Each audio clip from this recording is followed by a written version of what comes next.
Hello everybody and welcome to the Challenger Cup Qualifier. My name is Ibriz. And I'm joining Lampy, as you know, and we're not only the two of us, but we're also joined, of course, by the legendary Joshua Schmidt himself. What's good? How you doing?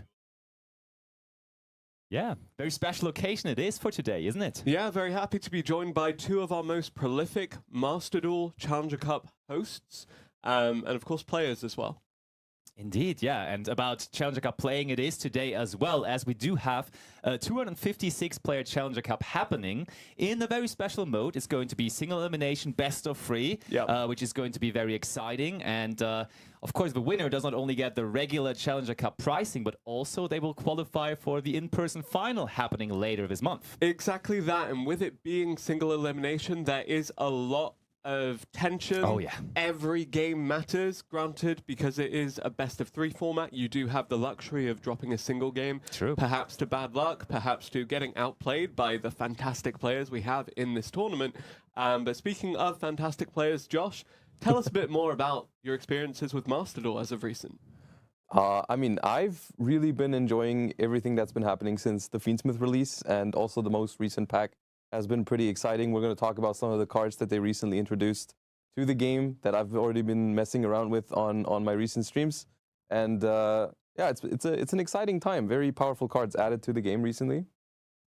Very much. Yeah, I mean, we are still half an hour away from the tournament start, so we have plenty of time here in the pre-show to talk about a couple of things. So we may as well just talk about a couple of those cards that were implemented into the game just recently. And I think we may as well just start it off by one of the most recent implementations into the game, which is one of the new Blue Eyes cards, because we got some very, very, very exciting cards that are coming our way. And basically, they got a new Synchro monster, which is an upgrade to the already existing Blue Eyes Spirit Dragon, and that is the Blue Eyes Ultimate Spirit Dragon, right? What no better way to call an upgrade to the original. Isn't it? Yeah. Yeah, Blue Eyes Ultimate Spirit Dragon, of course, coming out in Selection Pack, the Ultimate Sparkle. Oh, yeah. Actually, alongside another card that I wanted to highlight here, the XYZ Hyper Dragon Cannon. Absolutely, yes. And indeed, it's going to be very interesting to see how the Blue Eyes cards are going to be used right away. Because I know, of course, Blue Eyes, fan favorite since day one, has been one of the original cards releasing in the game, of course, plenty of years ago. But now, of course, with that support, very much capable of actually having an influence into the meta game. And that's what I'm here for this weekend. That's what I'm here for today. Hopefully seeing one of those Blue Eyes players making their way quite deep into the tournament. Yeah, the Mausoleum, of course, adding a lot of consistency to that as well, and just the deck overall really benefiting from the new support. And, you know, I did mention the XYZ Hyper Dragon Cannon. While it hasn't been as impactful per se, it's still a lot of fun seeing this deck be able to link climb reliably to the likes of your Appaloosa, the Bow of the Goddess. True. And then just banish the materials from the graveyard to make the XYZ Hyper Dragon Cannon. Pretty much off of one card. Yeah, essentially. Absolutely. It's good to see a machine deck in competition again. But let's move on over to the next card. Let's see. We have plenty of cards to talk about. And the next card coming up here is going to be LZ. I think, yes. Yeah. This one has released a month prior, but still, like, lately it has been making quite some appearance, and it's seen in a lot of decks, not only in the Aamina or the White Forest strategy, where it would, like, call its home, basically, but it's getting splashed into so many different decks at the moment. It's crazy. And speaking of splashing it into many different decks and utilizing White Forest and Aamina as engines, Josh, I know you're a big fan of combining these with Runic, combining these with pretty much everything you get the opportunity to do so. So can you tell us a bit more about Aamina and White Forest in particular? I mean, I think both of these engines are pretty powerful on their own, but they reach maximum potential, of course, if you use them together. So I think most decks that are using a White Forest package are also incentivized to use some of the Aamina cards, because the LZ Aamina is so good at accessing those. Oh, yeah. But they both really excel at what they're good at, like the Aamina engine really facilitating the summon of those fusion monsters like Murcielago and then Ilya Sylvia to protect your combos. And then the White Forest just getting that little bit of synchros, you know, sprinkled in there in a lot of different strategies, especially because it's like full of level 4 tuners. So you combine that with the very popular level 6 right now that, for example, the Fiend Smith brings into the mix, or the Aamina fusions as well. Yep. So you get the level 10, which is so important for that Baron de Fleur. Yeah, Baron de Fleur, Crimson Dragon as well. Just a lot of opportunities there. And you could also just go into a purely fusion route though, because you could play Chimera with this as well, right? Chimera as Aamina is like a really popular option as well. Also, with another card recently releasing, got additional push because Aerial Eater, since a couple of days now, also is in the game, and I think the Chimera deck and the Yubel deck, they are the main profiters of that card being in the game now. So I am very curious whether we're going to see anyone use Aerial Eater today, and I think the answer is yes. I think that card is very powerful. Agreed. I think Yubel is largely benefiting off of that card existing because it gives them something to fuse into with Fiend Smith sequence that just requires 2 materials. And once again, level 6 Fiend, very good stat line. Yeah. I mean, I think you both saw me have an unfortunate game against a Yubel player just a little while ago. Show, basically. Yeah. Granted, I don't think we'll see Dynamorphia piloted into it, but hey, who knows? I wouldn't rule it out. And you did mention there the Fiend Smith, and of course Fiend Smith Engraver coming out with the rest of the support in the Forbidden Liberated there, just adding a lot of consistency to a lot of these decks by allowing you to access, again, the Appaloosa above the Goddess pretty reliably.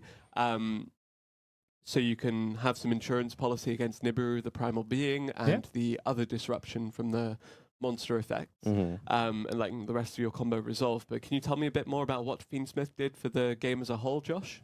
I think at the current moment, Fiend Smith is a very good card for anything that is looking to combo, because you can just... The way you would normally access it is by either, of course, you draw the Fiend Smith cards, and then you have access to the engine, which is obviously the easiest way to do it. But then, because Moon of the Closed Heaven exists, which is just a generic link to Light Fiend, that's all it takes to make the Fiend Smith Requiem. Then you summon out the Engraver from the deck. You link with the Engraver, you'll make the Fiend Smith sequence, and then basically the world's your oyster from there. You have a bunch of different options. You will usually fuse into Lacrima, Fiend Smith Lacrima, bring back the Engraver, and then there you go. You have the sequence, the Lacrima, and the Engraver on the field, which can be a rank 6, Beatrice or Caesar. Or you have, like you mentioned, the materials for an Appaloosa right there. So that is pretty much what you're doing with the Fiend Smith engine right now. I think also the Fiend Smith Desiree getting you the access to the 2 targeted negates, super valuable as well. But again, all of this happens just off of a single card if left uninterrupted. That's true, but I think it's kind of interesting in Master Duel specifically because in Master Duel, like the Engraver, it will get you to quite some, but just the combination of 2 monsters into Moon of the Closed Heaven is not necessarily like the full Fiend Smith combo, as you want to say it. Because in the TCG it was, but in Master Duel it's a little bit different, and therefore you always have to have something else to add on, which I quite like, because you have to have a 2-card combination of things, and the Fiend Smith Engraver only semi-limited, so you're not going to draw that card that often necessarily. So that's a cool development, I think. Yeah, and I know we don't actually have a card graphic for it, but something else that I wanted to highlight that did come out in the Forbidden Liberated was the Millennium support. Yeah. And now that has been functioning as a very capable engine in and of itself, while also being very strong as just a deck as a whole, with the likes of your Fiend Smith and your Aamina backing it up.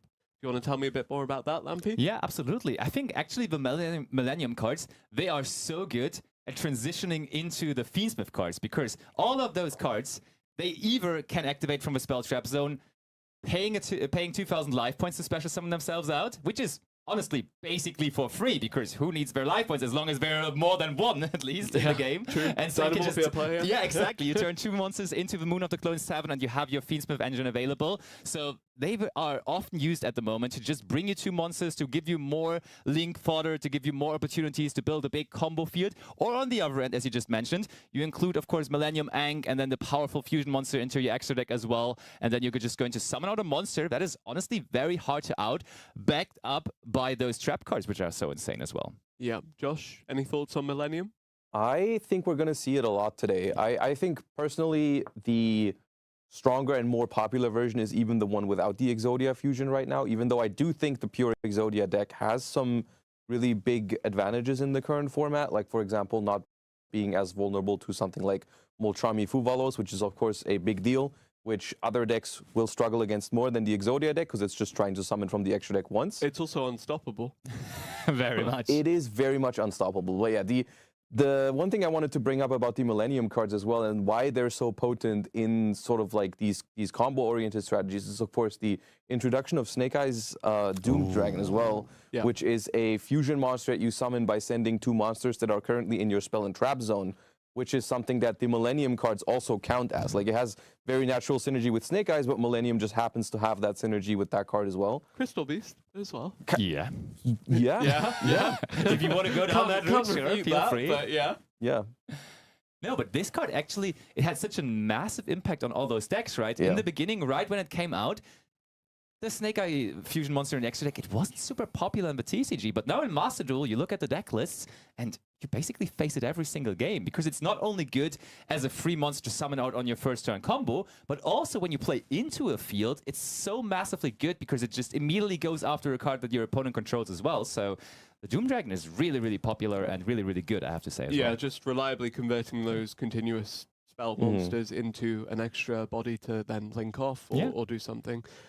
Really, really valuable, For sure. A lot of changes to the game since February, when we did have the Forbidden Liberated release, followed by the Ultimate Sparkle.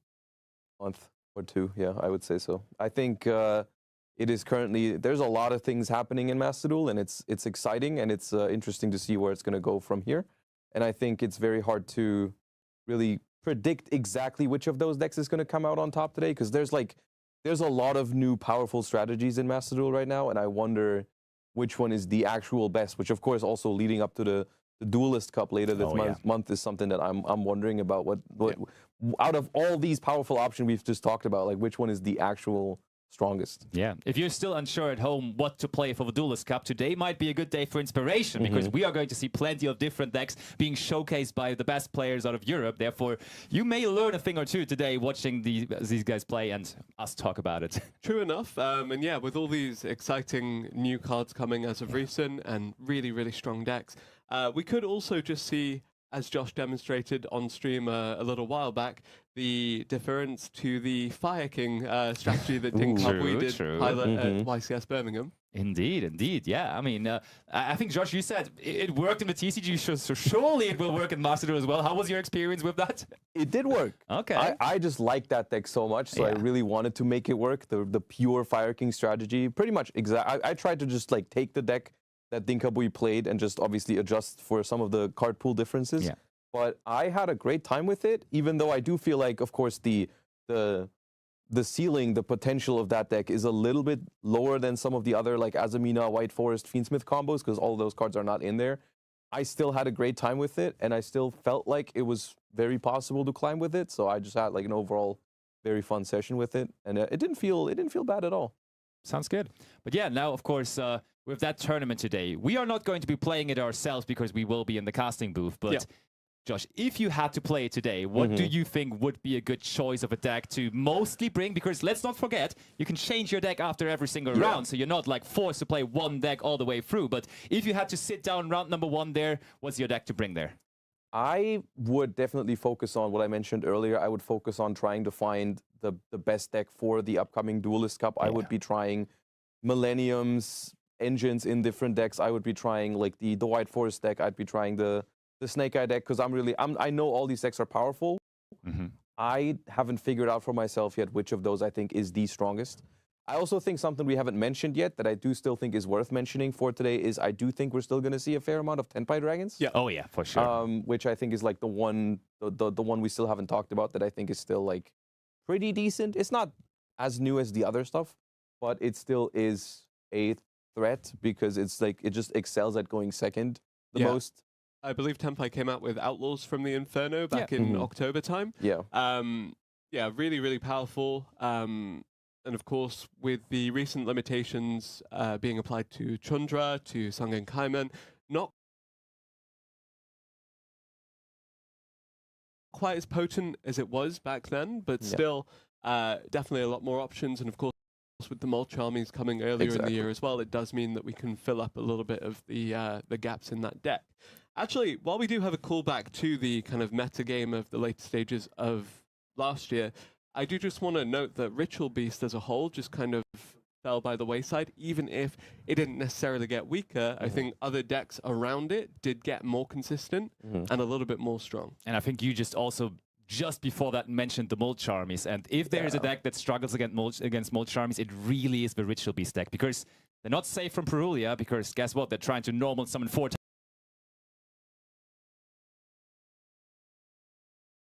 times per turn, and every single time you're giving them a draw. That's not really cool. And then also, on the other hand, the Fuvalos, there's something from the deck a lot as well. Emergency Teleport, the extra deck they're trying to recycle that Ultimate Paleo.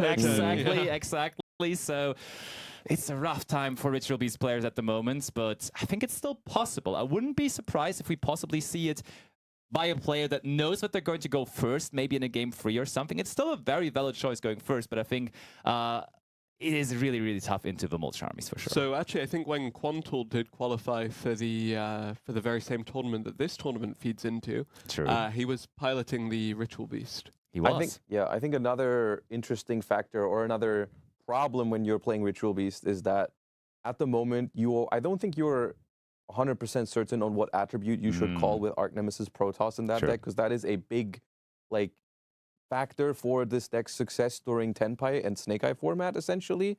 For like the previous Duelist Cup, I remember Ritual Beast finishing pretty strong in those, like, I think there was multiple people in top 10 at the last Duelist Cup. And I think in that format, it was just a very potent strategy to, if your opponent sends you first with Tenpai, you know you're going to call fire with that Protoss. Right now, Tenpai is still a thing, but not nearly as popular as in that previous Duelist Cup. So I think that is something that Ritual Beast can sometimes struggle with, is that you don't know exactly what direction you want your end board to go in, and then you end up playing against White Forest and you just called fire with the Protoss, and that didn't really... I mean, at the moment, you said it, and we definitely have seen it in the last couple of weeks. The Fiend Smith cards, they're almost in every deck that tries to combo at the moment. So maybe, is there a possibility to call light with Protoss? There is, right? See, there is, and I've seen someone do that in, I think, the last Challenger Cup that I commentated from home, and then they ended up playing against Tenpai in that one. So like that's exactly the thing I was like leading towards. Like that is the problem. Like sometimes you think that's a good idea, but then... And then it isn't. It turns out that it really isn't. And I mean, that's of course also the beauty of the Challenger Cup structure, right? That you cannot 100% prepare. You do not know whether your opponent is going to play the same deck or not in game number 3. They might just completely switch it over. And I've seen it plenty of times in also the Challenger Cups that I casted.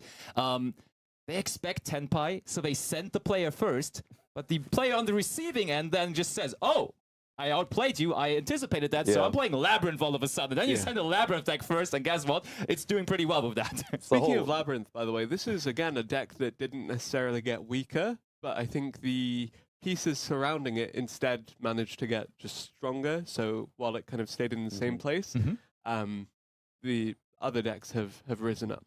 Yeah, I mean, that is always a factor in Yu-Gi-Oh! That is always something you have to consider. Even if your deck does not change, the environment for a deck is sometimes better and sometimes worse.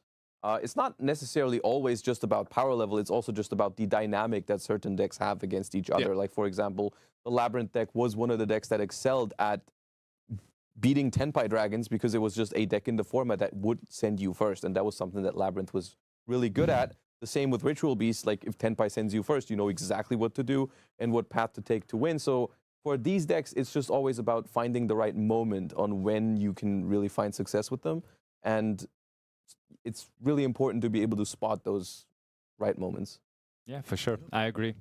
But like, overall, I personally have high hopes in Yubel today as well. You touched on it earlier. Aerial Eater probably the most important to that Yubel strategy. Yubel, of course, with the latest Duelist Cup, another very, very successful deck back then. And now I feel like the last couple of weeks, it has been a little overtaken by Snake-Eyes again, and also those Aamina, White Forest variants. But now with Aerial Eater giving it a massive power push again, I can see it being up there again, maybe possibly winning today's tournament as well, honestly. Yeah, it's an underrated deck right now, I feel like, which is funny to even say to me, because I feel like it is a very powerful deck. So I always wonder, is it really warranted that people are playing Snake-Eyes and White Forest in like such larger proportion than they are playing the Yubel deck? Because I do feel like if the Yubel deck gets to put up its end board, it is also very much on par with those decks, if not even stronger. 100% agree. Because I think at the latest Duelist Cup where it had the success, we did not even have Varudras in the game just yet. So, and then it also got that in between. Now the Aerial Eater, so it does not only get more consistent, but also the ceiling got even higher. Yeah. Therefore, I do feel like the deck really, really may have its shot today. Yeah, Varudra's Final Bringer of the End Times, of course, coming with the Mulch Armies in January. And since then, just adding to the arsenal of the Yubel deck. Yeah, very much. Fiend Smith, of course, as well, helping out quite a bit with that one. Yeah, we talked about Fiend Smith being in so many different decks. One thing that I also saw people experimenting with, and I think, Josh, you also did that, is just basically trying to go only for Fiend Smith as your main engine and then kind of supplementing it with any kind of hand interaction, just throwing in everything you can find. The Mulch Armies, the Nibiru's, the Bestias of the world. How was your success with that? Do you think that's a viable strategy at the moment? I think conceptually, that is a very powerful idea at the moment because we've talked about it so much so far. Like, all these decks really excel at combos and putting up very powerful boards that are really hard to combat. So whenever you're going second, having a lot of those interactions is very strong, especially against the Snake-Eye deck. And I think we're gonna see that probably showcased today in some of the games, because the Snake-Eye deck, as powerful as its combos are, very often you have to invest multiple cards to start playing. For example, Deception of the Sinful Spoils, even though the card is technically a one card to start your plays, you do have to tribute a monster from your hand. So if that card is met with a Ghost Ogre and Snow Rabbit, you've lost 2 cards versus 1. And so, like, Dia Bellstar is the same thing. It plays on its own, but it does have to send another card to the graveyard. So if you Infinite Impermanence or Effect Veiler it, you're essentially trading up with their 5-card starting hand because they lose 2 cards to try and make a play. You interact with it, and that is very potent, I think. So, like, I think trying to find a deck that tries to play a more low to the ground, like not as combo oriented, but just more on like trying to limit the things your opponent does, I think is something possible. Yeah, and conversely, I think that also adds justification for Engine Fiend Smith as well. Yeah. Because it will soak up disruption from your opponent and allow the rest of your deck to effectively resolve. Yeah, now, absolutely. Something else that I do want to talk about, given the fact that we have Mirror Jade the Iceblade Dragon in front of us, and it is Winter Challenger Cup, branded. Yeah, and I mean, did you know that for the February season of Master Duel in the ranking duels, first place actually played branded? So yeah, I don't know how they still do it, but actually they finished in first place. And I think on social media they posted their deck list. 60 cards, of course, as for every good branded deck as back row. And yeah, somehow with all those Fiend Smith cards, that deck still goes strong. That deck still is shining. And I would absolutely not be surprised if today some branded player walks around the corner. We have a very popular, very famous one in Europe here as well with Abu Hamoud, which is always in Challenger Cups trying to go for the win with that branded deck. So I would not be surprised at all. So I think that we will see it, if only by virtue of the fact that the Bestial cards that are so integral to the strategy are actually really strong in a Fiend Smith environment. Yes. They are. They are very much. Which both works for and against branded, to be fair. They are also pretty good against branded, and a lot of other decks are using Bestials to at least some capacity because it's so good at stopping the Fiend Smith engine that is in so many decks right now, which also hurts branded a little bit.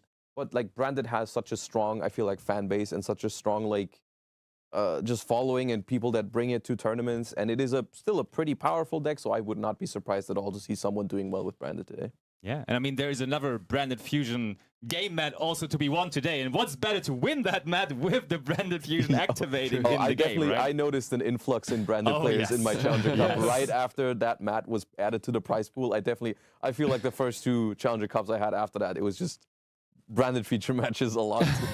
Have you noticed an influx of Sky Striker players since all the Sky Striker stuff for the anniversary? Absolutely, yeah. Nice. Especially in ranked mode as well. Like, there's like so many people using all the Sky Striker accessories, and then they have like all the alternate artworks and stuff like that from the recent Sky Striker pack. Yeah, nice. 100%. And I feel like people are actually even going overboard in trying to implement Sky Striker cards into basically any kind of strategy. Because Number one offender here with of course, you would throw it into everything as well. But I recently saw Shark Sky Striker being a thing and actually playing through a pretty significant field, and I was pretty impressed by that as well. I think actually in Duel Links, actually, that was a valuable meta strategy, but I've never seen it outside of that. But here in Master Duel, it also works perfectly fine, apparently. I feel like Sky Striker cards have gotten a lot of popularity recently, also in Tenpai. Oh yeah, just because they really excel at, like you said, taking apart boards when you're going second, and Tenpai obviously always goes second, or tries to, unless you're facing another fellow Tenpai enjoyer. But or Ancient Gear. Or Ancient Gear. Or Numeron. Yeah. That's a throwback. Yeah, I wonder if that's gonna happen today. Well.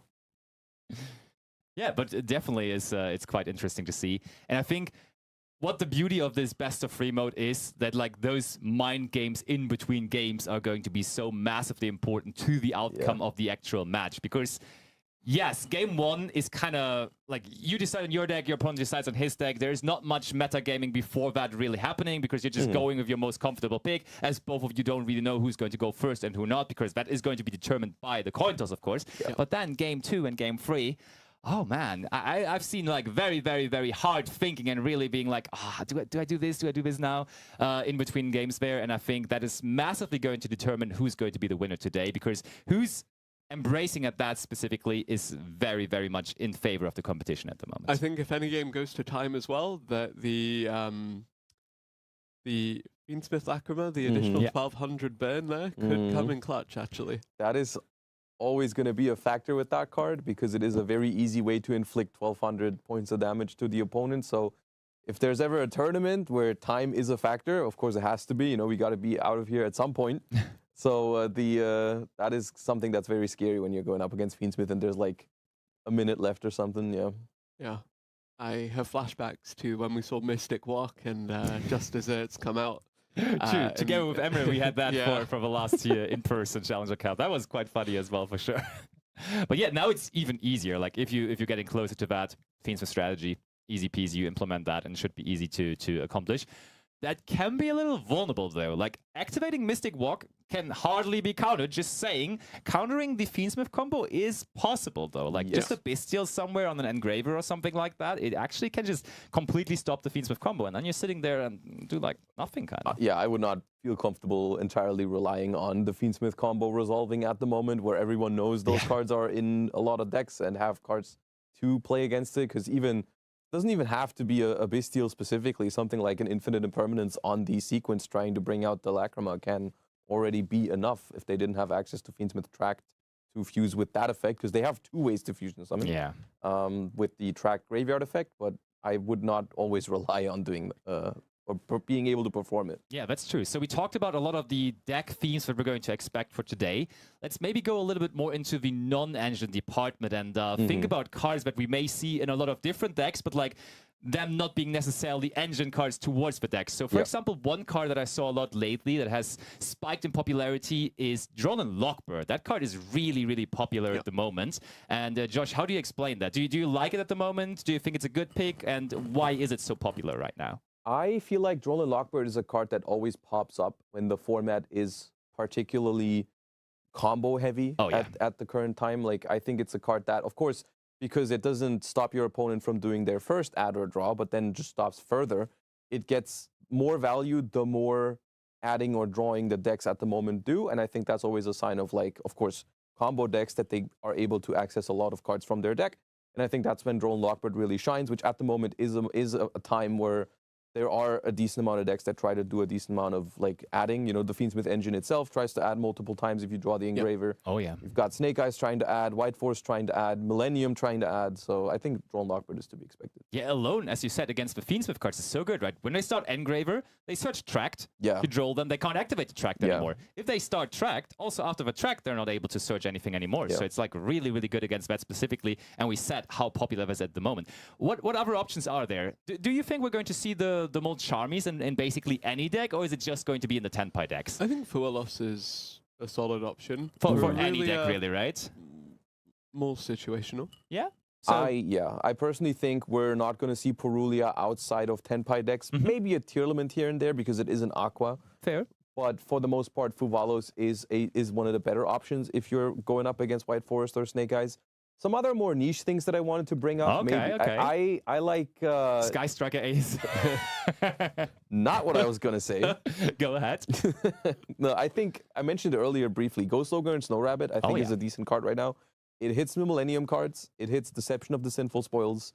It hits Tenpai on the field spell if they actually have it.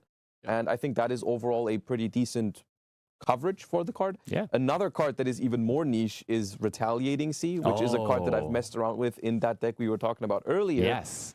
It's essentially for people that don't know what Retaliating C does, because it's been a while since that card has seen play. If your opponent activates a spell card that special summons a monster, I think from the deck or extra deck or anywhere, it's a spell card that special summons a monster.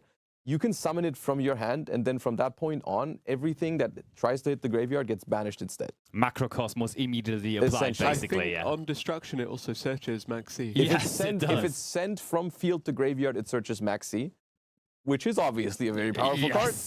And the main reason why that card is so good right now is because of the specific interactions it has with the Aamina engine. Because Hollowed Aamina is, of course, the fusion spell for Aamina. You're not actually fusing monsters, you're sending Sinful Spoils.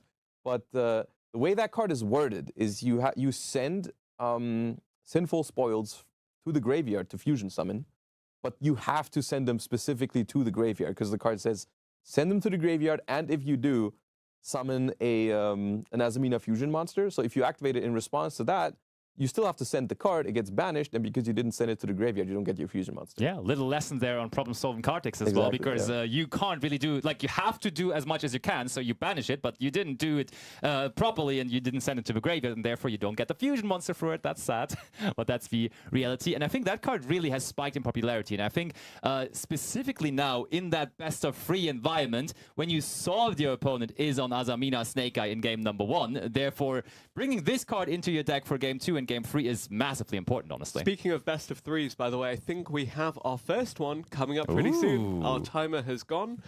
Our games are about to start.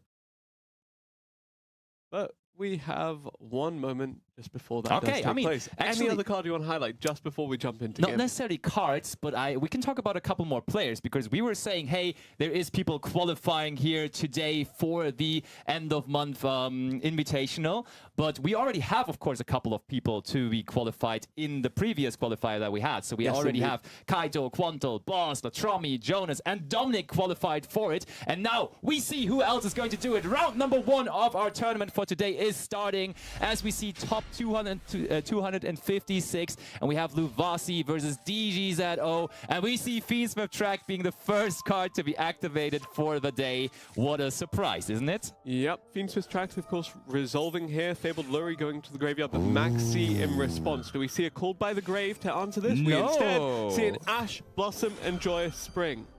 We do, and there is therefore no more response from Luvasi, and DGZO can summon as much as he likes. He can special summon as much as he likes, and he does go from a Light Fiend straight into Fiend Smith Requiem. So it'll be interesting to see where we end up with the Fiend Smith combo here, because we've said before they can climb into the Appaloosa of the Bow of the Goddess, they can climb into the further Fiend Smith fusions, or they can just get Ash Blossom and Joyous Spring. But because this has eaten the Ash Blossom, do we see more combos from DGZO with the other cards in hand? We do not. We see Luvasi's turn, and Luvasi starts with Divine Temple of the Snake-Eye, which is not necessarily the most obvious starter, because that card doesn't do a whole lot on its own, and I don't think it does anything for Luvasi here except putting that Snake-Eye Ash into the Spawn Trap Zone, and then play goes back over to DGZO here. Pretty slow start to the day. I mean, it's quite early still, so I appreciate these guys keeping it a little slower for us here, and DGZO passes it over again. What is going on here? I mean, DGZO doesn't really want to do anything there that doesn't, like, really progress the game state for him, because otherwise you just give your opponent that Snake-Eye Ash for free through the effect of the Snake-Eye Temple, and we set another card and pass. What is going on here? By the way, some background info on DGZO. Really a Challenger Cup grinder since day one. I think DGZO actually, like, may have won my first Challenger Cup that I ever hosted, because they have been winning Challenger Cup since the beginning, and now they have found a starter, and they have found the Bonfire, to be specific. So this could very well be Snake-Eye Fiend Smith versus Snake-Eye Fiend Smith, and that looks to be the case here. Ash added to hand. Do we see an answer from Luvasi? I guess not yet, and DGZO, despite not having an established field, 5 cards in hand, it's as good a start as any. Snake-Eye Ash now hitting the field, allowing further combo. Do we have an answer? That cannot go unstopped. Okay, we do activate the Divine Temple to get our own Snake-Eye Ash rolling, of course, but there must be an Infinite Impermanence. I refuse to believe that there is none, but there is, in fact, and we do use our Infinite Impermanence here on the Snake-Eye Ash. DGZO, they could have a way to counter that as well. Like, imagine a cross-out designator, but no. That card will be negated. And that would have been another showcase, by the way, of a good usage of Drone and Lockbird there, because imagine Bonfire, searches Snake-Eye Ash, and then Drone and Lockbird on the resolve, and they're shut down from searching for the rest of the turn. And now, I think Luvasi Snake-Eye Ash, contrarian to the one from DGZO, is resolving, and therefore they get the Poplar here. Snake-Eye's Poplar will summon itself, of course, with the effect, and then in turn just search again. Does it go answered? Does it go responded to? Apparently not yet. And we do also activate this now. I think the searching target here is definitely going to be the original Sinful Spoils. And that is what we're getting here. That is really good for Luvasi because he's the one really getting his engine started and rolling first here, even though he was not the one starting the duel here necessarily. Here's a Link summon into the Link Karibo. Yeah, I don't know whether that's going to lead to too much or whether that's just our way of ending the turn there. It really looks like it is. We set one more card, and now Luvasi. Oh, Cosmic Cyclone main deck, making sure that that set card is not going to do anything. And I think it was an infinite impermanence for DGZO as well. So that was a good one to get out of the way there. Interesting. We talked about non-engine cards that may be seen today. And we see Luvasi main decking Cosmic Cyclone. That's very surprising to me.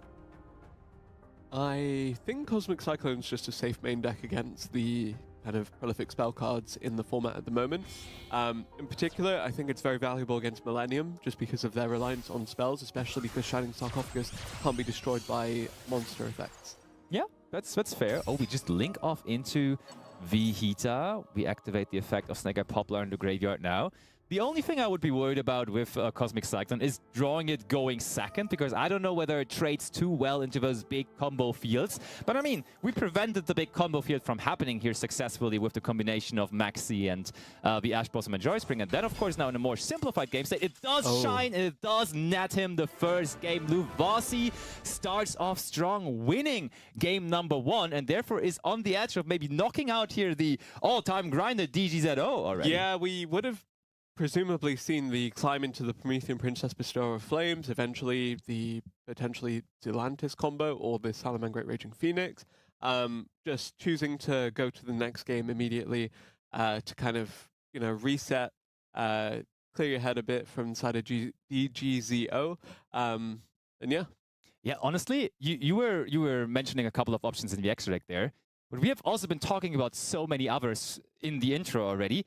It's tough because 15, of course, is the maximum number of cards you are allowed to have in your extra deck. And right now, when I try to build that extra deck for that Snake-Eye Aamina deck, you're having a problem because you want to include Typhon in there as well. Sometimes I found myself thinking about cutting Promethean Princess, to be honest, because there's just sometimes no way of actually fitting into 15 cards, and there's just so many other good options. The Doom Dragon, the Snake-Eye one, it's like you have so many good cards that you want to fit in there at the moment, and there's, of course, just 15 cards to be played. So I'm not even sure whether they are on that card. And I mean, there was Snake-Eye Ash in the graveyard, so that's always a good card to bring back from your opponent, right? So. Exactly that. And I think that was a mirror, like Fiend Smith Snake-Eye. Yeah. It is pretty much the deck of the format as we highlighted. Again, if the Fiend Smith stuff resolves, it creates a lot of disruption in and of itself. If it gets interrupted, as you saw then, the Snake-Eye parts of the deck are allowed to resolve successfully and then essentially just do their thing. Yeah, exactly. So, and in case you're wondering at home right now, they have 2 minutes right now to decide on what deck to bring for the second game. And as we explained, they might tweak a couple of cards, just go for a couple of more fitting options towards the deck that they just saw. They might completely switch over to a different strategy, a different deck, totally. And in Game 2 and Game 3, I like to call it the Tenpai factor that is now coming in, because that's obviously such a good option to bring when you expect to go second in those best-of-3 games. Yeah. And it may as well just happen right here. Luvasi probably expecting to go second. Will he go second, though? Because that is going to be the choice of DGZO, and we are going to go into this second game now.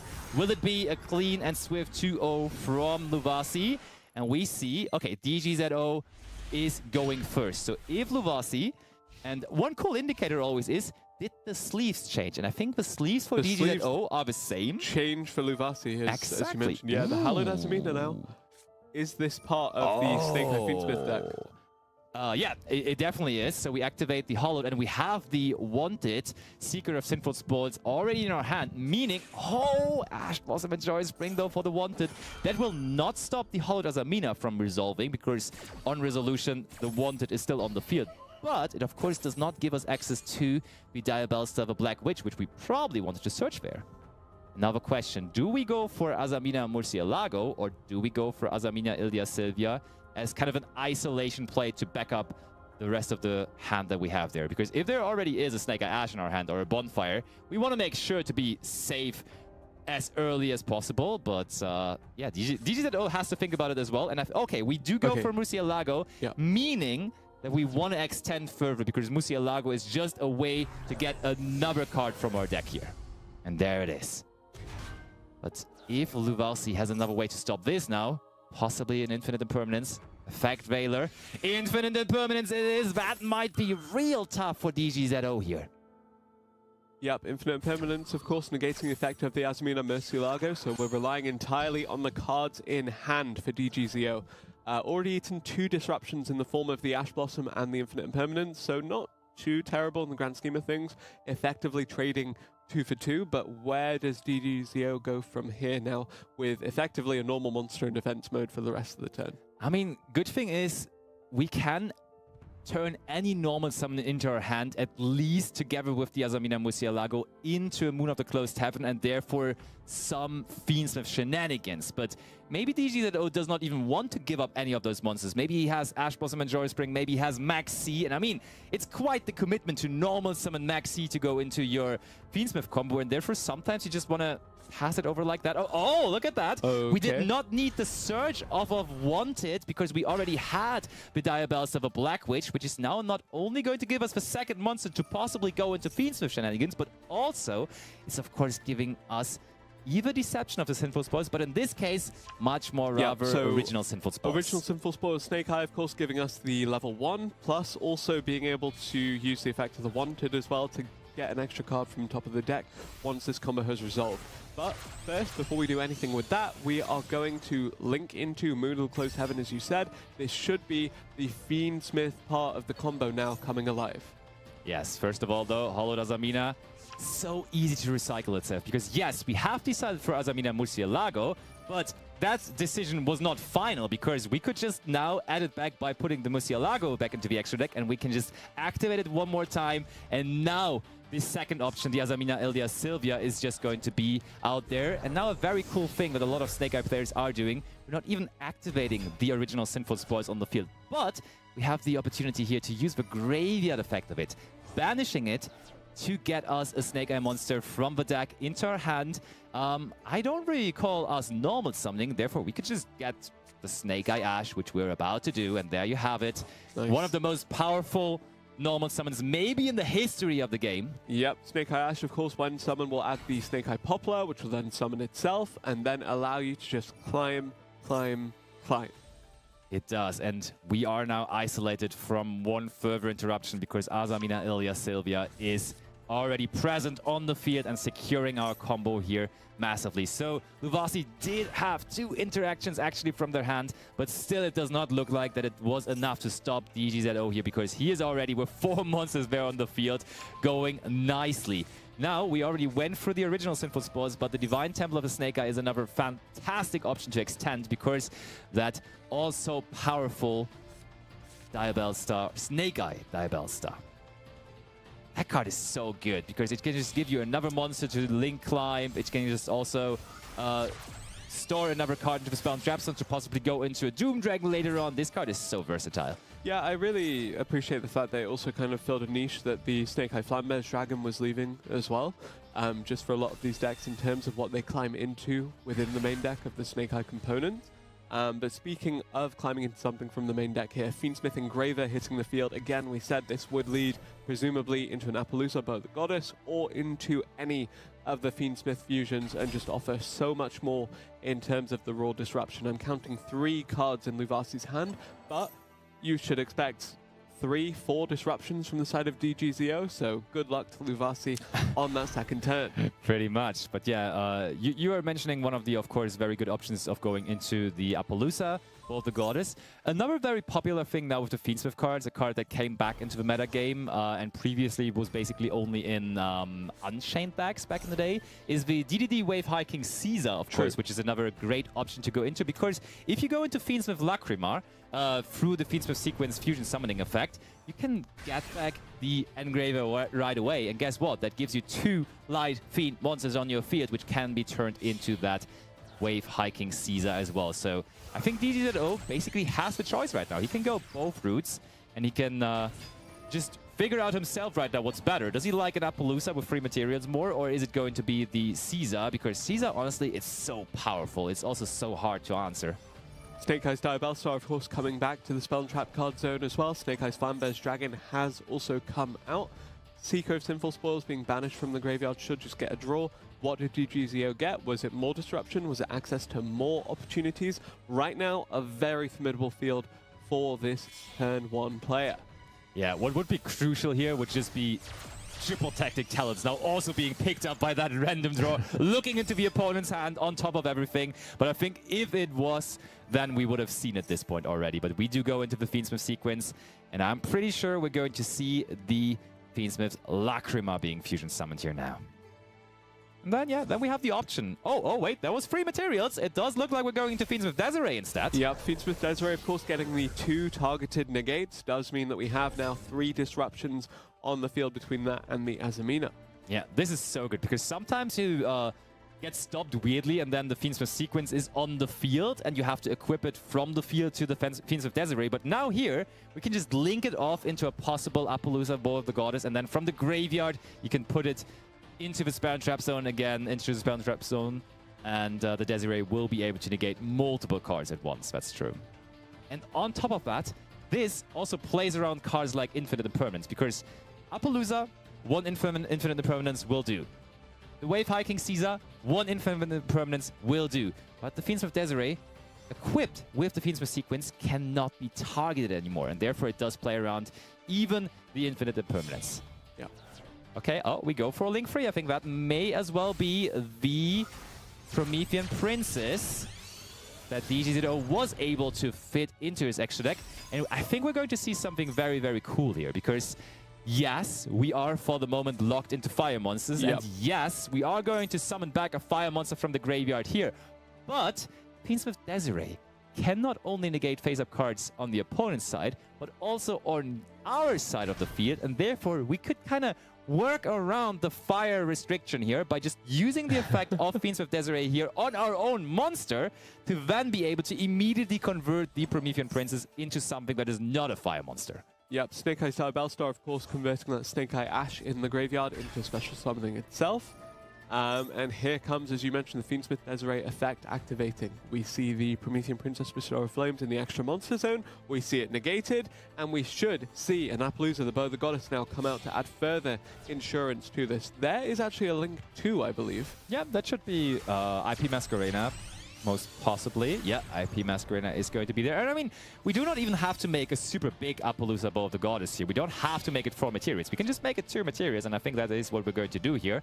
And then that's going to be an Appaloosa with 1,600 attack points, and therefore being able to negate 2 monster effects. But it is being backed up by the Desiree, by the Ilya Sylvia, and we have not even used the on-field effect of Flamberge Dragon yet, meaning we can also set up the IP Masquerena there into our Spell and Trap zone. 2 set cards. How on earth is Luvasi going to get through this? DGZO, what an unfortunate game 1 he had. What a crackback we're seeing here, though. What a insane game 2 he's pulling off. Yeah, minimum of 5 disruptions here on the side of DGZO, but do we have anything from Luvasi? Because right now, facing down more disruptions than you have cards in your hand. I mean, how about activating Lightning Storm, chaining Forbidden Droplet? That could do it. Oh, it is Tenpai Dragons, actually. Okay, so Luvasi did decide to bring that, but there is no Lightning Storm, no Harpiest Feather Duster, no Heavy Storm, but just the Tenpai Dragon Pydra. That, of course, immediately can be met with the Appaloosa Bow of the Goddess. Any response? Nope! The response is clicking the surrender button, and therefore game number 2 is equaling the score and is bringing us to a 3rd game. And I think that just goes to show that even if Tenpai does benefit from going second, this format is one where it's really risky to allow your opponent to go first, especially if you don't have too many disruptions. Granted, we did see the Ash Blossom and we did see the Infinite Impermanence, but it wasn't quite enough to push that Fiend Smith Aamina deck over the edge before it could get to the Snake-Eye cards. Wasn't quite enough. I mean, that was crazy, honestly. That was really, he really got well played. stopped twice, and I don't think he stopped him at bad places. Like, the Infinite Impermanence and the Ash Blossom and Joy Spring, they were both very well timed. But still, DGZO was like, yeah, I can just go this route now. And he showed us why this deck right now is basically the deck of the format, and a lot of people are relying on this strategy right now. And I think if you go second with Tenpai right now, cool, yeah, drawing Infinite Impermanence and Ash Blossom and Joy Spring is good, but you really also want to support it with the Mulcharmies, you want to support it with a Maxi, so you get even more cards, because then, if it gets to your turn, you have more cards to work with, like Lightning Storm, like Forbidden Droplet, and those cards, I think. Yeah, I think it was a good read by Luvasi, though, because assuming that the opponent did have the opportunity to choose whether you're going first or second, and kind of predicting, hey, they played Snake-Eye Fiend Smith in game 1, they're probably going to want to go first. Yeah. I'll take the going second deck of the format. But this time round, the shoe is on the other foot, you know, the tables have turned, and Luvasi can instead choose to go first and choose to pilot the Snake-Eyes Fiend Smith for themselves. Yeah, speaking about predicting, predict it for us. Do you think he's going to go back to the Snake-Eye Fiend Smith strategy? I would assume so, just given the fact that Tenpai deck did not come online. Maybe to even the degree that they needed it to. No Lightning Storm, as you said. No Raigeki, no Harpy's Feather Duster, no Heavy Storm. Now the situation becomes even more interesting, though, because what if DGZO now is fully expected to go second and he brings Tenpai, and then Luvasi is like, yeah, you may start again. And then I think picking Tenpai becomes even more attractive. But we're going to get all the answers. Game number 3 is starting. Let's go back into the action. Let's see who moves on to top 128. And we have Luvasi going first again. So your idea there was correct. We do see him going first again. Different sleeves. Oh, Nadir Servant. He has changed the deck, though. This is not Snake-Eye. This is possibly... it could be branded. It could also just be Labyrinth. It could also, honestly, just possibly be Voiceless Voice. We're searching Ecclesia. It could be a stun variety as well. We sent for the draw as well, which is, yeah. Could still be solid. anything, but I think it's probably a trap deck, if you ask me. Ecclesia is most certainly going to grab us a trap card from the deck here, that's for sure. Infinite Impermanence being used by DZO. Good thing here, though, for Luvasi, though.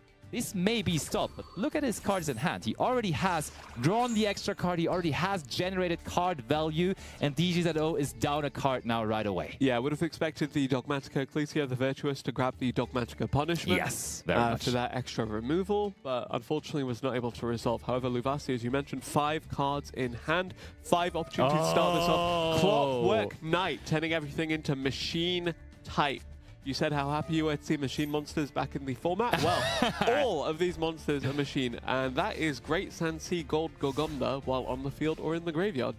This is going to be one of those stunning stun strategies, and these actually have received quite the push recently as well, with 7th Tachyon releasing as well in the latest set, and therefore having now the option to not only search for Inspector Border, but also, okay, the Holodo's Aamina, so DGZO apparently still on some kind of Aamina deck.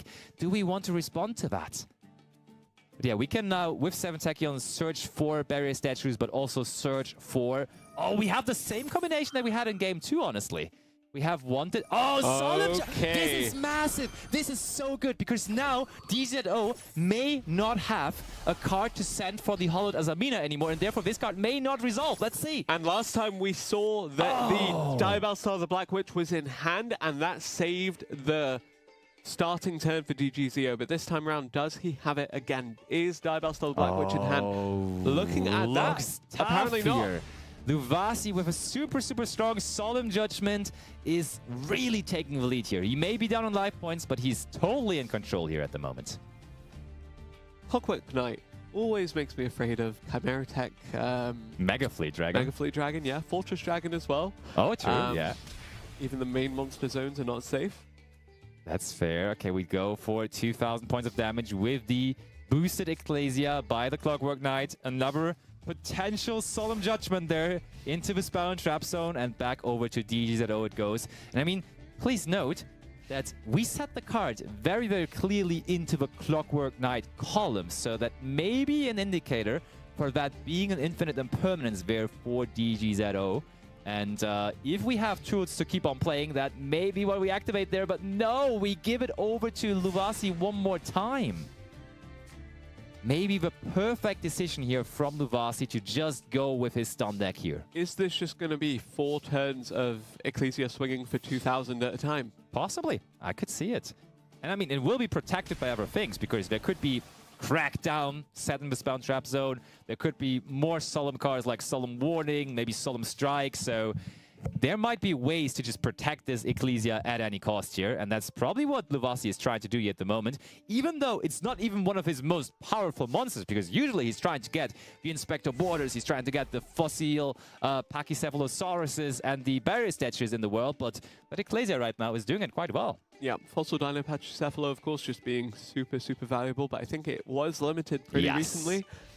Therefore, again, as you said, has to rely on other monsters, such as this 2,000 attack Ecclesia. And now, of course, with the third set Spell and Trap card, and the combination there of Clockwork Knight and the Golgonda makes it so hard to go after any kind of monster, because Explain when you to me try why this is the case. What does Clockwork Knight do in regards to the Golgonda? So I think the main part about it is the Golgonda, actually, because whenever your opponent tries to destroy cards on your side of the field, even including the Golgonda, so Feather Duster, Lightning Storm, all that doesn't even really work against it. You can just send one fusion monster from the extra deck, mentioning Fallen of Albaz, into the graveyard, and then you can just protect all of those cards from being destroyed, which is so good. Oh, and see that. That was a Immortal Charming Fuvalos. I don't think we're going to get too many draws against the stun deck with that, and therefore we only had to set it here. Also couldn't activate it given the fact that you had the set face down Spell and Trap card zone, so... Oh, I think Luvasi would have been fine with him activating it, to be honest. So we just that may have given us the turn that we needed there, though, to be fair, because we get to draw another card. That card apparently is Snake-Eye Ash, which we're going to activate. As good a normal summon as any. In fact, probably better than most, if I'm honest. Yep. Does it get to resolve, though? Because 3 face down Spell and Trap cards. Oh. Yes, it does resolve. Yes, it will grab the Poplar. Will Poplar be able to come out onto the field? That is strong, because no Solemn Judgment this time. If you have Solemn Judgment, I think you're immediately just going to use it on the Snake-Eye Ash there to keep the field clean. But none of that here from Luvasi. What are those 3 set cards that he has there? What are we waiting for? Is that maybe possibly just some bluffs? You never know with this deck. Divine Temple of the Snake-Eyes is activated. Super Polymerization is also activated, though. Rightfully so, activating it here before the temple gets activated. Could very well see this turned into another Garura, the Wings of Resonant Life from the extra deck. It shall be, I'm pretty sure. Where is it? Oh, look, the fusion animation of Super Polymerization, and yep, Garura is there in attack position, staring down the now again empty field of DGZO. Okay, Poplar into the Spell and Trap Zone. So we can go for the Snake-Eye Bellstar here, which is possibly going to give us another monster. But as I just explained, attacking into a monster that is protected by Golgonda does not really help. Also, of course, your monsters are lowered, so even the Snake-Eye Bellstar, I think, would struggle to attack over it here. I think, oh wait, it could be 2,300. It might be good enough just, but it will not destroy it by battle, as it still will be able to be protected by that Golgonda. Therefore, I'm not sure. There you go. 2,300 would be big enough, but do we even really want to do that is the question here. Still 2 mystery face downs on the side of Luvasi as well, so there is the opportunity to run further disruption with those. It is. So DGZO... Okay, we are going to head into battle phase. One thing noteworthy here, though, Snake-Eye Bellstar does not only have that cool effect in the Spell and Trap Zone, but also, now when battling, we could play around the Golgonda by placing the Garura and itself into the Spell and Trap Zone, and I think that's what we're trying to do here. We're trying to put both of these into the Spell and Trap Zone. There can be only one as well for Luvasi. Yep. That's not going to stop what the Snake-Eye Bellstar is trying to do here, but that's still long-term pretty strong against that deck, of course. Yeah, with everything being machine, of course, thanks to Clockwork Knight, it does mean that regardless of what monster comes out, it is going to get limited to just being a single monster on the side of the field for each of these players. Garura, the Wings of Resonant Life, actually going to the Spell and Trap card zone means that there's no draw from it getting sent to the graveyard, but... I mean, Luvasi may have outplayed himself a little bit there, because please note, with the Clockwork Knight, everything is machine, so you can always only control one monster on your side of the field, as everything is machine, and then Luvasi decided that he wants to give up on his Ecclesia, and then he also got to make rid of his own Garura through the Snake-Eyes Diabellsa. Could you not have sent the Garura with there can be only one and drawn a card as well? Yeah. You could have. So I think Luvasi might have just actually outplayed himself a little bit there, and both players equally low in life points here, so I think Luvasi might have brought himself here into kind of a dangerous position. Of course, DGZO can only control one monster as well now, but if he gets that Snake-Eyes Diabellsa back out there, that is a pretty big one to deal with, first of all. We said single elimination, the stakes are high, the tension is high, the pressure is high. It's the third game of a best of 3 in that single elimination format, so it means that the stakes are higher than ever. Perhaps that added up to an unfortunate misplay, or perhaps this was all planned because Dogmatica Punishment was actually set face down despite the Ecclesia being disrupted earlier on in the duel. Do we have another Garura? Oh, we go for Antis, so we could just possibly try to destroy the Snake-Eyes Diabellsa there. Yeah, look, Luvasi is really scared of a big monster there coming to the field, therefore immediately making sure that this one goes away. But DZO, honestly, he may be surprised himself that he all of a sudden is really capable of possibly winning this game here. Gets another draw of the one that the Seeker of the Sinful Sports here. And now, does he have a monster to start applying pressure to those low life points of Luvasi here? He will have to start somewhere, because eventually Luvasi is going to draw into Inspector Border, into one of the barrier statues. Oh, I think we have drawn into the Diabellsa of a Black Witch, and that puts us on a 2-turn clock. That is 2,000 attack points, meaning 2,000 plus 2,000, the math experts at home know, would be enough in 2 turns to erase the life points of Luvasi here completely. Royal finish deception of the Sinful Spoils? Oh, yeah. So I think this will be the beauty of easy Yu-Gi-Oh! Being shown in a moment, because that is just going to be battle phase and attacking for half of the life points of Luvasi here. I mean, if he somehow now also found... Wait, if that still was... Oh wait, yeah, there's no monster to target with infinite impermanence, but there is still the set card in the column of the Clockwork Knight, so we could that way kind of play around the there can be only one restriction if we stop all of our monsters being those machine monsters. But for the moment, battle phase, 2,000, life points halved. Luvasi in dire need of finally drawing a good monster here. Is he going to find it? What do we get off the top of the deck? And I mean, that Garura there in the Spell and Trap Zone, it's not doing Luvasi a huge service either, because that's just blocking us from activating more cards. Okay, Morganite. That's good in the long run, but we needed the monster now, so that was not really the card we needed to draw. So one card to possibly hold back the Black Witch from attacking for game. Counting on that face-down spell or trap card, we'll see what it is. Do we just go straight to battle phase from DGZO? Are we testing? Yep, we are testing what it is. Direct attack, final blow, possible, available here, but is there a card to stop it? It is Crackdown on the Diabellsa of a Black Witch, meaning this Black Witch is going to switch sides in no time. There it is. And the final blow is off. Narrowly avoiding destruction there on the side of Luvasi there. The Crackdown really coming in clutch. Diabellsa of the Black Witch now in control of Luvasi. 2 cards off the top of the deck thanks to Time-Tearing Morganite. Can search more reliably for anything in that deck. Of course, with machine monsters being made by Clockwork Knight, with there can be only one. Pretty limited in terms of what you can put onto the field right now, but it's still a great opportunity here. Shall I tell you something? This is actually quite interesting, because I don't know whether that's too good for Luvasi right now, as look at it. We have every single one of our spell and trap zones blocked. We cannot set any spell and trap zones. Also, as you just mentioned, we cannot normal summon any monsters, as there already is a machine monster on the field. And we're drawing 2 cards every draw phase. So if I'm DGZO right now, I might be thinking, this Diabellsa of a Black Witch cannot attack due to Crackdown.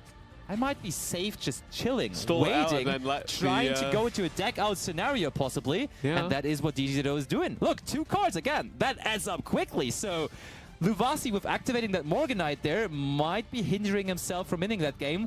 1 card that he can draw here, though, that might be the key to winning. Oh, look at that! We norm of the Pachi and it goes to the graveyard straight away. Not like this. That's not how the Pachi was intended to be. And we even enable DGZO to activate now the Temple as well. Ay. That's rough. The card that we want to draw that I wanted to mention there, Bose, I think if we draw Dimension Shifter, usually drawing Dimension Shifter in a late game is not what you want to see. But you contribute the... Yes. Yes. Yeah, I think we need to get rid of it. The spell and trap card exactly. And then in turn allow yourself some more options. I think the limited Dimension Shifter, if it even is in the deck of Luvasi, would be really the card we need here. Otherwise, we've just sort of played ourselves there by blocking our entire field. To be fair, we needed to activate that Crackdown because if we didn't, it was just game, exactly. But now we see DGZO using the effect there of Deception. But did we need to send Dogmatic Ecclesia the Virtuous to the graveyard? That, previously to that, of course, was a very good question. Yeah. Oh my, what an entertaining game 3 we have here. All day Master Duel Challenger Cup action, but right away in the first round in top 256, we're getting such a treat here. Curious as to what this face-down monster could be from Luvasi, actually. I'm calling Inspector Border. Could also be one of the hand disruptions, because of course losing access to those thanks to Time-Tearing Morganite. Just getting an extra body there to block an attack is also pretty viable. I don't think you play those cards in the stun strategy anyways. Like the only card you usually play is Dimension Shifter.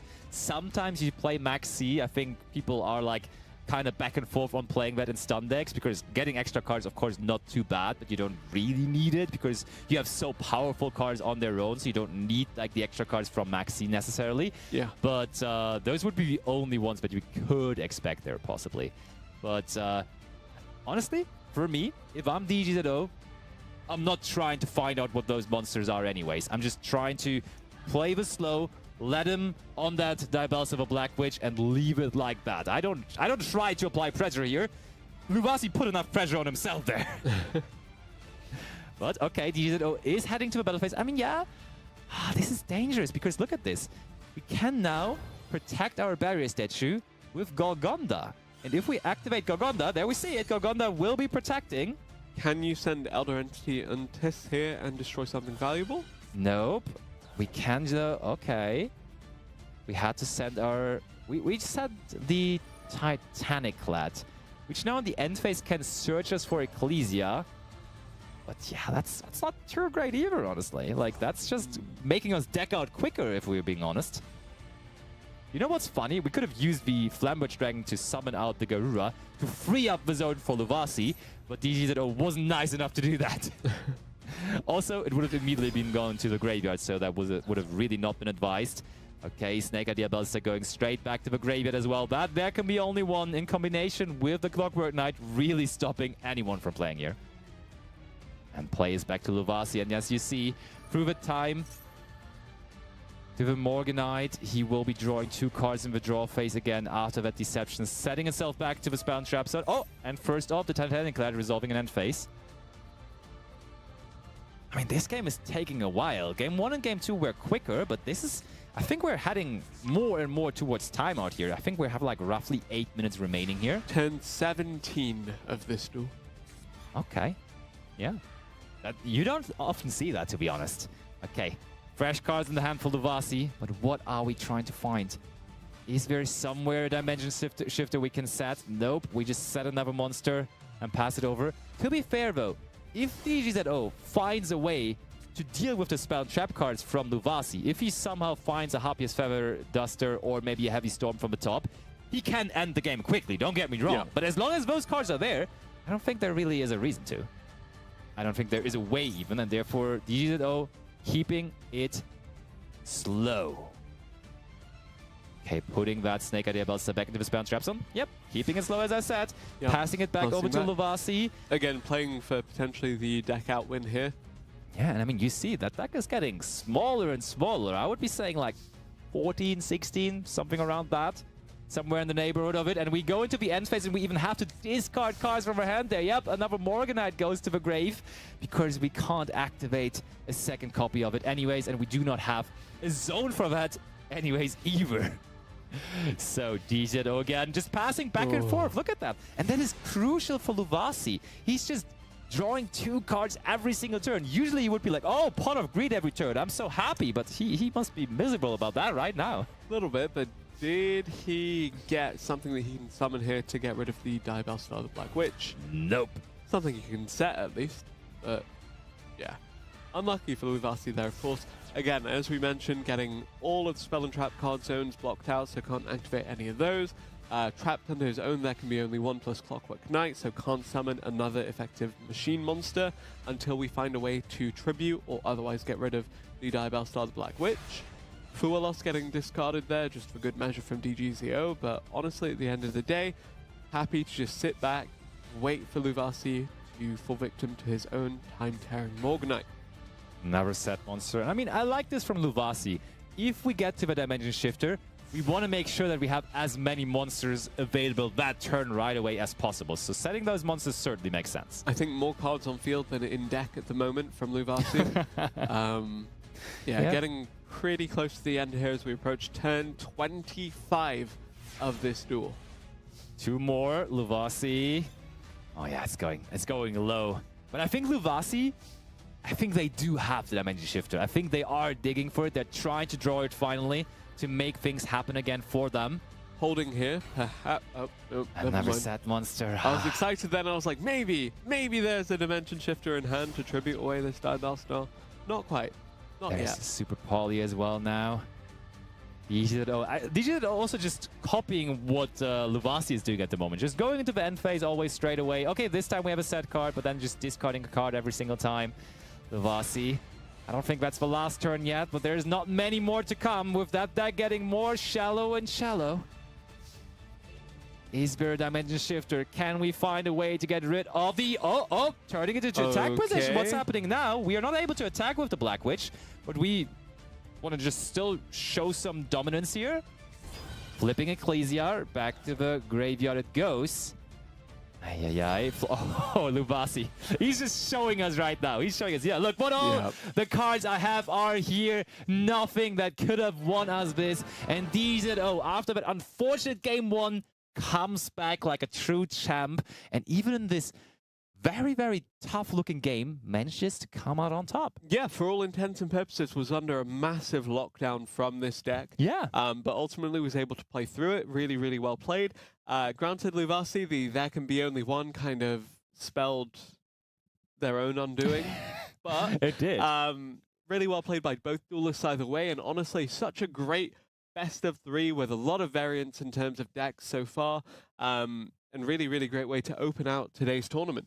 Very much so. And Luvasi, of course, their tournament run is over here. It is single elimination, therefore they put up a great show here, so they already got their reward for being on the feature match for today, but they will be done for the tournament, and DGZO is hunting for another title. He wants to get to that qualifier. He wants to be there, and he is it looked rough for him in the beginning, but he's now en route to go deep into the tournament. But if I did the math correctly, we have 8 matches in total, 8 rounds in total, 256, 128, 64. Yeah, I think it is 8 in total. So, yeah. So it is still a long way to go, of course. That, by the way, speaking of long ways, was a pretty tough duel to have to kind of reset yourself after as you do progress into the next round. Of course, that next round still being as important as that first one because, as you mentioned, single elimination. Best of 3, yes, we've seen both duelists show up across various games in that previous round, but now they have to do it again if they hope to progress. Yeah, and I mean, you can't always lose game 1. It may have worked here, but I'm not advising DZO to keep on losing game 1 because eventually you're also going to lose the best of 3 if you keep on doing that. Indeed. And actually, speaking of best of 3s, we will have another one brought to you with Joshua Schmidt in just a little bit after this video.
To the Challenger Cup qualifier, and welcome back, Joshua Schmidt, to our live stream.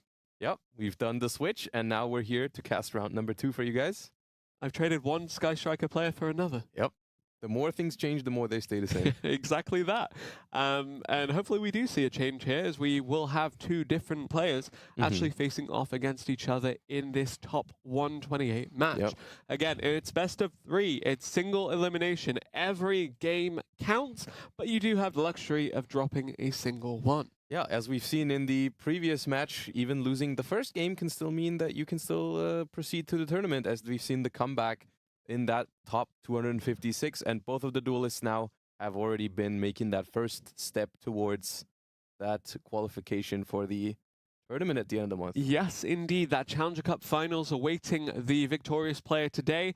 Quantal awaiting that victorious player at the end of today. Already there, yeah. Other 6 other fantastic players.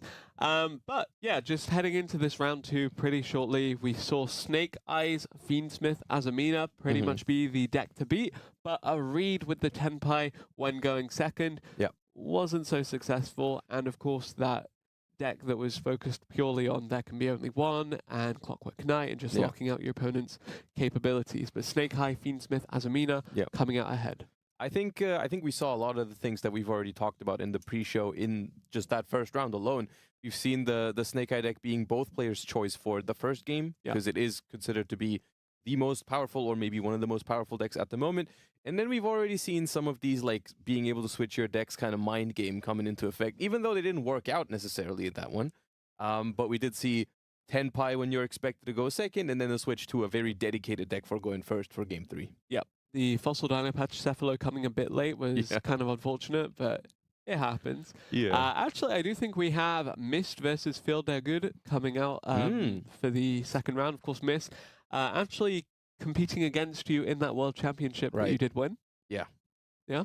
2023? We did not actually end up playing against them, because they were the other European team in the other group. So the other group, yeah. And they unfortunately were just short of making it through to the top 4, where we could have eventually potentially faced off against them. But yeah, obviously a very experienced and good player. So and also Phil, I've seen in a bunch of other Challenger Cups. I definitely remember that name from casting some of them. So should be in for a good match here. And definitely 2 players that could potentially end up winning. My main concern with Mist is, of course, the fact that this was a player that was so renowned for the strategy with the Ritual Beast. Yeah. But with that falling out of contention now, a little bit unfortunate. But a deck that did see a rise was the Branded, and of course the Branded taking over the branding for these rewards. Of course, you have the jacket, the Time Wizard plush, the acrylic of Mirror Jade, the Iceblade Dragon, the Branded Fusion game mat, and the white sleeves just looking great in first place. I'm a huge fan of the Branded Fusion playmat. The artwork of that card is phenomenal, and it looks very, very good, very fitting for a playmat. The jacket is also very nice. Very, very cool accessories all around for the Challenger Cups. Of course, the sleeves an all-time favorite ever since the Challenger Cups kicked off. Missing out on that reward sheet is, of course, the qualification for that offline event at the end of the month. That in-person final that we will qualify 1 player for. Really, really looking like an exciting event with some great players. Time to crown Europe's #1 duelist for Master Duel. That's very exciting, because we obviously have we've had season finals for individual seasons of the Challenger Cups, but having this big finals at the end of the season, I think, is exciting, but also just a huge motivation to keep playing Challenger Cups. I really like how they're just adding a level of competition to Master Duel outside of just the yearly, like the yearly World Championship and some of the Duelist Cups. Like, being able to play in more tournaments is always great. Yeah. We love tournaments. Someone else that loves tournaments? Mist. He's been playing a lot of Challenger Cups recently. I think just recently they also Mist and his teammates also got close to becoming back-to-back champions in the 3v3 Challenger Cups that I've been hosting. They won my second last one, and in the last one they were in the final. So as close as it gets to becoming back-to-back team champions as well. And in that tournament, I distinctly remember them playing a lot of the White Forest Aamina deck, actually. So throughout the entirety of that event, I think I did not see any of them on Snake-Eye variants. They were just piloting White Forest. So I wonder if that's something that we're going to see in this tournament now. So the matchup into the likes of your Fiend Smith variants for the White Forest variant of the Aamina deck, how does that go for you? So I do think the deck is similar in some ways to the Snake-Eye deck. Like you've seen it in that previous round. If that deck gets to like pop off on turn 1 and do everything it wants to do, it does reach a very critical like end board that is very hard to beat. I think an advantage for the White Forest deck sometimes, at least it feels like that to me, is that when this deck is hit with a Maxi or a Moltrami Fuvalos, it has a little bit better of a backup plan because it does have access to those White Forest trap cards. So there is like the Woes of the White Forest, which is the trap card that summons a White Forest from the deck and then allows you to perform a synchro summon on the opponent's turn, which of course you summon the Arciela with, which puts all your opponent's monsters face down, is something that you can set up in very little special summons. And so that is, I think, an advantage over some of the other variants like Snake-Eyes or Yubel, which don't have as much of that sort of ability to set up decent disruptions without the need of special summoning from the extra deck a bunch of times. Yeah. Agreed there. Kind of surprising we hadn't seen the Fiend Smith Yubel in that first set of games. Granted, it's a sample size of 3. Definitely do have the opportunity of seeing more of that later on in the tournament as well. It has just started. It just so happens we've seen 2 players who, if they're playing the combo decks of the format, they are favoring the Snake-Eye decks, which I think is understandable. Yeah, no, entirely fair enough. Yeah, but I do think there's a good chance that in round 2, I know Miss personally, and I know that he's always very convinced by the decks that he thinks are the best at the moment. So like, I think if they thought the White Forest deck was better at the previous week, I'm pretty sure there's a high chance we're going to see the same deck in this round. I'm not entirely sure if that's going to be the case, of course, because things may have changed with the release of the recent pack. Maybe he's now of the opinion that Blue Eyes is the best deck in the game, and we might see that. I don't know. But I think there's a fair chance it's not going to be Snake Eyes. Yeah, fair. Definitely a lot of opportunity to see a variety of decks throughout today. Of course, we are just in our second round of, as Lampy did say, 8, I believe. So definitely we'll see a lot of Yu-Gi-Oh! Master Duel action throughout today. We saw Snake-Eye, Fiend Smith, Aamina do very well in that first set of games. We saw a stun variant actually not do so well, which is, it happens. Very funny game states, though, to be honest. Like, that is just something that this sort of stun deck is notorious to create. Yeah. Because, like, it's like the only deck you'll see, like, oh, I've clocked all my spell trap zones with random stuff because there's a Clockwork Knight that there can be only one.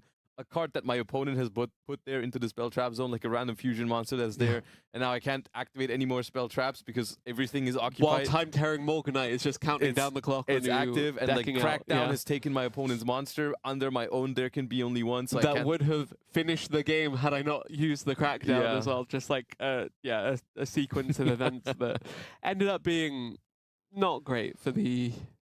For that deck, yes, but it's the kind of thing where it's always worth playing out these games because, like, in the beginning, it did look like that was going to be a favorite game. Yeah, exactly. Finished. But then that is obviously the downside with these slower decks is even though it might look very good and overwhelming on the first turn of the game, you are giving your opponent more and more turns to get back into it and for weird things like that to happen. So that is what we saw there. I think that was also, conversely, our criticism of some of the faster-paced decks as well, like Tenpai Dragon. It's so explosive, but if you can weather that storm, really hard for them to outgrind you on the resource game towards the later stages of these duels. Yubel, on the other hand, very good at that.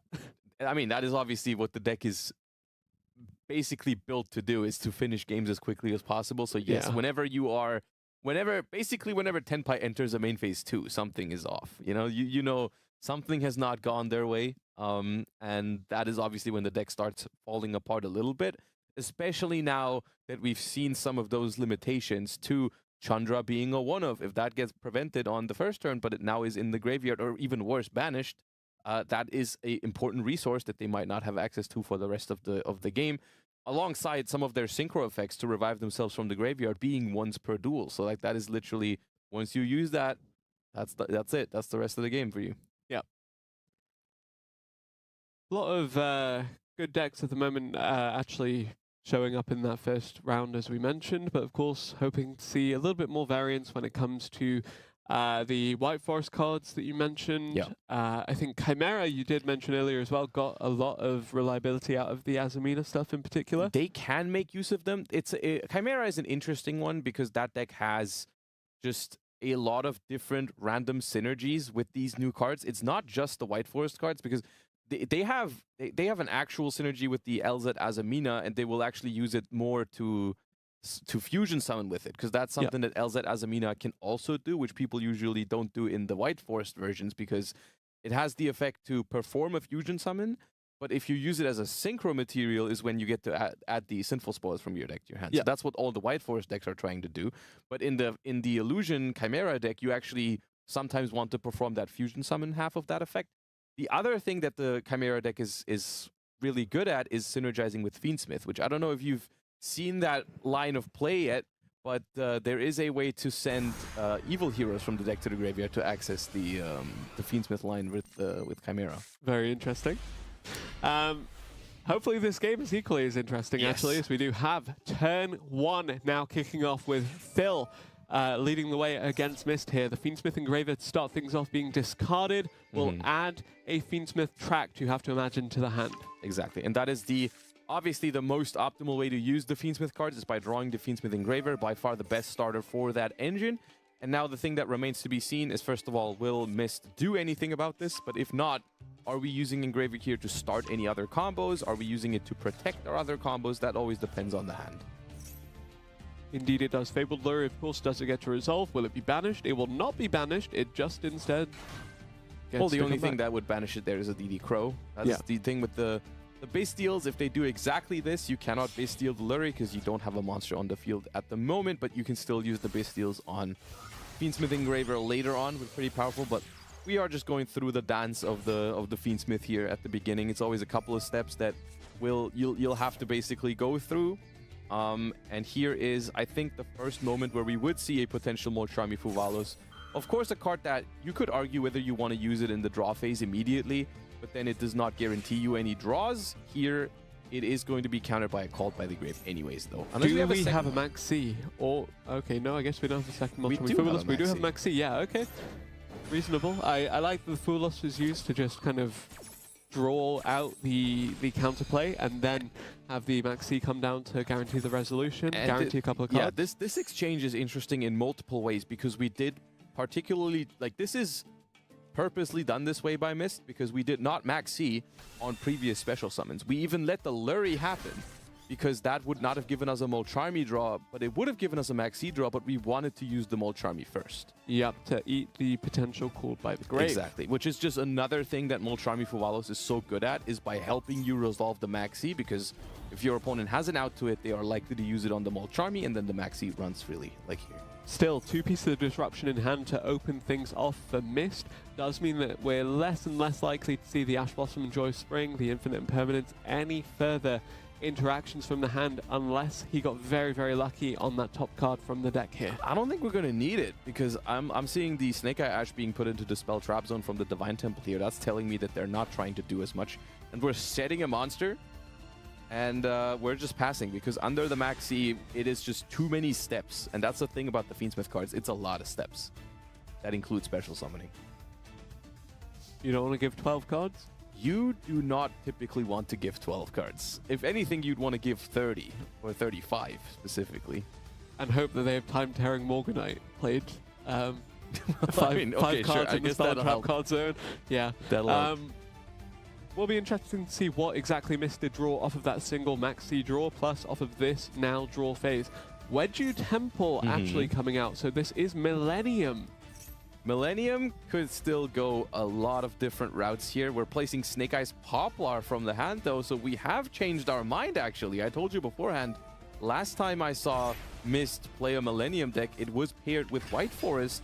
I don't think this is going to be White Forest. I think that would be a wild mix of things if we put White Forest and Snake Eye into the same deck. Is it the Unstoppable Exodia Incarnate? No. Oh. I don't think that is something that uses Snake Eyes Poplar. I think Snake Eyes Poplar is an indicator for the Snake Eye deck. Other Millennium things. Oh, okay. We are doing something. We're taking the Poplar off the opponent's spell trap zone with the Divine Temple here, which is something that not everyone knows this card can do. So I assume by clearing out the spell and trap card zone as well now, it makes access to the potential Snake-Eyes Doom Dragon a little bit more difficult for Mist as well. Potentially, it could still happen, but the thing is the Poplar is now on the opponent's side of the field. So like and since that card is limited, we'd have to like get it back somehow. But we can just run over it, and then it'll put itself back into our spell trap zone from Mist's perspective. But for now, typically the Millennium deck only uses Sengenjin and the Millennium Golem, so they will not be accessing any of the Millennium Shield. Sengenjin wakes from a Millennium and immediately goes to the graveyard to be component for the Moon of the Closed Heaven. Yeah. This will then instead be linked off into Fiend Smith's Requiem, of course, being a light fiend. So we have the Fiend Smith combo now coming alive for Mist. Yeah, and we're seeing the two ways of accessing the Fiend Smith engine. Essentially, we had Phil open the Engraver, and we see Herman doing it the other way around. The sequence into the Requiem into the Engraver. And now Engraver's other effect actually comes into play, which lets you send an equip spell and the monster on the field to the graveyard, which is how we regain control of that Poplar. Still did eat a removal, ate a resource from Herman to have to commit to that. That's fine. So well played by Phil to get that, but we'll see where this goes from here. Snake Eye Oak now coming out does mean we have a little bit more play options from Snake Eyes Poplar also coming back. Mm-hmm. It's also worth noting how the Millennium engine here, by accessing the Wedju Temple, has somehow gotten us into our Snake Eye. Like, normally drawing Snake Eyes Oak and Poplar together is typically not how you get your Snake Eyes combo started in this way. But we were able to put the Poplar in the spell trap zone and then oak it back from the graveyard. Our second call by the grave of the duel here does mean that Droll and Lockbird is removed here. It's denied, it's negated, and cards are coming to the hand of Mist. Yep. Hands are coming to the card. I guess also true. Alright, we're making use of that Wedju Temple, being a expendable resource essentially. We're sending it for Snake Eyes Oak here to summon from the deck, probably Ash. I mean, you can go through Ash, but it probably won't have any search targets because typically the deck only runs one Ash, one Oak, and one Poplar. So we're going to go for the Flamberge directly, and then we're going to place the Temple. Yep, should also see the Snake Eyes Diabell Star start to make an appearance here. Exactly. It's such a powerful card, essentially because it is a free summon off of the Divine Temple, which is typically why you see those cards being played together. Not every version of this deck runs the Temple. And if you choose to not run the Temple, you probably also take out the Snake Eyes Diabell Star, because that is the main usage of that card. Is you just place it from your deck with the Temple, and then you get to summon it out by putting a fire monster from your graveyard into the spell trap zone, and that is just basically turns your field spell into a special summon. Where do you think we go from here in terms of the end field for Mist? Because, you know, we mentioned Appaloosa, Bow the Goddess, we mentioned the potential Fiend Smith Desiree. How do we deal with what is currently established for Phil, and what is the ideal end state here? Snake Eyes Doom Dragon actually coming out. I think there's a good chance we don't have to worry about an end field right now. I do think since it is turn 2, we are able to attack, and I think we are very, very close to being able to just put up 8,000 damage here. We already have way more than 8,000 attack on the field. We just have to, like, either get rid of that set monster or... If Engraver can... Oh, actually, no. You don't even need to attack with Engraver, because I forgot the Karibo and Engraver is together 2,100 on top of that. You could have just attacked with the Snake Eye Diabell Star, and then the rest would have been enough, yeah. Yeah. But we have way more stuff left in attack. We can go for Fiend Smith Sequence to perform a fusion summon of Lacrima or Desiree, and at that point... the only potential card that I could even see saving Phil here would be a Nibiru the Primal Being. However, that you might argue that may have already been used at this point if you had it. So at this point, I think we are just going through the motions here, and this game showcases an important factor about the current format in Master Duel, which is that this deck is very powerful, and we see it pop off here for Mist, but we also did see, of course, Phil on the same deck being stopped by the Maxi pretty harshly, because it is dependent on so many special summons. Xyz rank 8, the number 90, the Galaxy Eyes Photon Lord.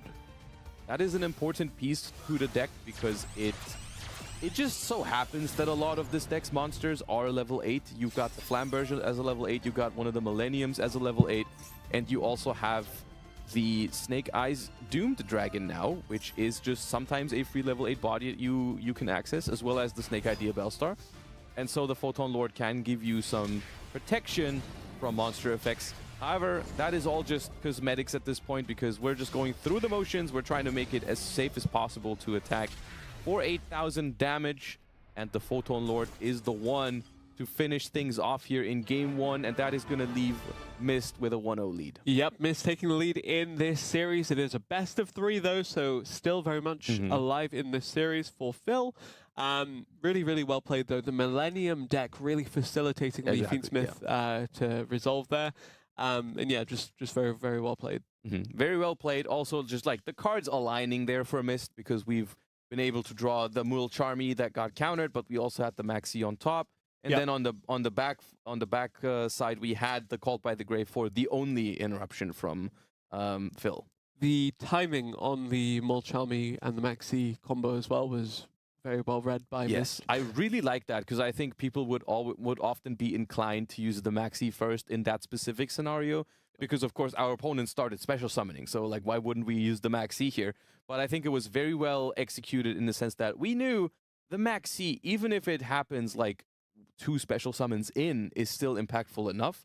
So in order to give us the maximum chance of actually resolving it, we used the Molcharmy Fuvalos first as like a bait for that Cult by the Grave, and it did work out because even though a lot of people often compare Molcharmies to Maxi, of course, they are comparable, they are not the same in power level. Maxi is more restrictive, Maxi is harder to make a field through, so if we had done it the other way around and the Maxi got negated and the Fuvalos resolved, I think there was a good chance our opponent was able to establish even a little bit of a better board. That could have been a problem.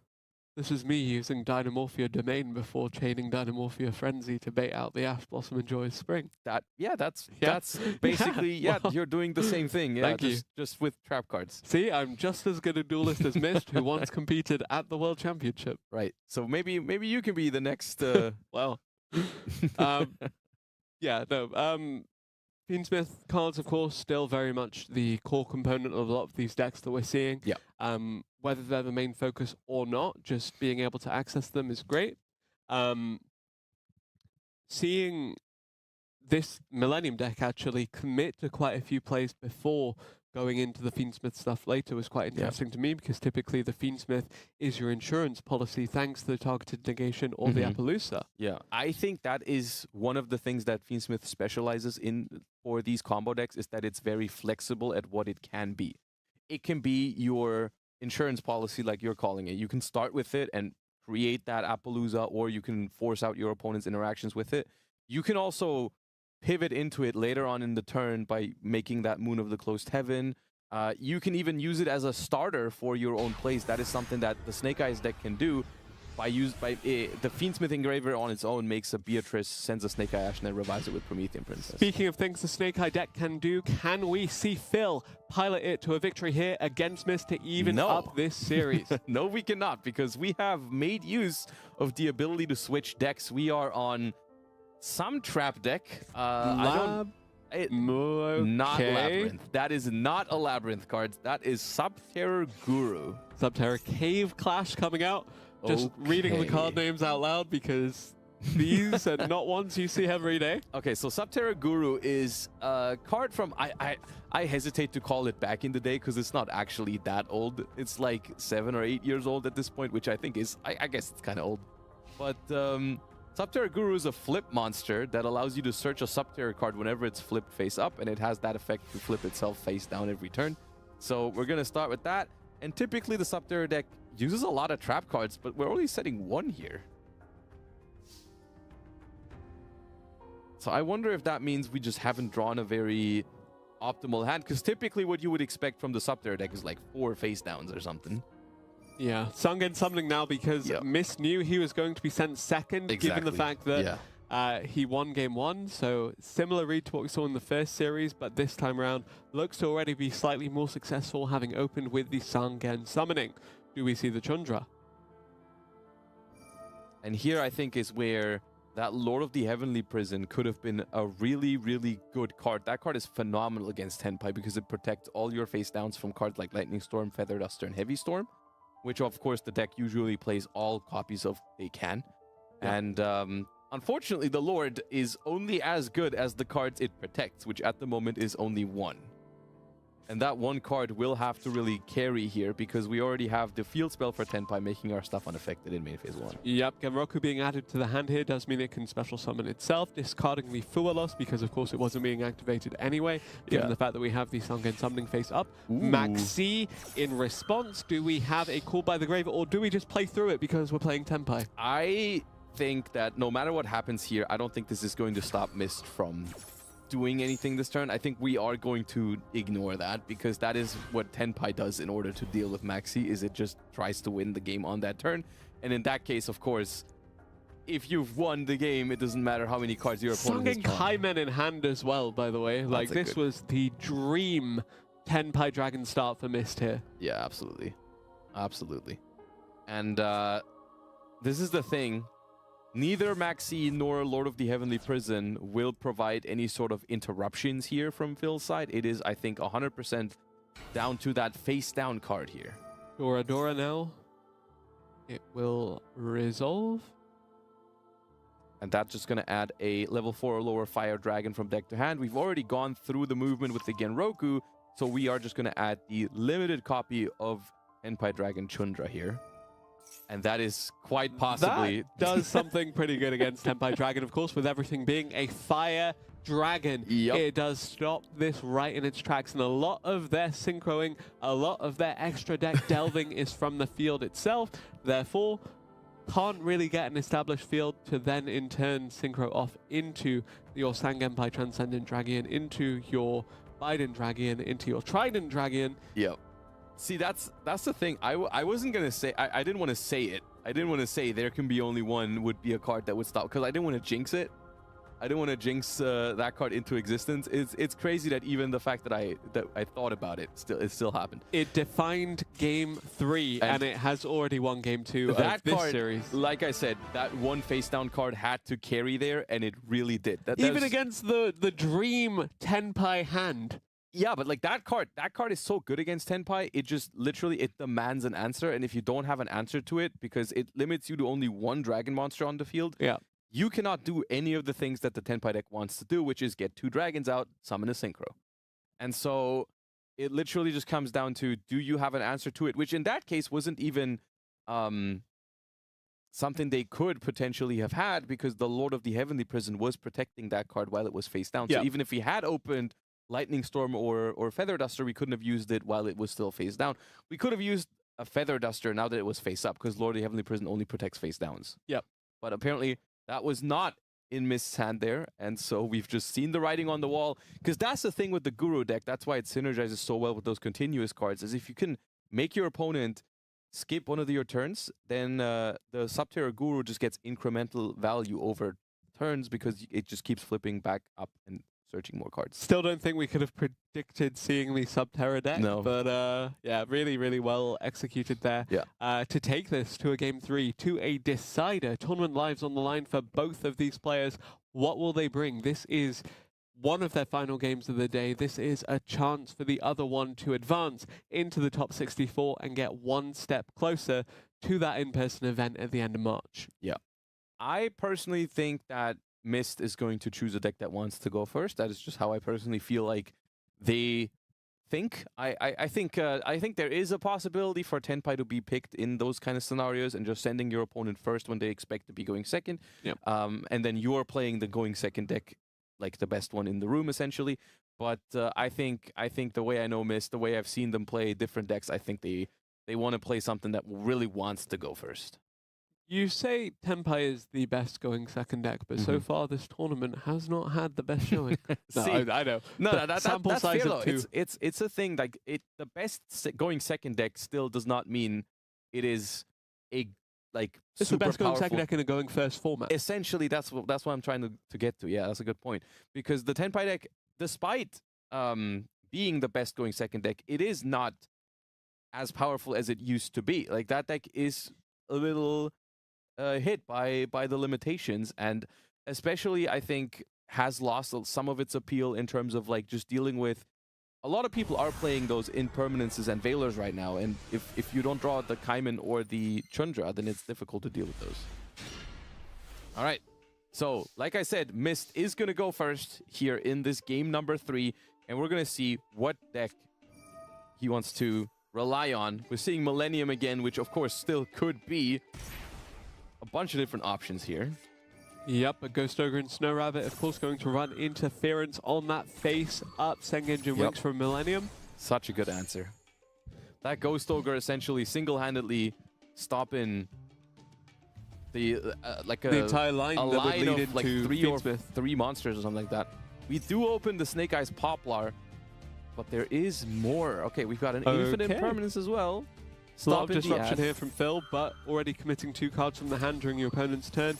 Is there a starter buried in these last 3?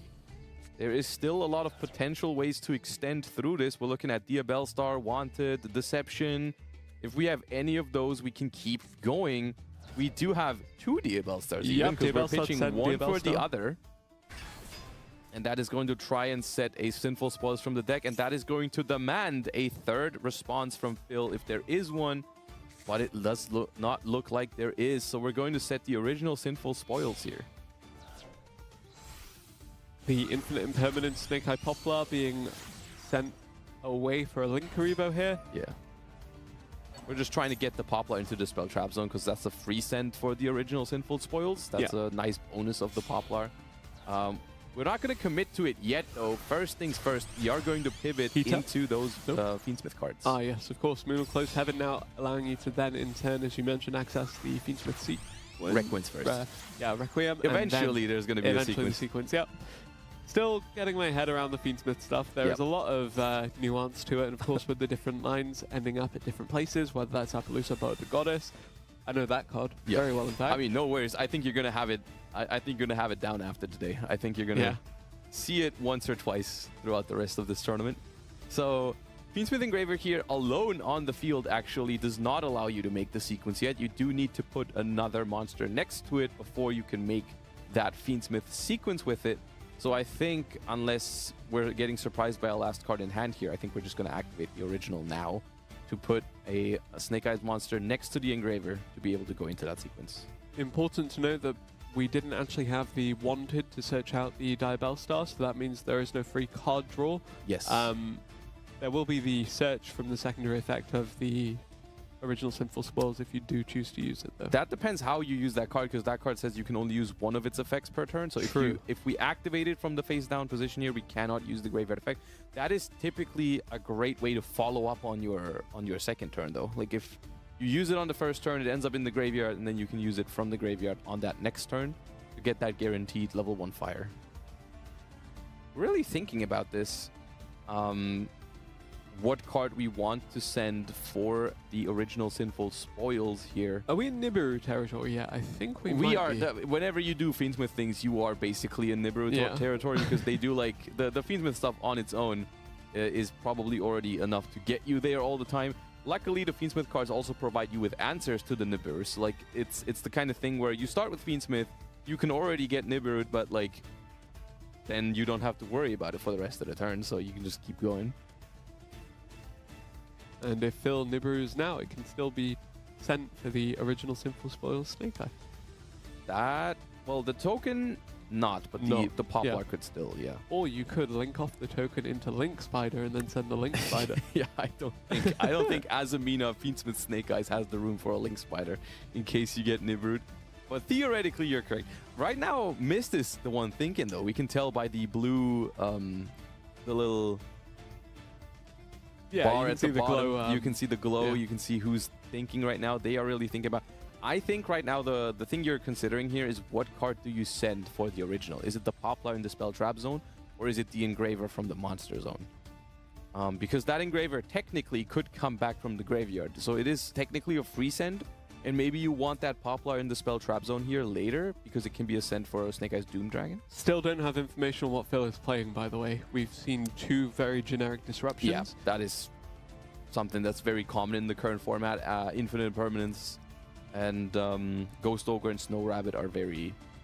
It doesn't tell you that much. I mean, I guess Ghost Ogre tells you a few things about your opponent's deck, because Ghost Ogre is like the, let's say, 4th or 5th popular hand interaction. Like if there's Ghost Ogre, there's probably Ash Blossom, there's probably Infinite Impermanence, there's probably Effect Veiler, because you know they would have probably chosen those first. Yeah. So that begs the question, which deck can fit that amount of hand interaction? So like, it could be a Tenpai deck again, because that has a lot of room for those kind of cards. But then again, a Tenpai deck would also be more likely to have like a 3rd or 4th interaction here, and we didn't see that yet. And really trying to think what's taking Mist this long to decide here.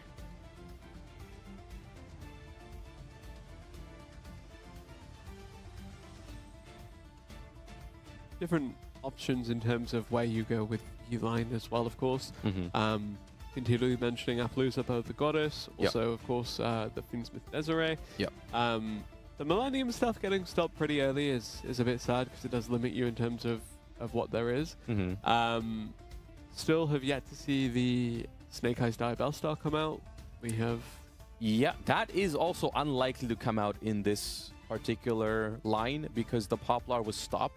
True. Which the Poplar is the one that gets you the field spell, the Temple of the Snake-Eyes, and that's the card that gives you the Snake-Eye Diabell Star. So, I mean, the interruptions that have been thrown at Mist here, while they're not stopping them from playing completely, they will stop certain pieces of that end board. I mean, they're enough to get him thinking for what, like 2-3 minutes. So. Yes, which I'm wondering how much time we have left here on the in-game timer even.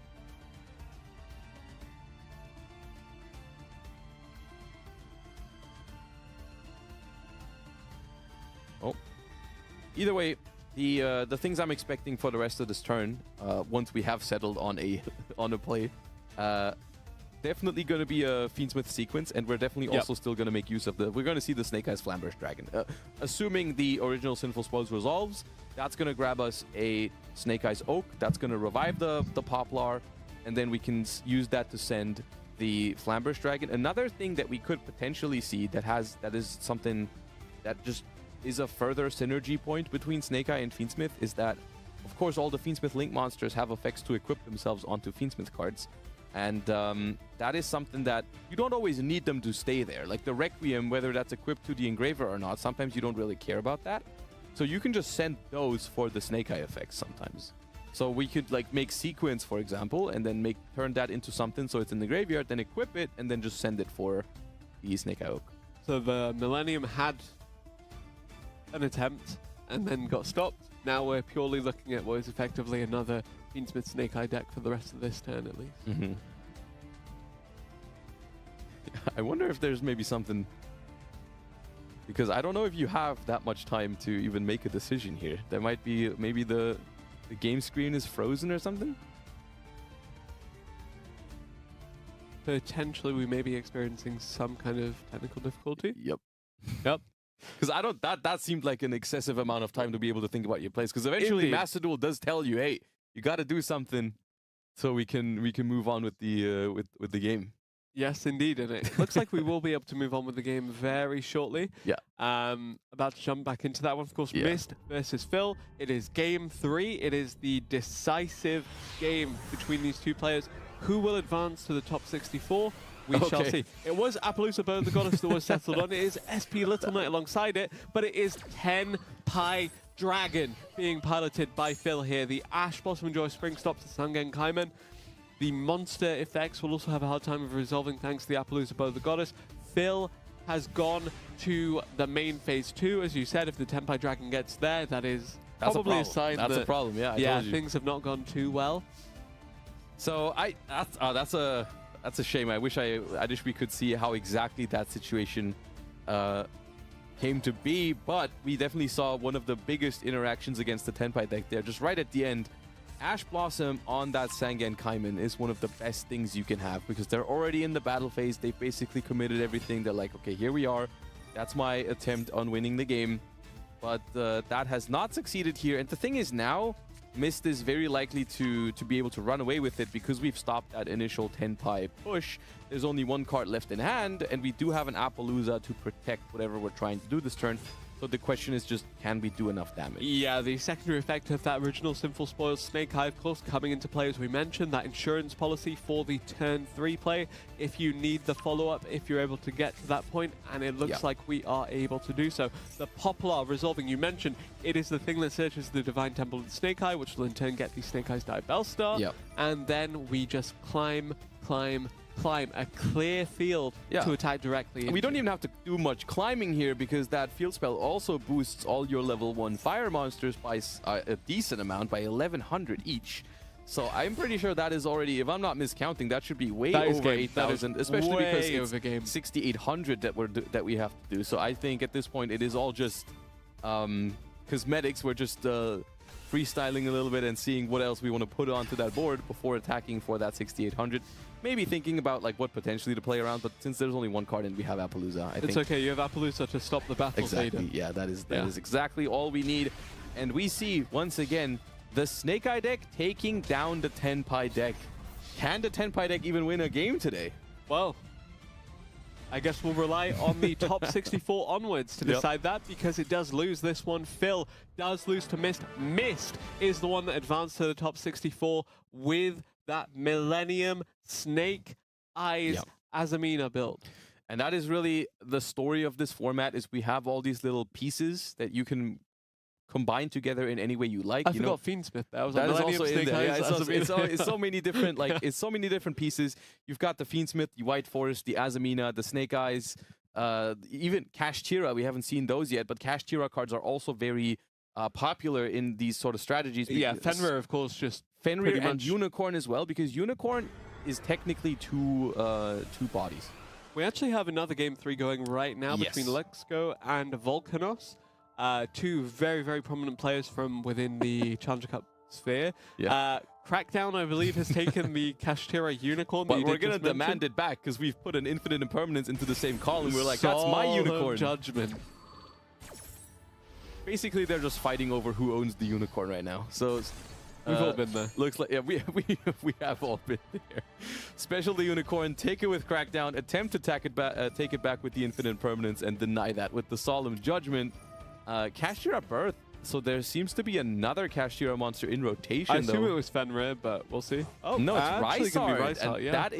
That means it's actually just Kashtira. I mean, Kashtira Theosis also in turn allowing us to kind of surmise that is pure Kashtira by the looks of things. That is definitely pure Kashtira, which is a little weird, because why does pure Kashtira have a face-down monster on the field? I assume it's because there can be only one at some point, given the fact that Crackdown is in play for this other deck. Or since the other deck looks to be a trap deck, it's possible we tried to start by summoning a Kashtira monster and it got like flipped with a Daruma Karma Cannon or something like that. Either way, Fenrir hits the field here, importantly in defense position, because you've got no other option with the Kashtira Theosis. You are forced to put it in defense. Of course, they would love to be able to attack with that Fenrir this turn, because it could like banish the Crackdown, regain control of the Unicorn. First off, we're going to banish for the Kashtira Rysart. For cost, a Kashtira card from the deck, which some of them have powerful trigger effects when banished. Banishing Kashtira Ogre and banishing 3 cards face down. Scareclaw Kashtira now coming out as well, so we have a lot of level 7s available for that inevitable XC summon into your Shangri era. Yeah, and we're doing another cool thing here. We're banishing Kashtira Theosis for its effect, which when that card's banished, you get to add back another banished Kashtira. So we're adding that Ogre back from the banished pile that we just put there with the Rysart.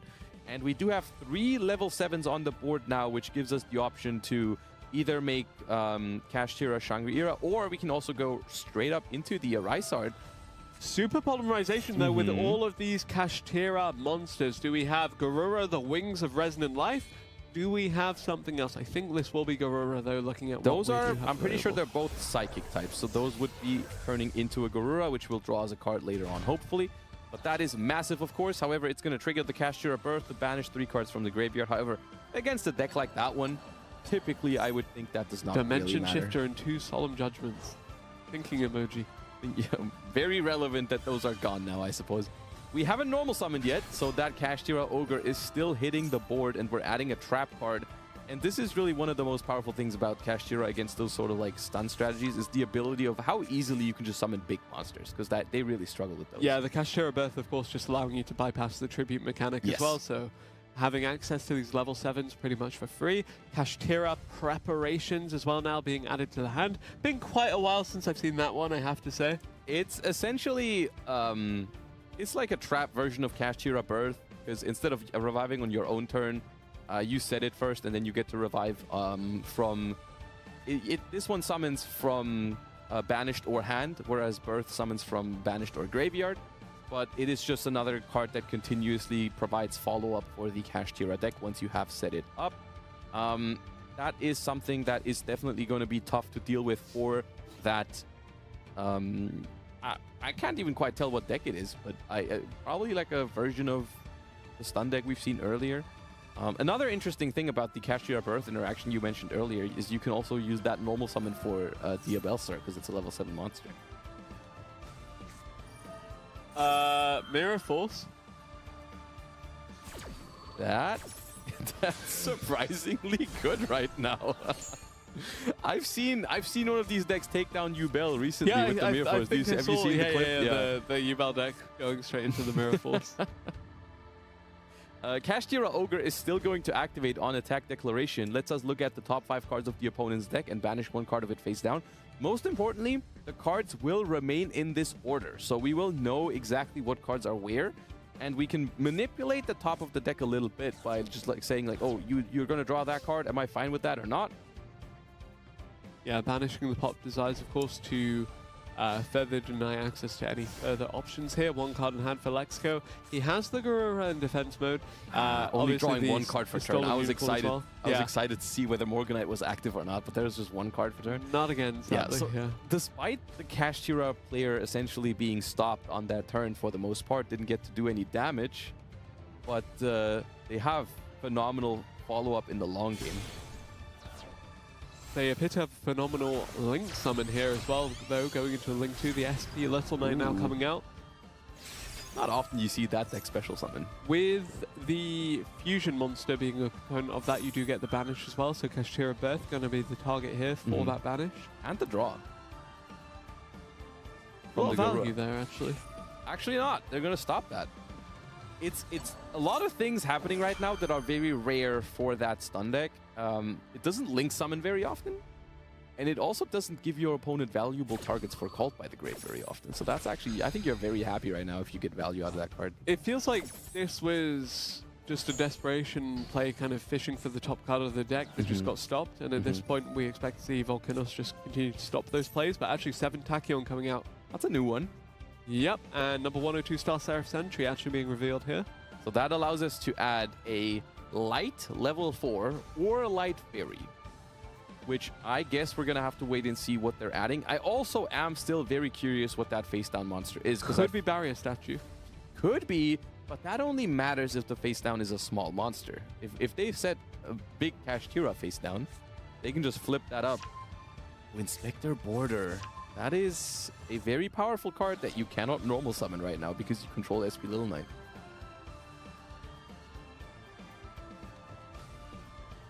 I guess Little Knight could banish itself. Not right now. Not right now. You have to wait for your opponent to have a face up. That, and also you can only do that in response to something. True. SP Little Knight is only able to chain to something that your opponent does. It looks like we have information what that face down card is, though. It is just a Molcharmy. Okay, so that is good. I was afraid that might be a big Kashtira. And now it's down to, will we? Okay. Crossout Designator in the end phase. This is quite possibly just because that is normally not a very good card against that deck, but most importantly, this puts a Kashtira card banished, so we have a target for Kashtira preparations. So we're going to summon back the Unicorn here in the end phase. Now we take our turn. That means the effect of Crossout Designator wears off and the Unicorn is now live again. Yep. So what was this draw off top of the deck, I wonder? Okay, the SP Little Knight effect will resolve to banish itself and the Kashtira Unicorn here to stop any further Xyz plays or anything like that. With well, the Unicorn has already been activated, and we are going to get that Theosis, indicating we have access to a Kashtira Birth off the top. Okay, I was expecting them to search that, but I guess if you just draw it, then that also does not matter. And this is a position that, I mean, they are on 2,000 life points, so I'm pretty sure the game is going to end that turn. The Kashtira deck will have no problem putting up 2 monsters to attack, because we know the set card is most likely in the Spectre border. Yep. So still have the normal summon available, by the way. Have so the normal summon available. Very Can special summon Telemans Kashtira. Can still summon with the preparation. And that is most likely going to be enough here. Going special summon Telemans Kashtira, so banish something from the graveyard, but and also see just the writing close on the the wall. game out there. Yep. Kashtira is a very, very powerful deck against those kind of strategies, and that's the thing. A lot of decks are trying to counter those combo-heavy decks right now. Like they're playing good cards against them. So the fact we see it in Game 3 perhaps suggests to me that we saw it earlier. Saw the denial kind of lockdown heavy deck in the Game 2 perhaps, and then just a complete read with the pure Kashtira build. It really could be to answer that. Very well played by Volcanos either way to advance there into our top 64. We're moving closer and closer. I think that is that leaves 6 more matches until you could potentially be the champion and winner of the invitation. Yes, indeed. You could get invited to that Challenger Cup final. I believe we will have one more replay from the top 128 before we move on to that one, though. All right, let's see what we've got. So let's see what happens. Ooh, we get perfect. We're being spoiled with perfect information. Salamangreat versus Tenpai. I really like the Salamangreat deck. I really like that deck. It is being met with quite a bit of resistance here by Tenpai, though. Yep, but here comes Salamangreat Fire. Infinite Impermanence actually to answer that. Of course, we do have the Nibiru live in hand of the Tenpai Dragon. Why do we have to see it already? As a Salamangreat enthusiast, I really don't like seeing them try their hardest, and then I know the Nibiru is already there. Being is just waiting, yeah. Because that is one of the the most classic Salamangreat endboards is that Nibiru token. Alright, we're gonna try our best at finding a way through this, I suppose, but I do think that Nibiru is going to hit pretty hard. Continuing to link off here, Sunlight Wolf now coming out, and then of course that will in turn lead into another Sunlight Wolf, or into a Nibiru, the Primal Being, and Primal Being token.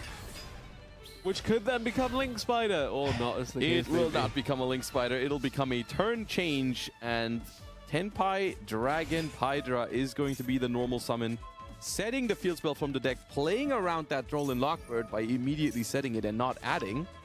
So we're going to get the add of the field spell, that's going to be Genroku, that activates. We activate Droll and Lockbird. But at this point, I think we're just going to chain the Kaiman. I mean, to be fair, some good mind games from Turbulence, not playing Rescue Ace. True. Yeah. Well, should have called themselves something that does not lose to Nibiru. Like, I only summon 4 times ever. Elemental Hero. Ah. that is not the right one. Here is a Synchro Summon, of course, the Biden Dragon, of course, you have to imagine coming out here. Yep, Sung Genbai Biden Dragon, of course, that next step in the Tenpai Dragon combo, but doesn't need to be the next step when it's just the finisher in and of itself. The funniest part about this match is how much damage they had left there. Like, you don't even, you can't even overstate how game that was. They probably had about like 10,000, 20,000 damage left because they still hadn't done the Transcendent Dragon yet. They still hadn't done the Trident Dragon destroying the field spell yet, which pumps up the Trident Dragon to 6,000 and attack 3 times. I'm pretty sure Lampy picked that replay just so we would see Tenpai Dragon win, which is, you know, fair enough. Fair enough. After seeing it not have the greatest amount of success throughout the earlier stages of this tournament. But speaking of the earlier stages of this tournament, first round's over, second round's over. We have a third round coming up right after this video.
And there we are again, swapping around. I'm back in the booth here with the one and only yours truly, Joshua Schmidt, of course. And that is going to be the third round coming up next, which is, let me do the quick math, top 64, right? That is going to be top 64, It will be top 64 next. But the last round has just ended, so we have some time still in between the rounds. And I thought, how about we play a quick little game of Who Am I? So I think I'll try to guess your mind here. So you will think of one card out of the entire Master Duel card pool. And I will, with yes, no questions, try to figure out which one it is, okay? Don't pick the one just behind you, okay?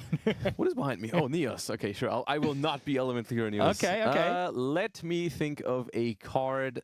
Okay, I got one. You got one. Okay, so is it a monster card? It is a monster card. Is it an extra deck monster? It is not an extra deck monster. Okay, is it an effect monster? It is an effect monster, yes. Okay, we're getting there. Is it level 4 or lower? It is level 4 or lower. Do you have a special relationship to the card? I would not say so. You would not say so? Okay, so that rules out a couple of cards, to be fair. So it's not Malbec Circular. I tried not to pick the most obvious ones. Okay, I see, I understand. So is it level 3 or lower? It is level 3 or lower, yeah. Is it level 2 or lower? No. So it's level 3. It is, yeah. okay. Process of elimination. Pretty good. Is it dark attribute? It is a dark. Is it Tour Guide from the Underworld? It is Tour Guide from the Underworld. Did you know? There you go. Is that just the most famous level 3 dark monster? To me, I mean, competing with Sangan, but they kind of go hand in hand. I thought about Sangan for a second. There you go. I read your mind perfectly, to be honest. Yeah. But okay, so we got that. I would be excited because I watched some games in the room next to the featured match that you guys saw, and there was some Unchained gameplay actually. I saw someone bringing Unchained. And I mean, to be fair, you can very easily combine that with the Fiend Smith cards as well, right? Yeah, I mean, Unchained is still a deck that does benefit from those recent releases. Yeah. Aerial Eater as well is a good card in Unchained, and you still got those Fiend Smith cards that you can turn into a Yama as well. So like they can help the Unchained deck get going as well. Yeah, I mean that's a cool thing about Aerial Eater, right? That it is just a Fiend monster on the field. I think that's why the Yubel deck also in its combo profits so much off of it, because when you bring back the Aerial Eater, it immediately is a piece to also go into the Yama with it after, right? Exactly. It's like, usually you went into something else and then you had the sequence there on the field and then like you couldn't go into Yama right away. But with that extra Fiend monster now, you do have very, very easy use of it. So that's pretty cool. So would be very happy to see that. Also, Ibris was guessing that I picked the replay for you guys to watch because I wanted to see Tenpai win. Yeah, I thought something was up. Of course, I wanted to bring you your Salamangreat deck instead. I did appreciate that. The thing is, the way I looked at that replay, because the hands were revealed, the demise was there, right? I looked top first, and I was like, oh, that's Salamangreat. I love to see that. And then I looked down, I was like, why is there Nibiru? Why does that have to be there? It's always the same. I mean, nowadays the deck technically has some roots to play around that card, right? Yes, but the combination of cards that the opponent had that card is obviously very, very powerful if combined with further disruption, because I do think if there was only a Nibiru, we probably could have dealt with that. Yeah. And in combination with the other cards. And then also, of course, on top of that deck just being Tenpai with a Pydra and a Kaimin in hand, that is not going to pan out very well for the Salamangreat. Pretty much. And maybe it's not the last time we've seen Salamangreat today. I would hope so. I like that deck. And I do think it has a very powerful board it can put up. And it has some advantages in the current format as well, because it does not struggle with Bystials at all, which is a popular choice for some players. However, it does have, obviously, its little issues with Nibiru, Maxi, and the Molcharmies as well, right? Yeah, that's true. But then also another card you guys got to see there in the other replay was the 7th Tachyon, and we saw it actually resolving to search for Inspector Border in that case. Which is not a Tachyon card, actually. Not really. Maybe we're going to see the Tachyon stuff later on as well, but what other cards could be searched off of the 7th Tachyon today? Like, what other decks are profiting off of the release of that card? I mean, 7th Tachyon is a very open-ended card, because essentially the only thing it says is like, oh, you want to be playing an Xyz-based deck, and you need to have a somewhat solid target among those, because you can't search any card in the game with it. There has to be a fitting Xyz monster with the number 101 to 107. Yeah. So, like, some examples that I've heard people talk about is adding Exo Sister Martha, because you can reveal... I like that. You like that? Yeah, I like that. I gotta admit, I like that. I mean, it's just 3 extra copies of packs, basically, which is definitely adding even more consistency to the deck. Yeah. Then, of course, we saw in those stun strategies, like, they are really going in and really all pretty much using that, because that deck is struggling with consistency. I think in top 256, we saw it, where they just couldn't get like a real monster early on, and they just had to rely on the Ecclesia. They have limited some of these very powerful options for that deck. You only, the Inspector Border we added is a one of. The Fossil Dyna is also a one of now in Master Duel, so that is something that you could... Of course, the other thing that you have to take into consideration, though, is that 7th Tachyon, while being able to search those monsters is pretty powerful, you do have to put a card back. Oh, true. And I do think for some decks, it is a big deal losing a card, like just for that little bit of extra consistency. So it is always... I kind of like that about that card, because it is so open-ended, it is very flexible, it is very powerful, but it does come with a real cost attached. So you have to think about it twice, whether you want to play it and then actually activate it. Because you basically have a 4-card hand if you use it on your first turn, and that is a big deal sometimes. Yeah, I mean, especially with those slower decks, as we just saw there. We saw the Guru deck as well, which is clearly a slow deck as well. Yeah. And those decks really need all of those cards, because imagine you also have Morgan Knight in your opening hand. Like, Morgan Knight down to 3 cards. On the first turn doesn't really do anything. It just goes you, gives you like a longer game than this card. 3 cards, as you say. And then, of course, one of them is one of those powerful monsters.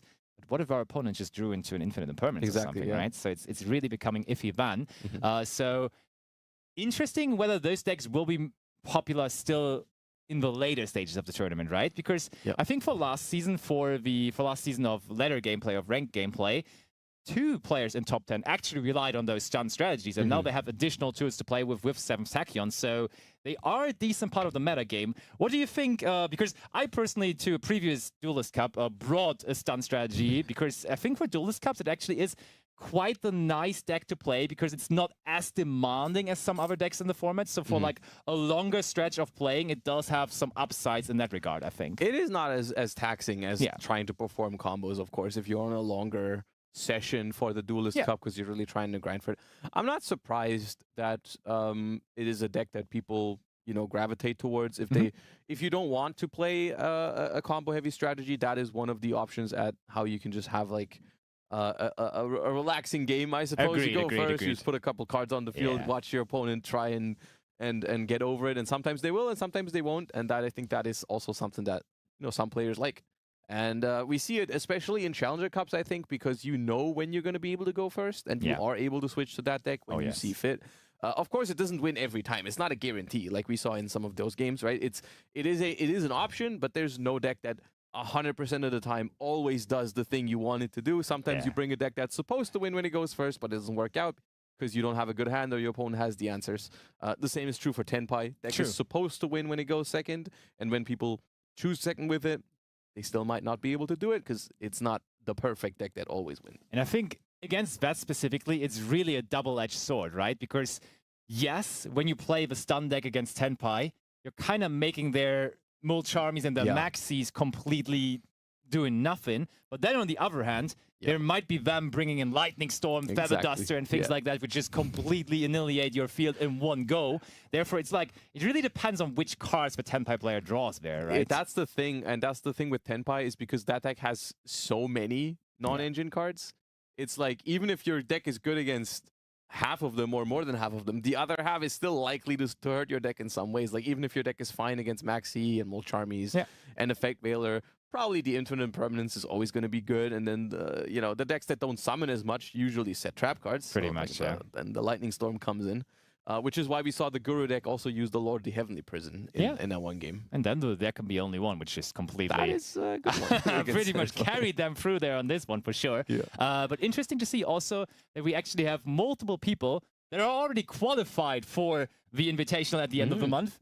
They just don't stop grinding. They don't stop playing. They want to show off, basically. Look, they use it as a testing ground. The prizes, even if you put the qualification aside, are still pretty neat, right? Like, I mean, people grind Challenger Cups for a reason. Yes. And the prizing for this one is still the same as the other ones. It's just the qualification on top. So I'm not surprised to see people that typically already grind these cups when there's no qualification on the line. They would obviously still join here, even though they're already qualified. And I'm sure they still wouldn't. They wouldn't say no to that first place prizing. Totally not. And also, I think right now there is just a time where like every competitive Master Duel player, they just try to play as much as possible. They try to play against competent players as much as possible because, of course, next weekend there's the season finals of the winter season for Challenger Cups coming up, where, of course, that is the most important tournament of the season with the biggest pricing, and therefore you want to be ready for that. But also then the week after even then is the Duelist Cup, which gives you the chance to qualify for the World Championship, of course. Therefore, this month of March, obviously a very important one for all kind of Master Duel players. And therefore, not a surprise that we see all the regular grinders in today's competition. I think we're lacking Quanto. What have you, like... I haven't spoken to him. Why? I just assumed he was going to be in this tournament. Because whenever I have a Challenger Cup, Quanto's just there. So I didn't question it for this time. Eventually, I stopped asking, hey, are you going to play this Challenger Cup today? Because the answer was usually yes. Maybe there's something else happening. Maybe we're playing a different tournament today or something like that. I don't know. But I mean, once again, Quantal already qualified for that end of March season or year finals for the Challenger Cup. But overall, exciting month in March for Master Duel. A lot of competitions, different kind of competitions, like you said. We've got the huge qualifier today. We've got the season finals next week. We've got the Duelist Cup. We've got the grand finals at the end of March. Basically every weekend. Every weekend we've got crazy competition for Master Duel, so it's a great time to be a competitive Master Duelist. And we are obviously getting closer to determining one more participant in our March Grand Finals. We do. And one deck I want to talk about with you is the Blue Eyes deck, because obviously super, super fresh. I mean, not Blue Eyes itself, but the support it received in the recent pack. What do you think with the current card pool available in Master Duel? What's the best approach to play the Blue Eyes deck? Is it a pure approach? Are you an Alistair enjoy, which flicks in some Invoke cards into it? Or what do you think is the best way to go? So I have only had one day, essentially, with the deck yet that I actively played it. And I started out with a more pure approach to the deck, where I just at first I threw in some Bystials because I felt like, you know, Dragon deck, get those Dragon extenders in there, and I like Bystials right now anyways. That deck ended up being slightly over 40 cards because I just couldn't fit all of it in 40, and then eventually I was like, you know what, I would really like to draw those Blue Eye starters a little bit more consistently. Because my initial thought was like, of course the Blue Eyes deck has some of those cards that you don't ideally want to draw because you can search them for free. I'm thinking of the Mausoleum because the Link monster just searches it, so like you're drawing it. It's not a terrible draw because you still want it, but like you would have rather gotten it for free. True Light as well is the number one, same thing. Yeah, the Maiden can place it from hand, so you can still do the things you wanted to do, but it's like not as nice. You're just not getting the card for free, and that just doesn't feel great. So that's why I thought initially maybe going over 40 is fine, because then you draw those cards less often and you just get them for free. But then I valued the consistency a lot by just going to the 40 card version of it, where I cut the Bystials and I kept it just pure Blue Eyes, which I think is fine. I like that deck. I think it was fun.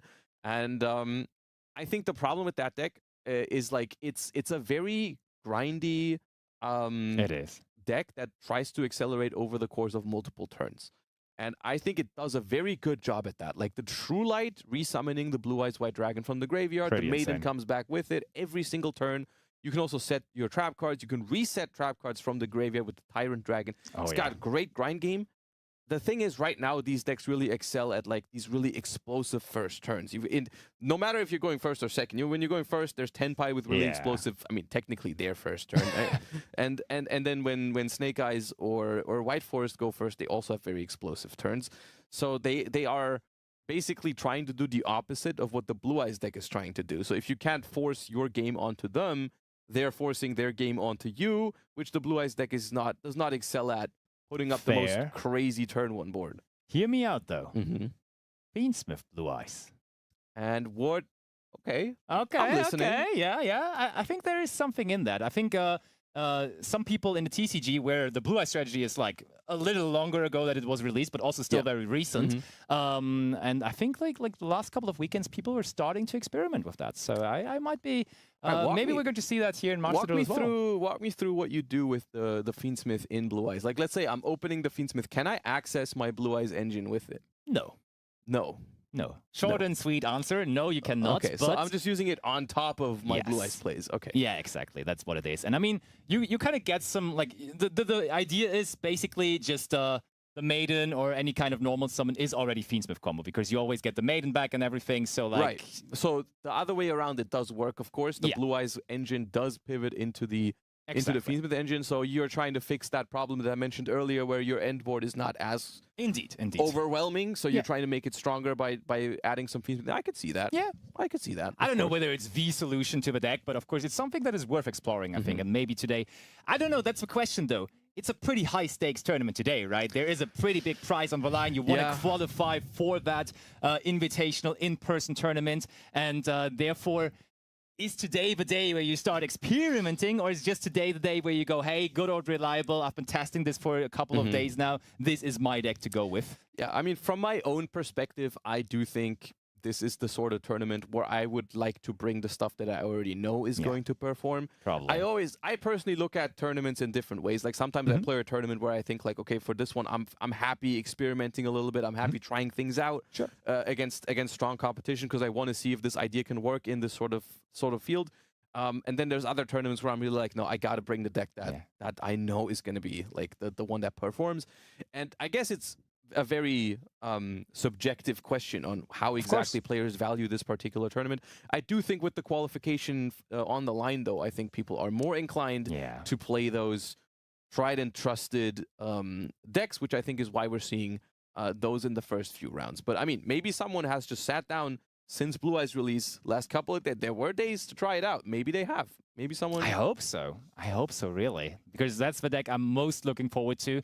And I think if there is people that already experiment a little bit today, it may be the ones already qualified, of course, for the Invitational. And I think for our top 64 match, we're going to have someone already qualified. So let's go over. We do have the round starting. We do have top 64 starting. And if you recall the 1000 days of Challenger Cup competition, you do recall Bronas also claiming a spot into the Invitational already. And we have on the other end Celestion with a Teal and Scream. I love to see that. So we do have a creative deck right away, but on the side of the opponent of Bronas here. And that looks like a very powerful start. But this also, of course, if you start with Shiren, usually the Telemans deck is quite nice into Maxi and stuff like that. But when they start with Shiren, it makes them a little vulnerable to Maxi. Looks like there is no answer to it, though. No answer, and we're considering what we're sending away for the Shiren here. Telemans, of course, another deck we haven't mentioned yet that also benefits a lot from the Fiend Smith, because the Beatrice is still a thing, and that obviously being able to send not only on your turn but also on your opponent's turn a card from the deck to the graveyard is something that is so good for Telemans. It very much is. That's quite a decision here for Celestion. I feel like when you activate Telemans Shiren, you kind of already have an idea of what you're going to send to the graveyard, right? But looks like Celestion did not expect this to go as smooth, and he did not expect it to go as clean, and therefore he just decided to think about it now. Let's see. We'll have to figure out whether that is going to be resolving or not, and that's probably what they are wondering about here. Maybe we just have a bunch of cards in hand that have great graveyard effects. Yeah, possibly. Or maybe we're encountering the same situation as last game, where a decision has already been made, but the... Must be, right? Must be, because like, if you activate this, there must be a solution to it. So we're trying to figure that out. There's no way in the world that this is just taking for so long. I think this is. I think we probably just have to rejoin the game. Yeah. That's probably what we're going to do. Let's bring it over to us for a quick moment as we try to go back to the replay. I mean, not much happened yet, so we're not going to miss a whole lot here either. But we're just going to try to go back and forth. What do you mean? I want to see those random sends off the top of the deck. That's the most exciting part of Yes, but I'm sure we're still going to be able to see that. I mean, it's not only going to be free cards for Shiren, but also then free cards for the Telemans Scream, of course. What are we going to get? Oh no, we're missing it, as you said. Oh, wow, where did our cards hand in hand. What is going on here? And Bronas has used 2 cards in his hand to pretty much completely stop what Celestion was trying to do with the Telemans cards here, apparently. That's tough. 0 cards in hand never is a good situation to be in. Little refresh and almost the entire hand's gone. Yes. It almost felt like a patch. Okay, life points of Celestion also halved, meaning there probably was a Destrudo involved at some point. Destrudo or Millennium, but it doesn't look like we have Millennium cards. Yeah, I think with Millennium cards, we could assume that there were more cards on the field at this point, right? Yeah. I mean, if everything goes wrong Fiend Smith Engraver has still got your back, and you will be able to end on at least something. So we're going to see what they decide on here. Probably going to be a Fiend Smith sequence next, or maybe a Beatrice. Beatrice in this deck, as you were already kind of spoilering earlier, is such a good option, but it's not going to be option here, as this is in fact a Link summon into I think it still is Fiend Smith Beatrice sequence. Oh, true. Because it's like, you don't have to make the Beatrice with the 2 engravers. True. You can go summon Fiend Smith Lacrima that revives an engraver, and that's still 2 level 6s. You just get the sequence for free, basically. Absolutely. You are very right about that, and I'm pretty sure that's what Celestion is going to do here. There is the Fiend Smith Lacrima. I always forget about that, because Lacrima, like, it's just free, as you are mentioning. It's just so good. It's just extra steps for extra cards. But we are going to take those steps here, and now is where we decide what we go into with those level 6s that we have. Can make a Caesar here and call it a day, can make an Appaloosa and call it a day, but I mean, most likely knowing the Telemon strategy, we keep going. Yep, there it is. That is a rank 6, and that rank 6 is Beatrice, the Lady of the Eternal. Very much well known still from Burning Abyss times, but now, of course, when level 6 monsters are so easily available in 2025, it is coming back to the competitive meta game, and we see Telemon's Hafner's being sent to the graveyard. So is that Kid Colors coming? Oh, yeah, if it 2 hasn't monsters. happened yet, that's the thing. We missed the short part of that first turn. Maybe Kid Colors has already happened, but it does not look like it has, because I think that is making the Kid Colors. Yeah. All right, so you thought we were done. We have just started. Let's see. We get 1 search here. Possibly we have not even normal summoned yet, right? Yeah, when we search for Rhino Heart, there is good indication to believe that we haven't normal summoned it I mean, yet. we do want to use the Kid Colors effect to send itself. Probably going to special that Rhino Heart from hand anyways. Possibly. True. And that is going to give us a guaranteed send from the Rhino Heart, and also 5 random ones from the Kid Colors. So that's going to be exciting. We'll see what exactly they can add on top of the guaranteed. Probably going to send a Shire in here, because the Havness is already activated. Let's see. 1, 2, 3, 4, 5. I saw a Telemons cards. Yeah, there was a Telemons Kashtira. There was also a Heartbeat, which I don't know if there's a target for it in the graveyard, because that adds back a Telemons trap card. We're about to find out. Okay, Shiren, of course, will activate. Scream was there as well, so that's going to give us a trap card at least, no matter what. Does not look like we activate the Heartbeat. Yeah. But the Telemons Kashtira instead, which is just 2 more cards being sent from the top of the deck, and Salik. Wow, that's pretty good, honestly. Salik's pretty good, unless we wanted to search that, because that is no longer available. We're searching Meta Noise instead, but that is going to give us a search for another Telemons monster after we've performed this fusion summon of what looks like a Rulkalos. Yeah, should be Rulkalos. Telemons still such a beautiful and strong deck. Yep. And with the Kid Color still around, and now the Beatrice and the Engraver in the game as well. Very much an absolute powerful option to be considered. Yep. Searches for the Telemons Hafners now.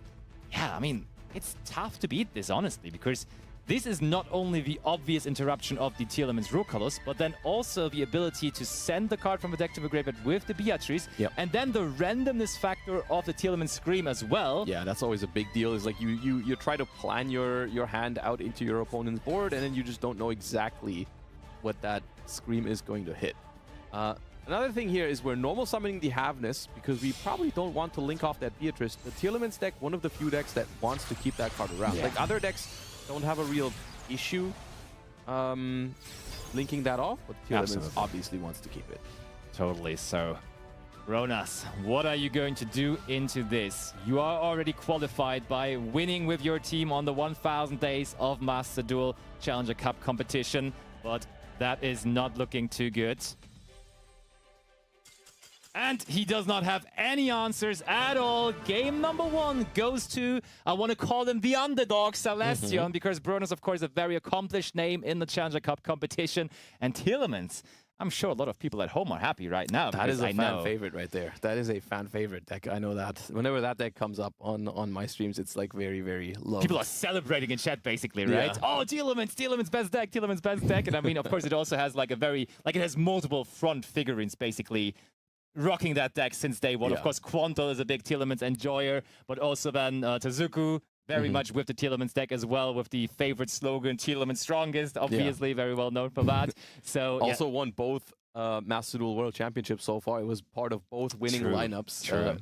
So basically, ever since that deck has come out, it's been a very, very relevant factor in Master Duel. And even with the significant losses it's suffered throughout the last couple of months and years, you know, we no longer even have Tearlaman's Merly anymore. You know, anyone remember Who needs Merly? that? Yeah. Anyone remembers Fusion summoning 3 times in a turn? Who needs that, really? I mean, we're like, we are Fusion summoning on a different way now, right? We just use the sequence, so this is like our Merly substitution of Fusion summoning summon a third 3 times that turn, actually. Yeah, Yeah. so fair enough. Yeah, we're just scratching that itch. You know, we need 3 Fusion summons a turn, so we're adding the Fiend Smith cards to Tearlamans. Pretty much, yeah. But deck really, really powerful. And I think with this deck, I'm always scared of going first against that deck as well. Of course, when I go second, it's really rough, as we see here. But going second, that deck has also that unknown factor. Like, they can just snowball into so many things off of so little cards. Like, one random Chiron activation almost like sometimes gives you 4 things to activate. And then it can become so much at once, which is like... That's the beauty of the deck as well, because it's so unpredictable. And I think like I'm always struggling against that deck because I don't know what to expect, because you can't. I mean, yeah, timing your interactions against that deck is difficult because, like, let's say you have a way to stop a monster effect like an Appaloosa or something, and they activate Tearlaman's Sharon. Whether you should be stopping that or not, you don't know yet, because sometimes that card just sends 3 cards that don't do anything, and sometimes it sends everything they could ever want. Same is true for like an Ash Blossom and Joyous Spring. Do you use that on a Sharon or not? I guess that's just up to you, whether you want to take the risk of them hitting some very powerful cards. Nobody knows, but will they play that deck going second as well, is the question now. Game number 2 starts, and Celestian will, whatever he has picked for the second game, have to play it going second. And Bronas, I told you, he may be ready to experiment a little bit today because he's already qualified. Oh, I love that. And we are seeing the search of a magical Musketeer card, because sometimes people even forget. Sometimes people think Fiend Smith Tract literally says search Fiend Smith Engraver or Fabled Larry from your deck to the hand. But no, you can search any kind of Light Fiend from your deck. And I think that was Starfire that we searched there. That was Magical Musketeer Starfire. And I am very, very interested to see how exactly or what route we're going to take this Musketeer deck. Musketeers, of course, having the advantage of all of them being Light Fiends. Yes. So you don't have to do the extra step of committing 2 bodies into the Closed Moon.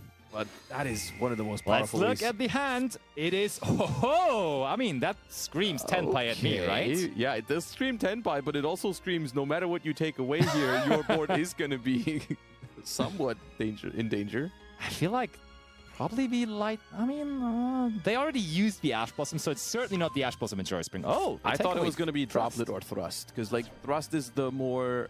Thrust is the card out of those cards that can give them access to Engine, because they currently don't have a Tenpai card. So Thrust getting Talents to draw 2 could get them there. Droplet is also very scary, though. Allowing them to keep Droplet is always going to be dangerous. But we're going to see a link into Magical Musketeer Max here, which is just an extra Light Fiend in rotation. What is going on here? Abomination's Prison? What an abomination of a deck we're about to see here. There's actually also some Unchained cards in there? Unchained Musketeer Fiend Smith? I mean, that just looks like Fiend good stuff. Like every single good Fiend card is probably in that deck. Yeah, and I mean, makes sense, doesn't it? Like, that is definitely something that can work.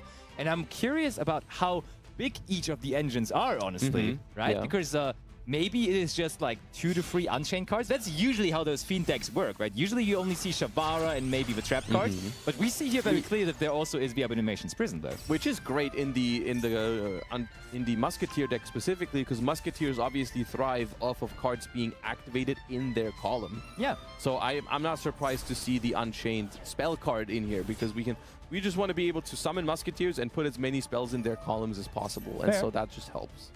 Indeed, but we do still have the Unchained Soul of Shavara being searched here, and we do immediately destroy the Escape of the Unchained. Usually part of the end field, but here we use it to extend into more Unchained monsters. In that case, that Unchained engine does not appear to be small. Yeah, and that also gives us the escape back, because Sarama sets an Unchained card from the graveyard. This is like the original Unchained stuff. Like we're seeing all the stuff from back in the day. The Sarama resetting the trap card to destroy the other trap card if you want to, and stuff, and keep going from here. And we get the chamber as well of the Shavara. This is strong. And I mean, I did not talk about Bronas early on because I told you about Unchained just before the round, and there was some other Unchained players, so maybe people are now, with the new cards, trying to go after this strategy again. And I mean, honestly, I like that strategy. I think you have a sweet spot for it as well in your heart, right? Because it's like the playstyle of Unchained as a deck, I think is really enjoyable to see. I am a huge fan of the more pure Unchained decks, yeah. All right, we're going to use Engraver here to search for a Fiend Smith spell trap, and that's going to add Fiend Smith Sanct, which is something that a lot of decks that just splash the Fiend Smith engine, they don't really play that card, but it is a great card in more Fiend-centered decks. The only thing here is it requires you to have only light Fiend monsters, so the Sarama currently is blocking that from being activated because it's dark. That's true. But I think we easily can get rid of it in some way. But first of all, the Fiend Smith Engraver will come back here. Yep.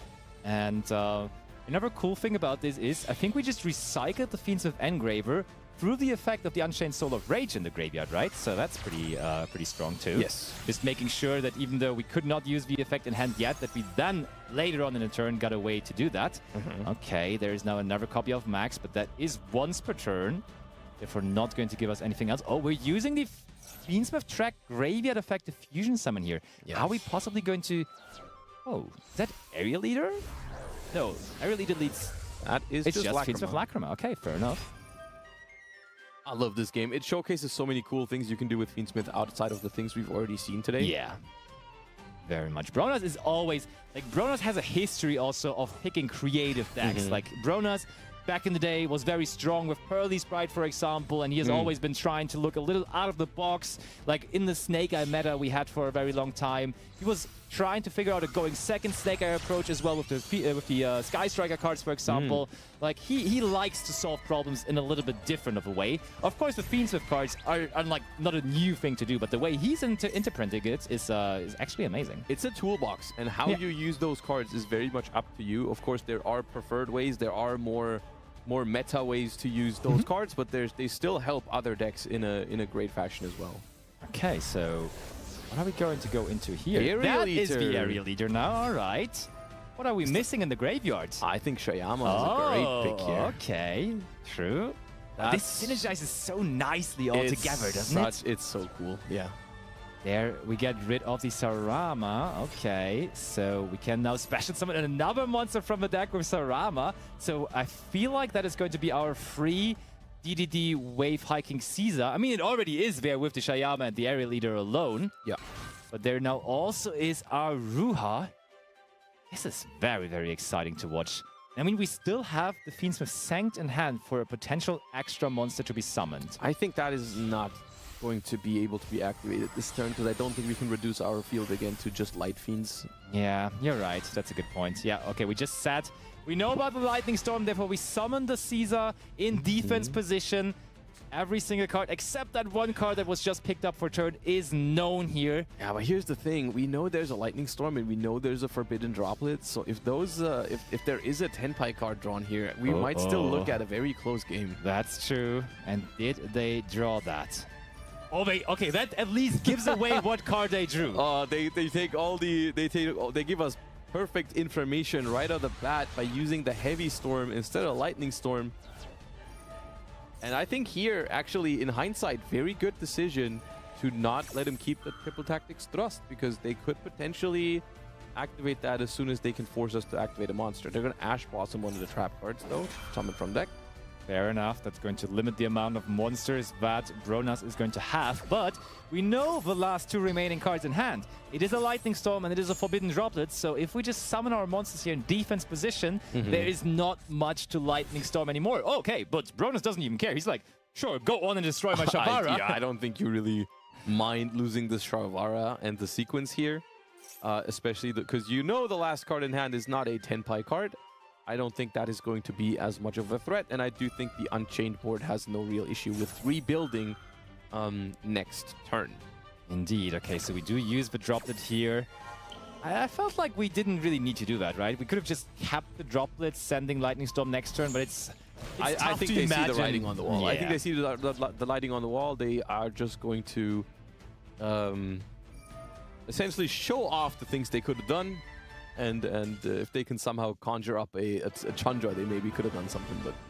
No Chandra for them. Interestingly enough, Fiend Smith Sanct in general not played in many Fiend Smith decks, but then there was about to happen the secret effect of Fiend Smith Sanct as well, because if a Fiend Smith monster on the field or a Fiend Smith card is destroyed by card effect, you can reset it, which way they were about to do, but then the opponent already conceded because there was no way out of this anyways. Out of cards.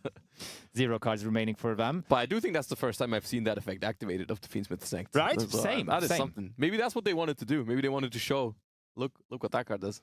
Yeah. So we were very, very right in assuming that Bronas is ready to go a little bit out of the box because he already has that secured spot in the tournament at the end of the month in the in-person final. And now the question, though, of course, in game number 3, that's probably now the moment where you may go back to good old reliable, right? Because that's the one where it really matters now. I mean, I could see them relying on... They could be playing something more experimental, but I'm just wondering if they just want to play that specific deck when they expect to go second with it. Because the way it looked like is that deck just tries to like do some really cool stuff when it's going first. The thing is, Magical Musketeer cards are pretty good when they're going second, because something we didn't see in that game is the effect of Magical Musketeer Max, which has basically you get to choose between 2 modes on it, which is either when it's link summoned, you get to summon out monsters, Musketeer monsters up to the number of spell traps the opponent controls,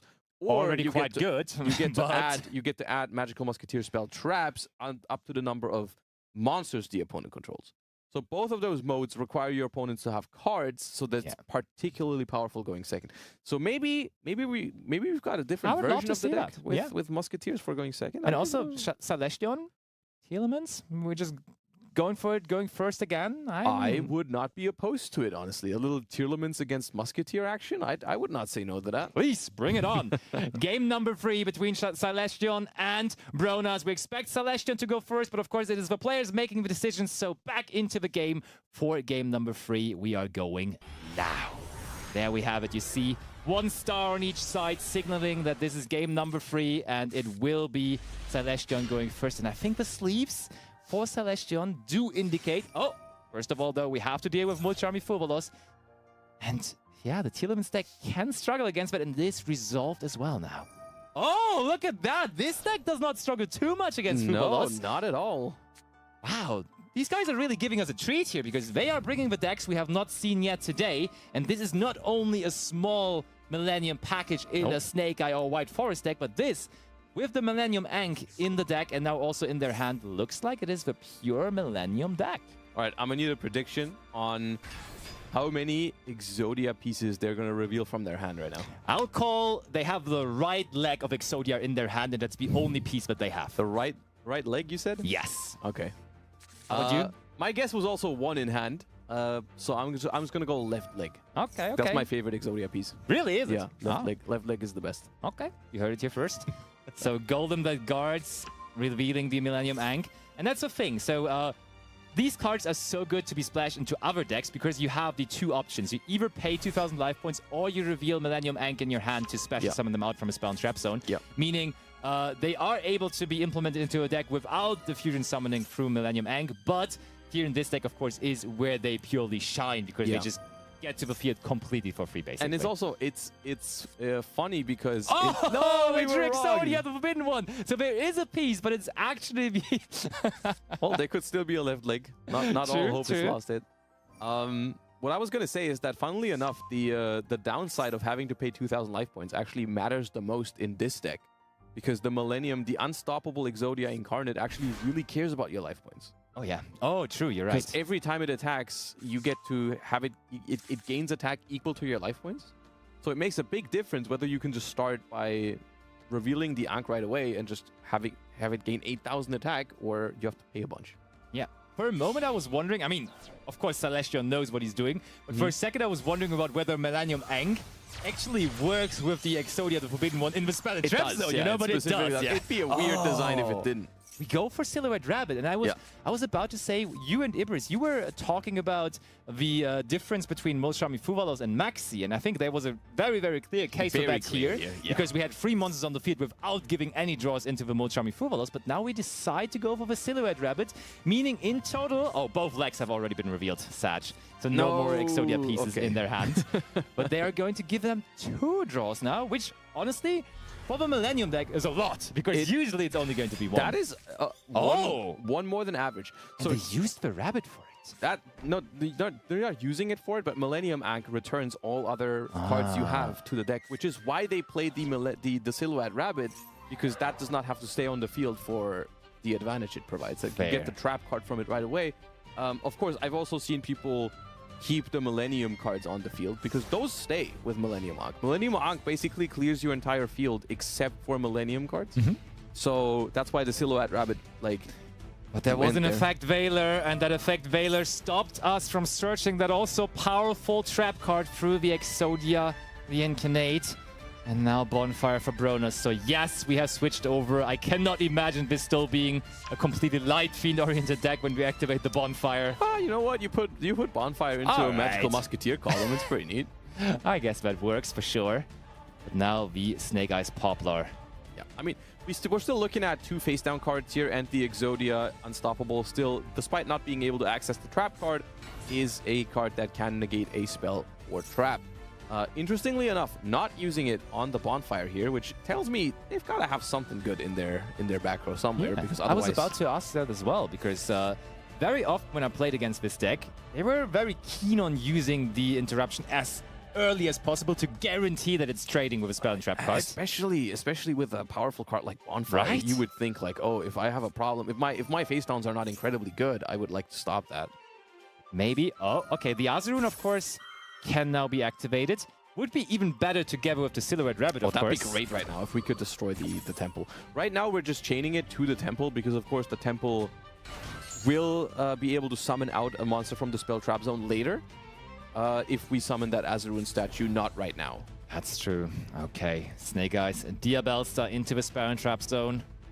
This third game will determine who moves on to top 32. And the situation for Celestion is not particularly bad, because that set card... Ooh. Okay, at least we did not play into the Animar. Yep. Is there any reason to... I don't think we're negating that, right?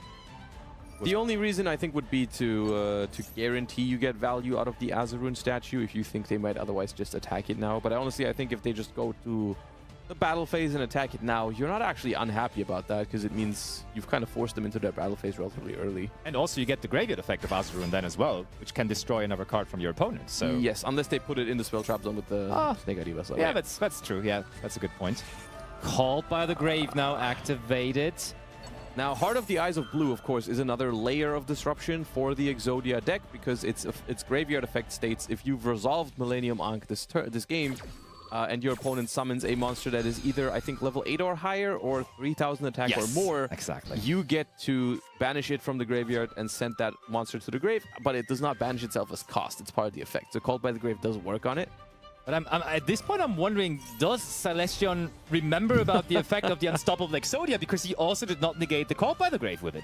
And also now the Exodia is gone. Yeah. Because it's in the spell trap zone. It just dipped. Exactly. So we just gave up on the very powerful negation effect of it.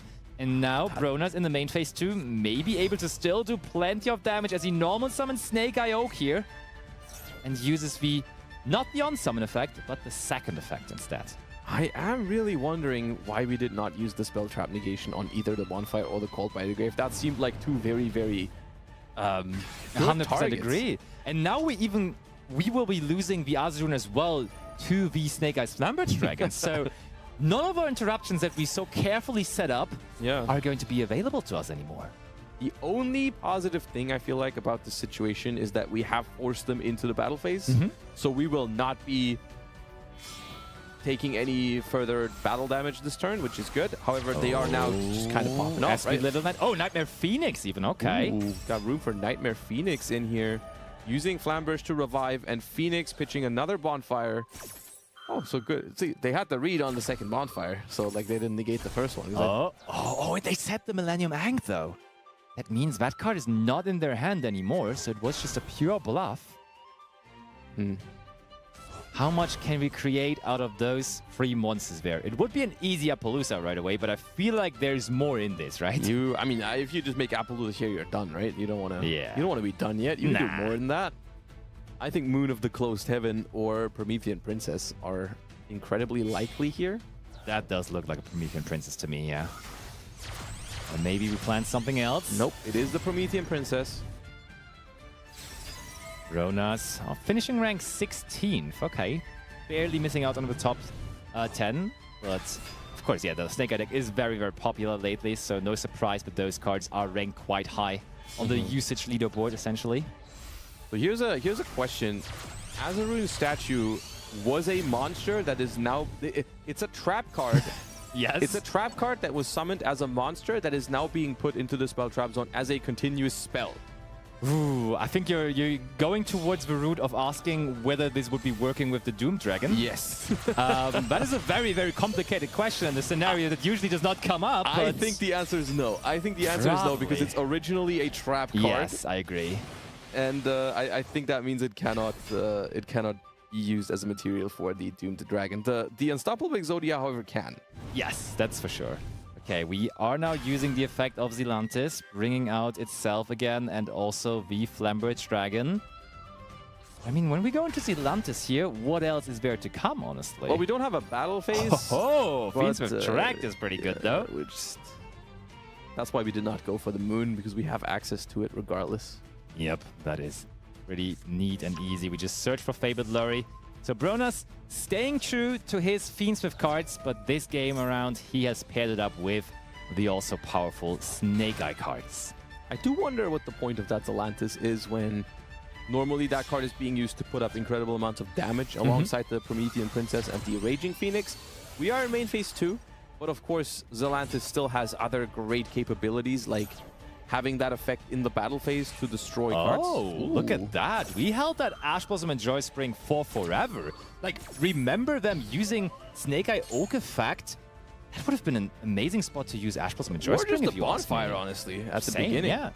But I mean, weirdly enough, now with such an unexpected timing of it, it does work perfectly well too, because look at that. There is basically no interruption for Bronas right now. There is a Promethean Princess in the graveyard. True. And there is a Raging Phoenix in the graveyard as well that's going to come back. So we are able to throw some stuff in their way.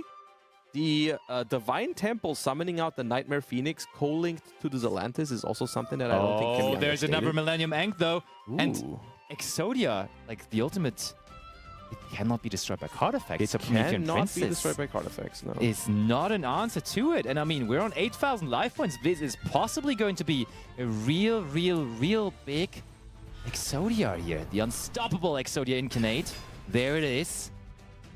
And here's the thing about that card. It does not only... It doesn't set its attack to your life points. It gains attack equal to your life points. So it keeps getting bigger. If they can move to the battle phase here, make it 8,000, and then next turn, it would gain another 8,000. That is true. So Bronas, of course, very well aware of the Incarnate not being able to be destroyed. Oh, that was possibly a bit of a mess up there by Bronas, though, because those chain links could have set in a different way. But they decide to put that temple as chain link too, and therefore it can be negated by the Incarnate. Does Exodia Incarnate say it has to be summoned by Millennium Ankh, or could the Flamberge have taken it? Oh, good question. I'm not sure, honestly.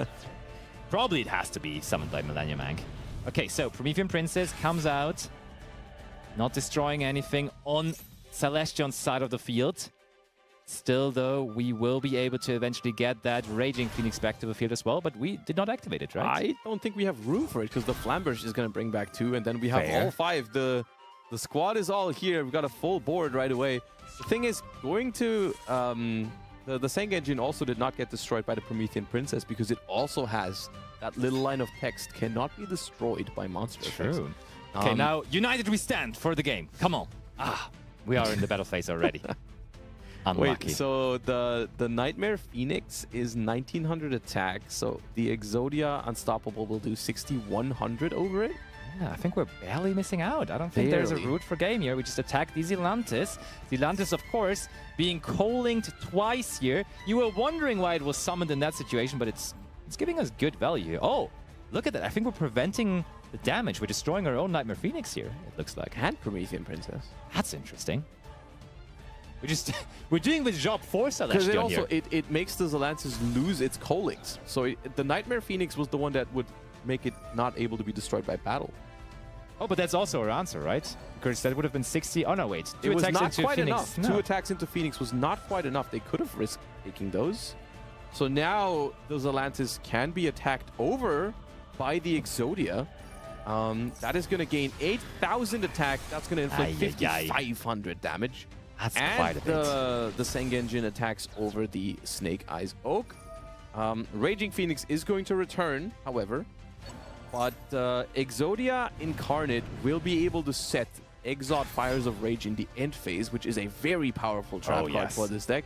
Because it says, if you control the Unstoppable Exodia Incarnate, you get to destroy all cards your opponent controls. Indeed, and we have another set card. So even if we do not get this off, and it's hard to stop it right now anyways, then we have another card to use there in our spell and trap zone.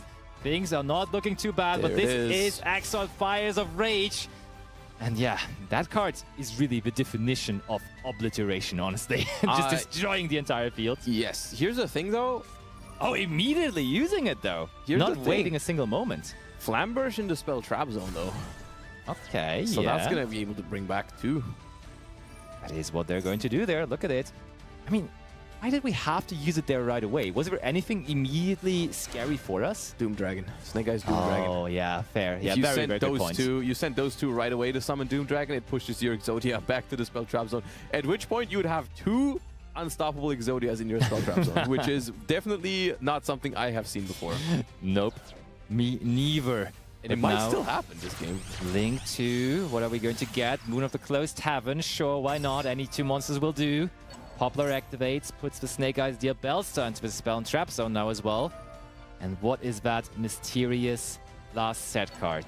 I'm pretty sure Exodia could also stop this because it is a spell effect. It could, and it will. It will. But one thing that we already realized with the Temple is now also going to be seen. It is not going to destroy the spell or trap card that is activating. Therefore, if we manage to get another card into the spell and trap zone... Okay. Moon of the Closed Heaven's secret effect. But they didn't negate it. Okay. But Change of Heart! Change of Heart takes the Exodia, the Unstoppable. No way. Are we going to keep it on the field? Because that card alone is almost game there. What do you mean almost? That gains 2,500. Yeah, that is almost game. Yeah, there you go. You realized. Okay. I was like 10,500 attack. How could that almost be game? Normal summons. What is going on here? That Change of Heart might really be a changing need to the game here as well for Bronas. We go Link 2. This could be SP even. No, we go into Fiend Smith sequence. I mean, Desiree is a safe route to victory here if we have enough light Fiends in the graveyard. I can't believe we're seeing Exodia taken by Change of Heart and attack for a game with it potentially. That feels unfair. I think that was only 2 months though. Yeah, isn't it? I mean, you spend all that work making that Exodia so big and your opponent just takes it. That doesn't feel right. The Sengenjin is now smaller. Now it's actually enough. Choose attack with True, and also like even if it wasn't, we could just go main phase 2 Link of Lacrima and would also be enough. Yeah, but that's not quite as cool as attacking for a game with the 10,500 attack. Please do it. I mean, we want to make sure that there is an answer to the spell. I mean, we just make SP Little Knight here if we have to, like, if we play SP Little Knight, You could make SP Little Knight. You can also just make a... If we have Tracked in rotation, we can make Desiree. Yeah. We can send the Sengenjin for Engraver, which would make an open board. Oh, looks like we're going to do that. Yep. Goodbye, Sengenjin. Uh-oh. It may not be able to be destroyed by card effects, but it can be sent to the graveyard. Fiend Smith tracked now. We're doing all the things we mentioned as options. We're just doing all of it. Not only are we sending the monster, we're just fusing into Desiree with Fiend Smith tracked graveyard effect here. That is going to activate the Lacrima to burn for 1,200. But once we have the sequence equipped to the Desiree, we also have an answer for a potential set card, which at this point is essentially guaranteed to be enough. And we're finishing it in style with our opponent's unstoppable Exodia Incarnate. The Exodia, and not even our own, for 10,500 points of damage is sealing the deal here. And Bronas, even though already qualified for the in-person final at the end of the month, is moving on to top 32. That really was a change of heart, man. It was. And I mean, it is a great flex to say I was able to qualify twice if they end up doing it. True, So I get it. That would be a phenomenal achievement, of course. And that was a pretty exciting match. Once again, we see a comeback moment. They lost game number 1, took game number 2 with a very interesting Musketeer Unchained Fiend Smith brew, which was very impressive, and then even gave us the change of heart finish on the Millennium. I hope they run it back with the Musketeer deck. I really want to see that later again. on. Yeah, I really want to see that. Maybe they go into the finals or semifinals or something, and then we're going to see him again with the deck. That would be greatly appreciated, because I think we're both equally enjoying that deck a lot. I like that. But speaking of feature games that we may have to see, we, I think, also have another replay we will be able to look at. Or it's not even just necessarily a replay, but it's actually a live game where we get into the game here, and we do have, oh, look at that. That's us, by the way, Joshua Schmidt and Sebastian Lampy, aka Lampy. And we will be seeing the game in just a short moment, of course. And yeah, we have plenty of decks competing. One deck I think that we're about to see that I'm still missing, because I have a personal relationship to it as well, is the Yubel deck. Because I said it before the tournament, Aerial Eater, which we have seen now already being used, but we have not seen it being used in Yubel yet. I think that brought the deck back to another level, and there we have it. There we are, yes. We are in the game. We have a score of 1-1 between Sadin Waiko and Hackby, and we do have the Yubel deck in the hands of Sadin Waiko. You're in the middle of some action here. And I was about to say, we haven't been interrupted at all yet, but then I looked at the top there, and I think that deck is looking mighty thick, so I think that might be a 60-card brew somewhere. Oh, yeah. Which is always, on the one hand, when you go up against 60 cards, you're like happy because it means you're likely to play uninterrupted. On the other hand, you never know what they're going to throw at you in their turn. You know, 60-card decks, like the most likely ones to be like full of like super polymerization, Dark Ruler, no mores, that kind of stuff. Oh, okay. But like the Yubel deck is very good at dealing with that. So we are just going to Phantom of Yubel. Oh, we had to destroy from our hand though there. Yeah, it was a good timing to activate the Nibiru still, even though you knew it was going to be stopped. The Yubel, the original Yubel, was out on the field, so the Phantom destroying a spirit will not actually allow it to float in any sort of way. No, that was good, honestly. So we're still taking away that Phantom from the field there, and now they're going to pivot into the Fiend Smith cards. We're going to see what they turn them into. I think we're not going to see an Aerial Eater in this game in particular, because Aerial Eater typically something you will access if you need your Yubel cards in rotation still. Yeah. Exactly. It's like the bridge between the Fiend Smith cards and the Yubel cards, usually just sending the Samsardi Lotus or sometimes the Spirit of Yubel to the graveyard. But we are already well running on our Yubel engine here, so we can just go into Fiend Smith Lacrima instead.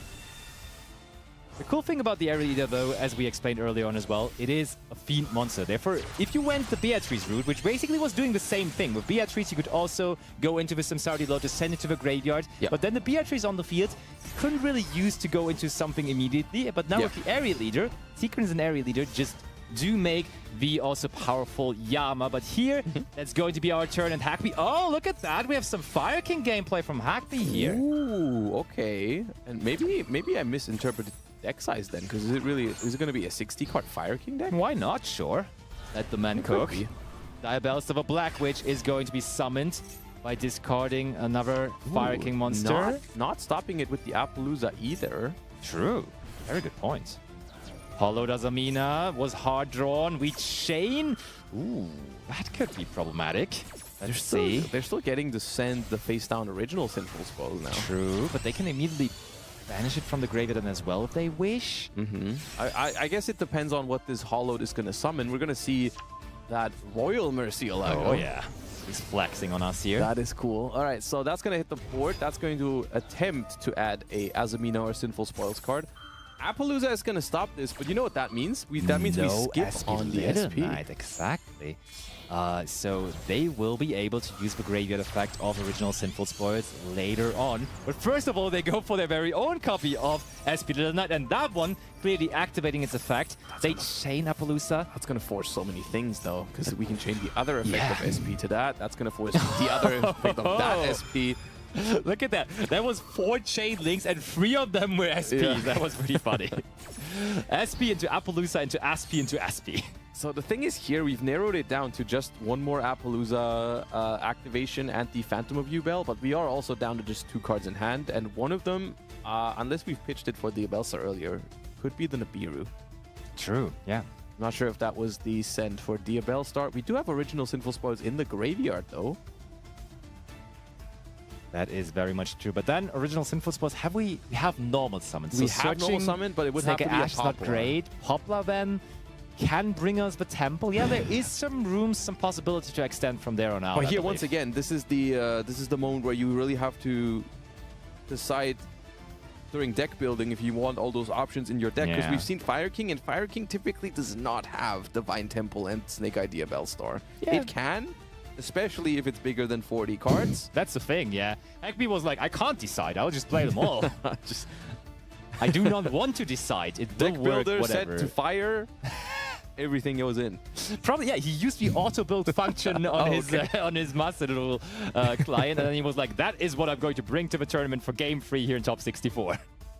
I don't even know. Does that happen with the auto-builder that you can go for more than 40, or is it always going to give you 40 cards? I think it will always go 40, right? I mean, but what happens if you put a 41 card there and click auto-build? It removes a card from your deck? Maybe, yeah. I don't know.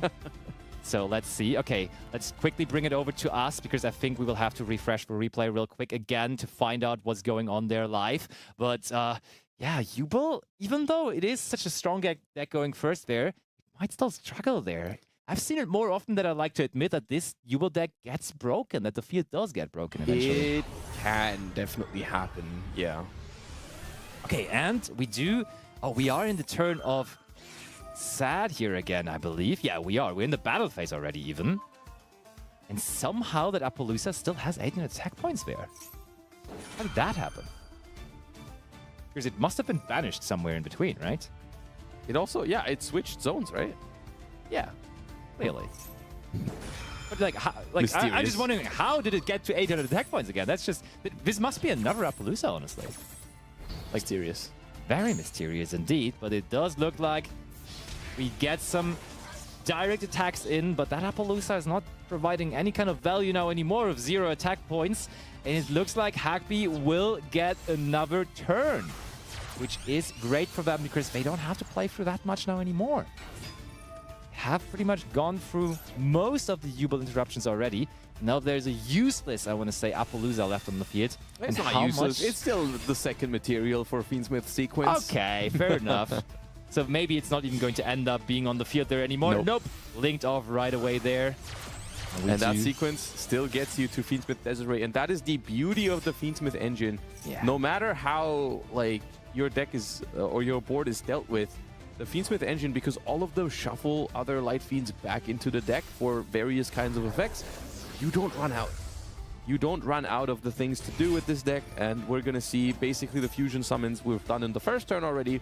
We can just do them again. Even though we only play those cards once, they're going to come out a second time here. And there we go. Fiend Smith Engraver coming back. Nibiru, the primal being. We knew about that. Speaking of things coming back for a second round, Nibiru that attempted to activate on turn 1 is now back on turn 3. Once again, because Phantom of Yubel does not negate and destroy, the Nibiru was able to be kept in hand and is kind of like giving us some hope here. Nightmare Pain now, though, destroying the Chaos Summoning Beast from hand.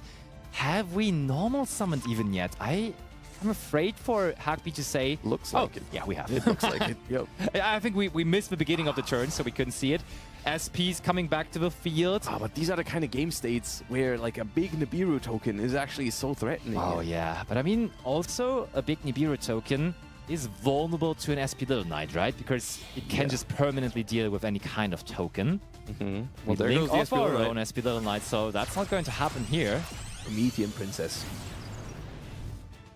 Indeed, Bestower of Flames. And I mean, when we use that effect, that might be our moment to use our very own SP Little Knight now. Getting rid of the princess. I mean, summoning back Ulcanix if we have a fire monster in hand. That's going to be very, very good. Oh, but there is Effect Veiler preventing that. That's probably picked up for turn. And we're going to see the Effect Veiler stopping the Promethean Princess, SP banishing it. And we've gotten word that that is also time on the round for top 64. And I think that is going to be it. They were down on life points. Didn't look like they could do much anyways. I don't think that mattered too much in that game. True, true. And we see Yubel, a deck that's very close and dear to your heart, take down Fire King Snake-Eyes to move on to the top 32. Indeed it does. And that round, honestly, was very exciting because in the first two rounds, top 128 and top 256, we saw a lot of those Snake-Eye variants, but this round actually, with Bronas and Celestion, they gave us a good mixture of decks there. That was really, really exciting to watch, honestly. Which is, funnily enough, not what I expected. I expected maybe some more experimentation in the earlier rounds, but now we're seeing people actually... And maybe it's that. Maybe it's that those decks are good, but the people, you need to know what you're doing with them, right? You need to know, you need to be confident, you need to be experienced with those decks. Very much. And then you can still perform. So we see those players move on, and we're going to wait and see if we get more action from them in our top 32, which we're going to be right back after a very, very short video for top 32.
Hello everybody, we are back with the Master Duel Challenger Cup Qualifier. My name is Ibris, joined by the wonderful Lampy, and also the equally wonderful Joshua Schmidt. Yep, he's off for this round, another switcheroo, and the two of us will guide you through top 32, which is coming up next. It's getting more and more intense, but Josh and I just talked about it. It's funny to see because still, even though you might expect the decks to get a little bit more meta because the rounds progress and like the games become more important, we saw more and more interesting decks actually coming out of that last round there. Yeah, and of course that hotly anticipated Yubel deck finally making an appearance as well, in tandem with the Fiend Smith strategy. Aerial Eater as well being a card, that's for sure. For sure, a card, yeah. I do agree. Really, really happy with how those rounds played out, and honestly excited to see where we go from here. Yeah, same.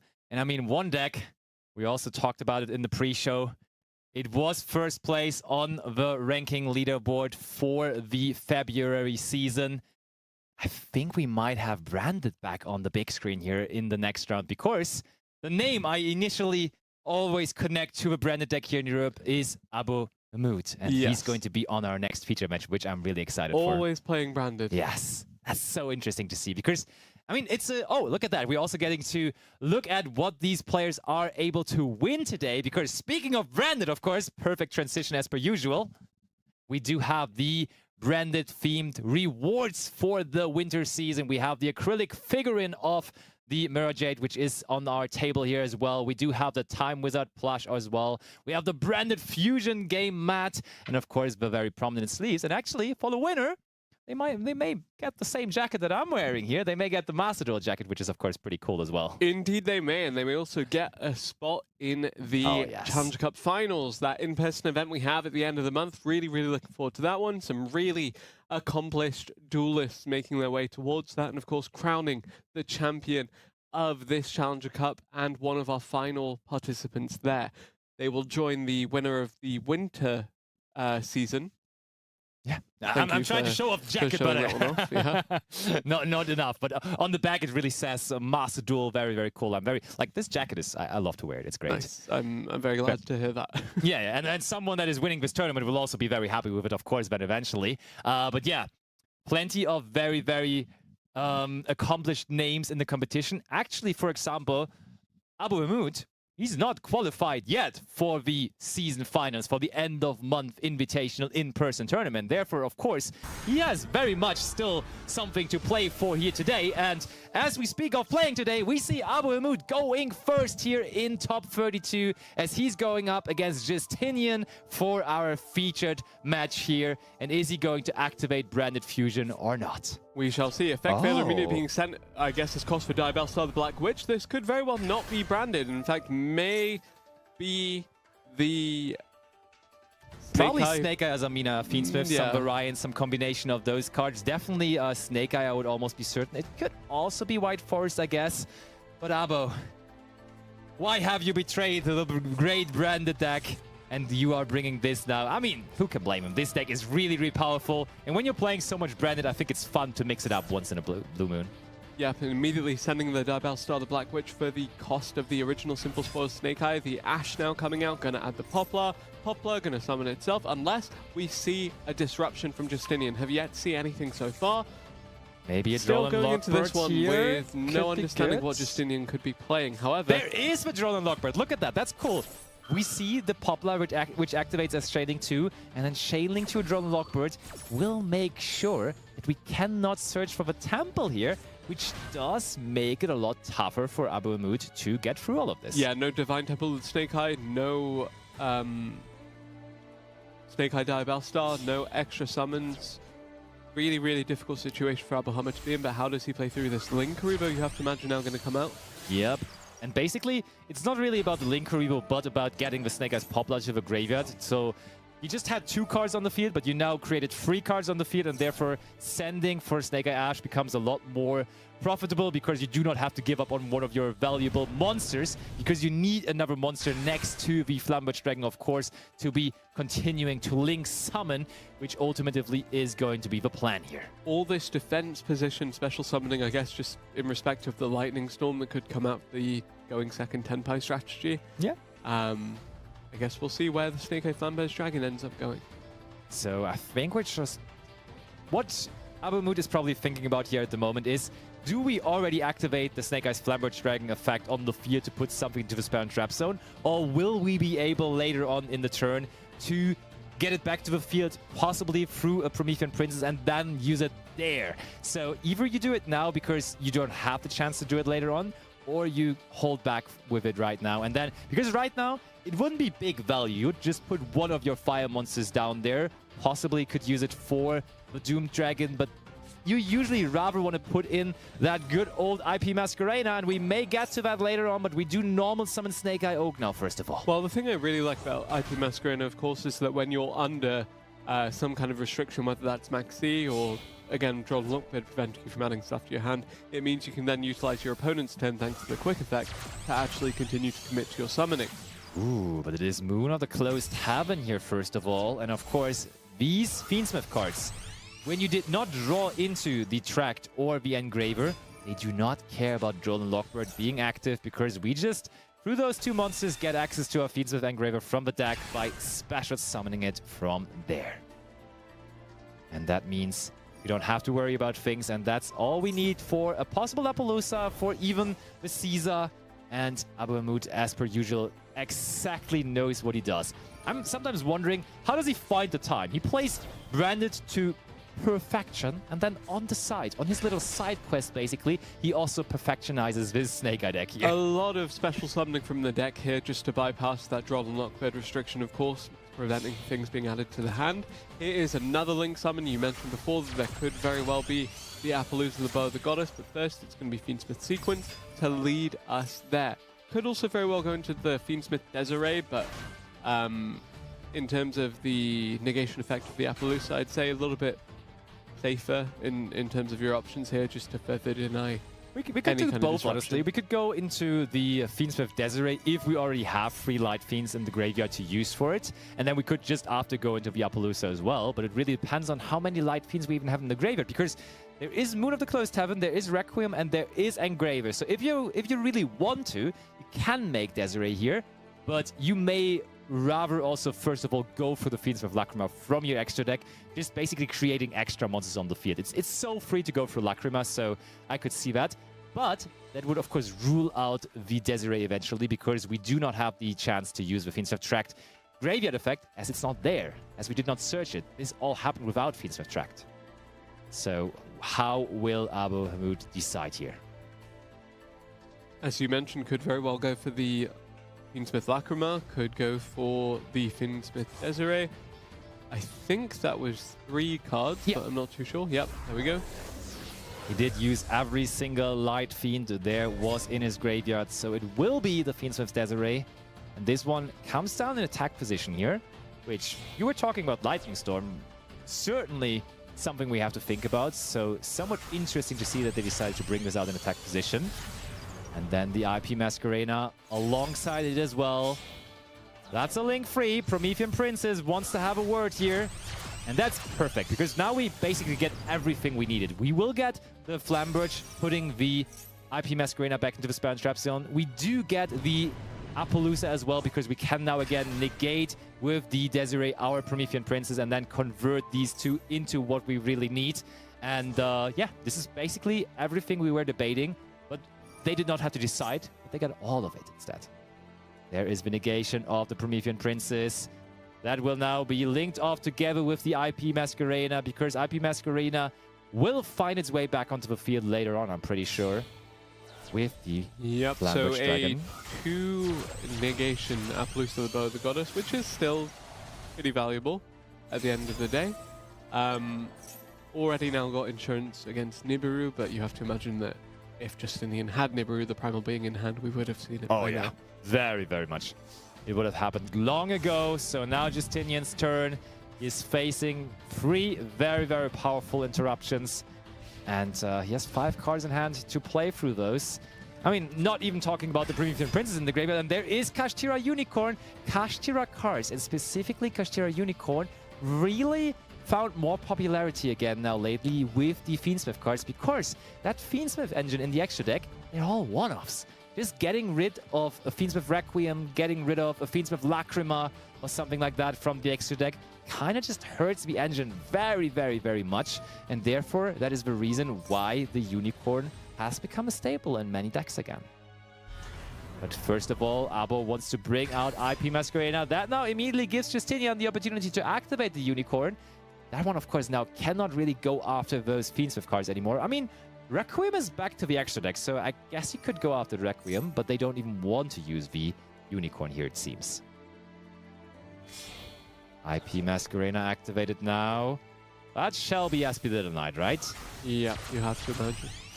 It is Aspie Little Knight indeed. And I mean, it does definitely make sense, because otherwise the Unicorn could have just attacked over the Appaloosa, and we do not want that to happen, of course. And therefore, we're just trying to make sure that we do all of this beforehand, because now, with the setup that we have now created, we are going to get back level 1 monsters to the field as well through Flamberge Dragon. And then, with the Link Karibo waiting in the graveyard, that is extra protection for the monsters on our field, because the battle phase is not as valuable as a tool anymore for Justinian then. Snake-Eye coming back, Snake-Eye's Poplar coming back, so many options now. Indeed, and what is going to be Justinian doing here? We are banishing for the Kashtira Unicorn at the moment. But, I mean, at least you're getting information. At least Justinian gets to see how the extra deck looks from Abo here. So, for potential game 2s and 3s, that is a valuable information, because you can just completely know what your opponent has in store in his extra deck. Because, as I said earlier, with this deck right now, you have to decide on what you want to include into your 15-card extra deck, and sometimes some crucial parts are missing. But yeah, as you were saying, Maxi now activated on top of things for Abo. So not only a strong field with plenty of interruptions, but also the Maxi resolving now. Divine Temple of the Snake-Eyes also being searched off of the Poplar. Things are looking good for Abo. Oh, Pressure Planet Race-Off now for Justinian. Is this possibly just a pure Kashtira deck, I'm wondering at this point? That is interesting to see. I mean, we have seen the Pressure Planet Race-Off in... Okay, Telemans Kashtira. Is this... I mean, this could still be pure Kashtira, but it could also very well be Telemans. We saw Telemans in the top 64 featured match. We may see it here again. Is that what is happening? Now that I think about it, Justinian, definitely no newcomer on the Challenger Cup scene, and definitely someone I have seen play tier, I think. Yes, yeah. That's what I was about to say. Definitely someone that has played this deck plenty. So I think it is fair to assume that this is a tier element strategy.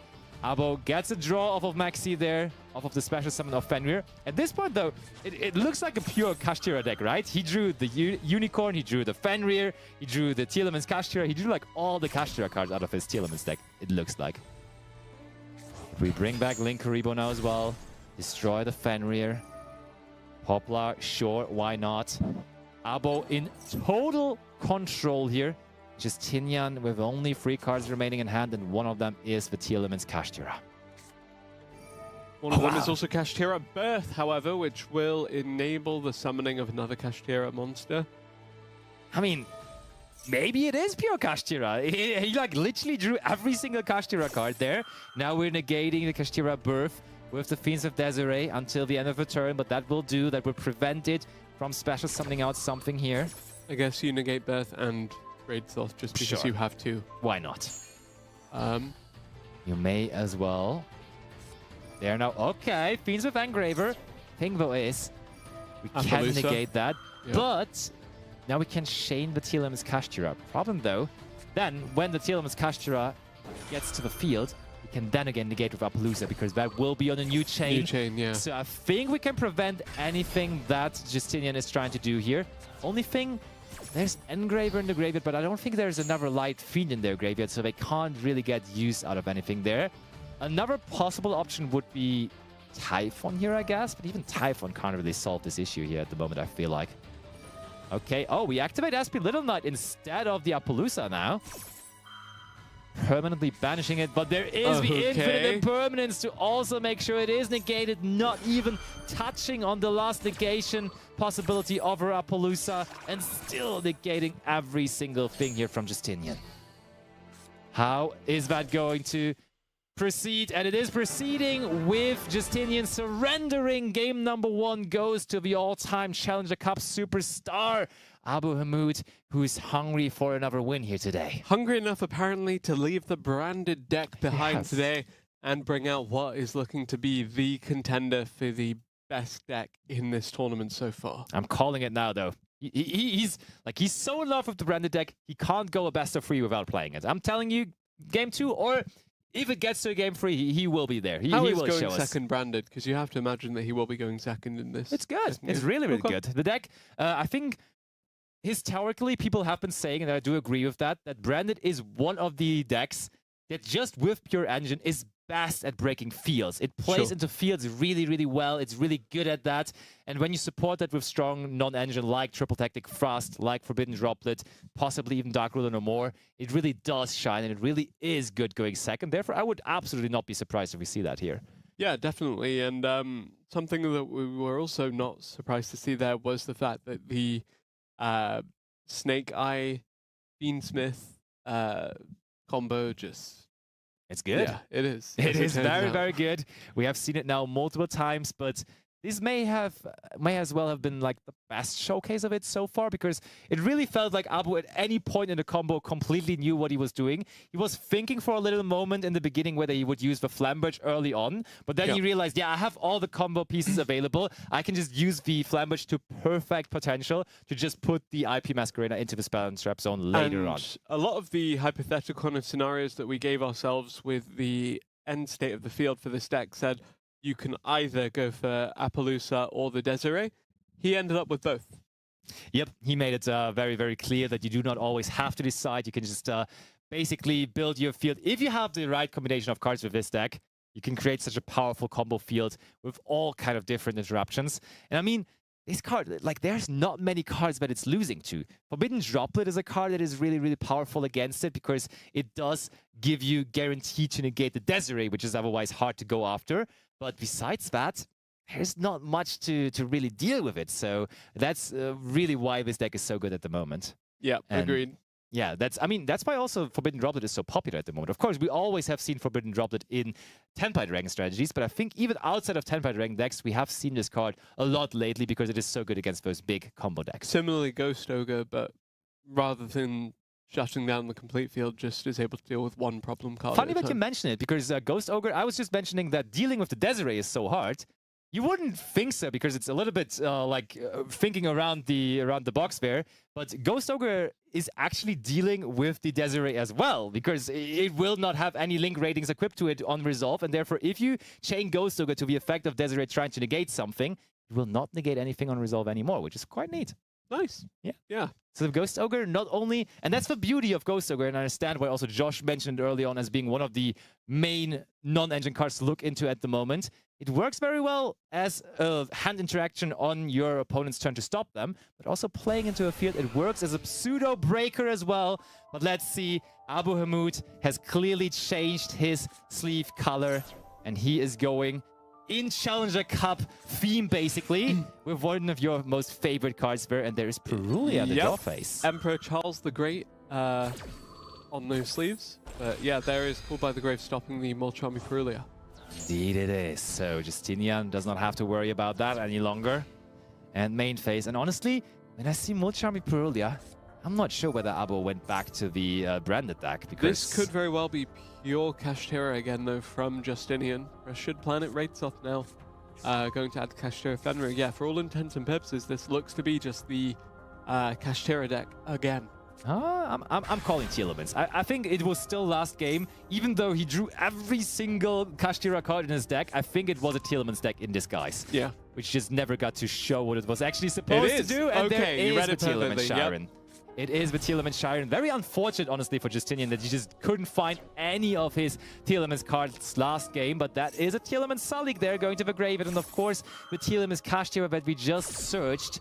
And yeah, the beauty of Telemans, it is just when you open the box, when you send cards to the graveyard, it could be anything. And as we just saw there, it could even be a card that won the last year's World Championship. We saw Snow, the Fairy Tail Snow, going to the graveyard there, which of course is a valuable card to have there. Yeah, Telemans Rhino Heart in the hand as well. Really, really powerful. The Telemans deck just super, super strong once it's allowed to get going. Abu Hamid tried to run Disruption with the Fuelos, but with it being disrupted, Justinian very, very happy to see how this goes. Now sending the Havnis, the Telemans Havnis. It's actually going to fusion summon, and you have to imagine this will lead to a Kit Kalos. Yeah, absolutely. And honestly, from Justinian's side, it was very brave of them to just pick that Telemans deck into the most prominent branded player on maybe the planet, or definitely out of Europe, because that deck is playing a lot of Bestials, but maybe, as in Game 1, Abo is just, again, not going with the branded strategy here. But first of all, Telemans Kit Colors, are we searching or are we sending to the graveyard? One key thing to note here is we already went through Telemans Kashtira, which is very often the card you want to search off of this, which is because it just gives you 8 cards in total which you can mill. But as we already had that, we have another way of sending extra cards from the deck to the graveyard, which is Telemans Scream. And now that the Telemans Kashtira is already in the graveyard, we may as well just bring it back here. There it is. Perfect. And now, look at this. Do you know what my favorite number is? I'm telling you, it's 11. 5. It's 11.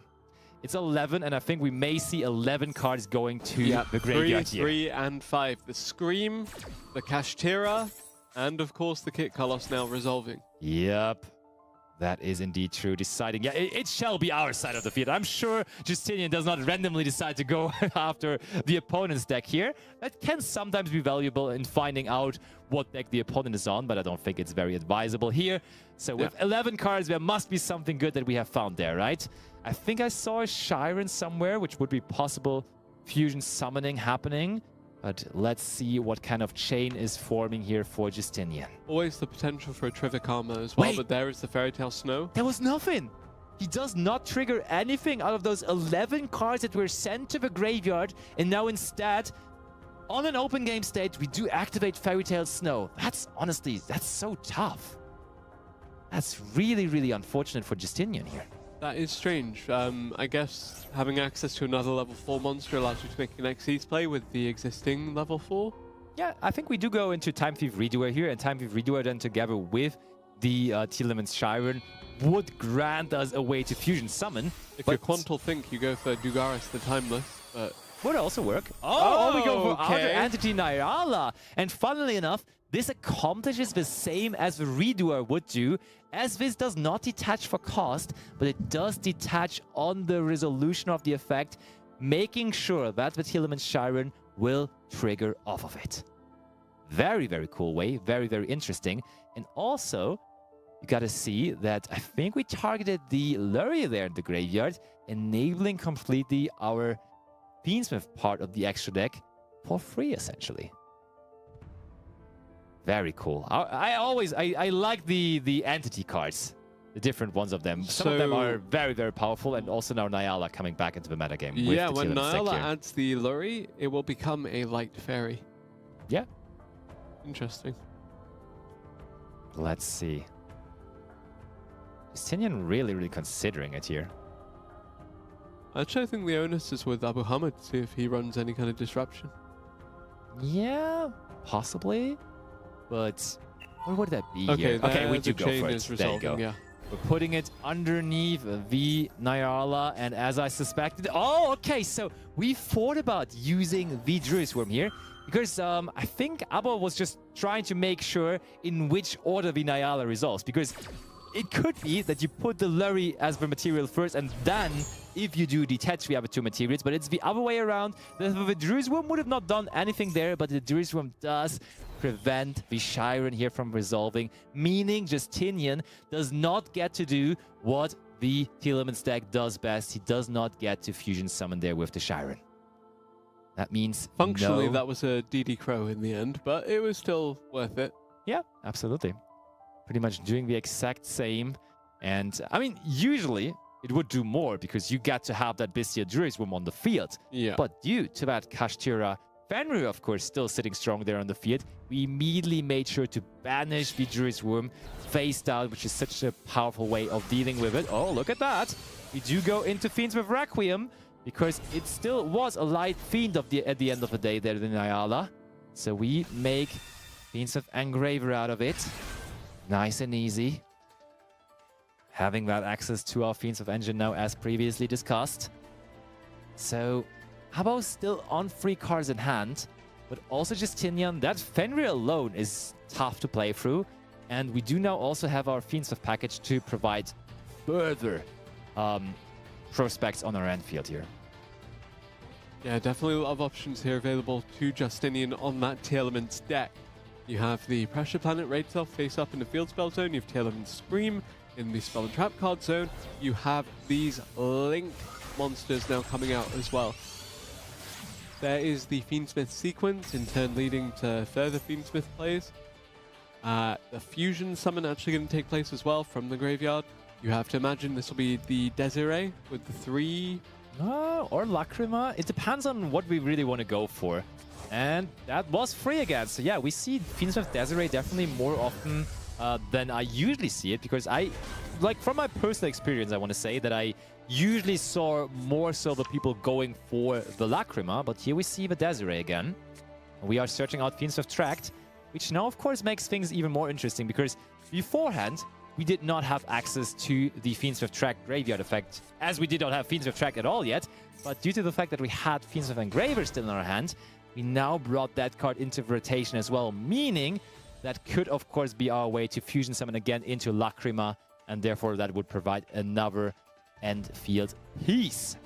Yep, and Fairy Tail Snow, of course, just recurring constantly as the extra body needed to facilitate these link plays.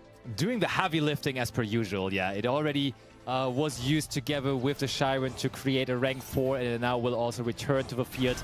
And that is the beauty. We may have not gotten any immediately useful cards out of the 11 cards we sent to the graveyard with that big sequence of Scream, Kid Colors, and Telemans Kashtira. But we, of course, have more than enough cards in the graveyard to make multiple uses out of our Snow there. And we do link into the Appaloosa here. 3 cards in hand for Abu Hamid, but 3 disruptions now on this Appaloosa Bow of the Goddess. There we go. Fiend Smith track is activated. And we fuse away our Desiree there. Okay. That's very interesting to see. Making Fiend Smith Lacrima. And Fiend Smith Lacrima, of course, can just bring back the Desiree right away again. Honestly, I talked about Abu performing his combo beautifully. But what Justinian is doing here just now is also very good to see, because he's going to have the Appaloosa. He is going to have the Desiree. And I think we're also going to see possibly a Beatrice now as well, or a DDD King Caesar if he decides to go for that instead. But I think in the Telemans deck specifically, Beatrice is just doing a little more, and there she is. She truly is eternal, and she truly is returning to the field here. Not only giving us the chance here to send something now, and that is the Telemans Grief, but also, of course, having the opportunity to send something on the opponent's turn. Look at that. We recycle the Telemans Crime, which was banished for the Telemans Snow, making sure we have that also powerful counter trap. But note for the moment, there is no Telemans monster on the field. So that could honestly prove us some problem. But there, of course, is the Beatrice on the field. Probably immediately in the draw phase, as we see here, trying to make sure that there is going to be a Telemans monster back to the field. So probably just, yeah, we just go ahead, send the Telemans Shyren. We want to fusion summon here into the Rogue Colors, and the Rogue Colors together with the Crime would be the perfect completion to this field for Justinian. Is he going for that? Yep, the Kid Colors is returned to the extra deck, meaning Rogue Colors time it is, in fact. And there it is in defense position. Okay, yeah, sure, Telemans Scream immediately being activated. Yeah. There was no card of value there because I saw reinforcement of the army, Droll and Lockbird, and I think with Kashtira Unicorn being sent there. Gold Sarcophagus, okay, I think. Could be branded. I told you, he can't go for a full best of 3 without it. It could also mean, oh, okay, just a double turn delayed Maxi maybe, sure, why not? That may have just been a bait. Oh, it may as well, of course, be the Tenpai Dragon strategy, though. And yeah, Abo is just using the blaster here, but I think, like, what is that last card in hand supposed to be? Sangan Kaiman, I guess. We can negate that with the Desiree. And yeah, Abo was just trying to show off what he brought here for Game 2. It was not the branded strategy, but it was, in fact, the Tenpai Dragon strategy. So Abo, nowadays, a person of all kind of different decks, huh? Yeah, but unfortunately couldn't quite make anything happen with the Tenpai Dragon there. Again, credit where credit is due. Justinian with the Telemans build. Was great. Fantastic gameplay. Really interesting to see how the Fiend Smith cards kind of reinforced that strategy as well. Especially with accessing the Beatrice Lady of the Eternal.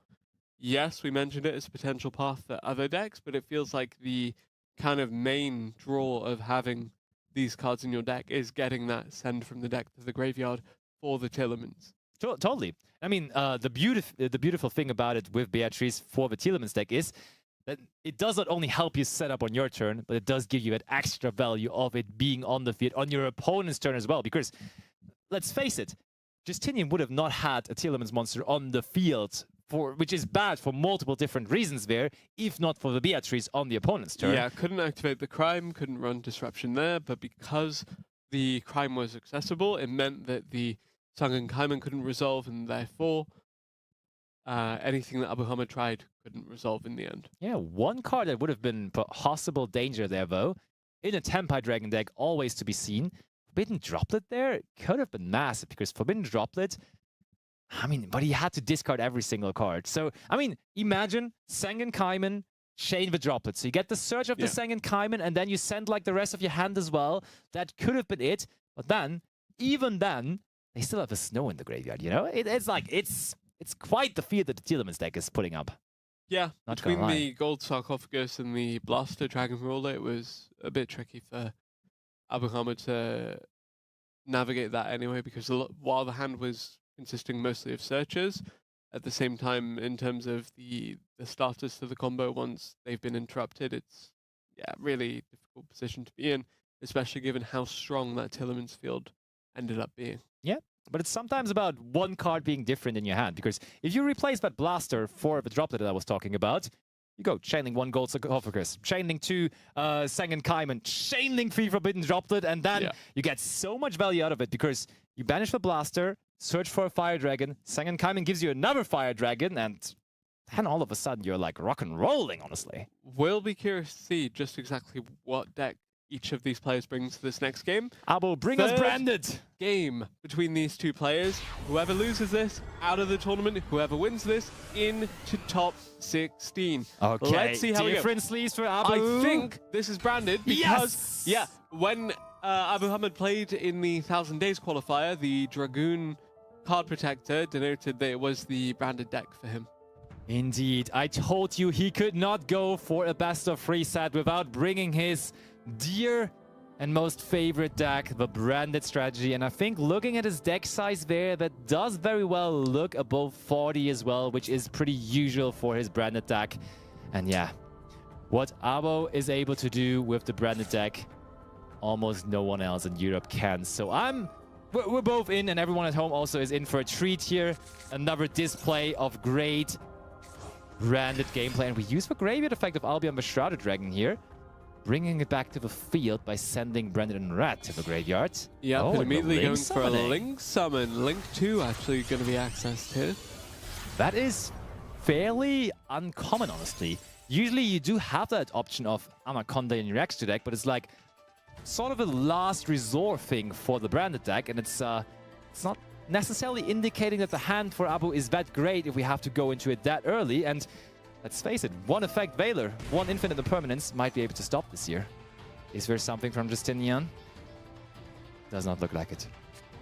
We are resolving. Yep, branded fusion one way or the other. Oh, but okay. At least the Molchami Fuvalos is there to make sure that Justinian gets a draw off of it. Oh, the double Molchami Fuvalos even. Okay. That's not only 1 but 2 draws here. And I mean, my goodness. Abu said, I do not care about 1 Fuvalos. Let him have the 1 draw. But the moment he dropped the second one, that Called by the Grave goes so infinitely harder. Yeah, Called by the Grave, of course, stopping both of these. Molchami Fuvalos cannot resolve either of them. And therefore, this branded fusion going off unpunished. Predaplant Verte Anaconda sends itself plus Fallen of Albaz. There's a fusion summon. It's Mirror Jade, the Ice Blade Dragon here. Going to clear the field next turn if needed. Going to continue to fusion summon and delve deeper into this extra deck for the branded player, for Abu Hamid, as branded loss now resolves and just further extends.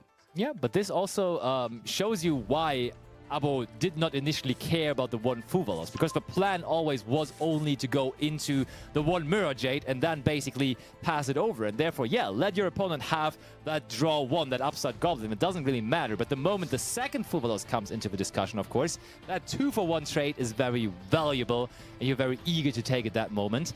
So the fact that they had the second Fuvalos there actually being a downside for Justinian. Still, though, this is not by any means a crazy strong branded end field. I've seen way stronger from Abo, so this hand was rather unfortunate. And Justinian, okay, is now using the Bestial Lubellion. Are we possibly going to see maybe a branded mirror here? Is Justinian doing the impossible thing to imagine of challenging the best branded player in the game to a branded mirror match? That would be crazy if you ask me. Tri-Brigade Mercurio in hand, of course, offering some level of protection for this Mirror Jade, the Ice Blade Dragon. Bestial Druis Worm now coming out, going to summon itself, going to give a level 6 body on the field. Of course, if things do get too tricky in terms of field presence for Justinian, Abu Hamid can use the Mirror Jade, the Ice Blade Dragon to send everything, but it's going to be difficult. we kind of have to do it here because there is the Bestial Lubellion in the graveyard, and as soon as Bestial Lubellion hits the field, that is going to mean that we can trigger the Druid's Worm in the graveyard. On the other hand, though, we can wait maybe for... Yeah, we probably wait for the Bestial Lubellion, making sure that it cannot activate its on-field effect. There we go. That's probably what Abo is doing here right now. Oh, but we're not even using the Bestial Lubellion. That's so strong for Justinian. So this is not branded on their side, but it's just a Snake-Eye variant filled with plenty of different Bestials.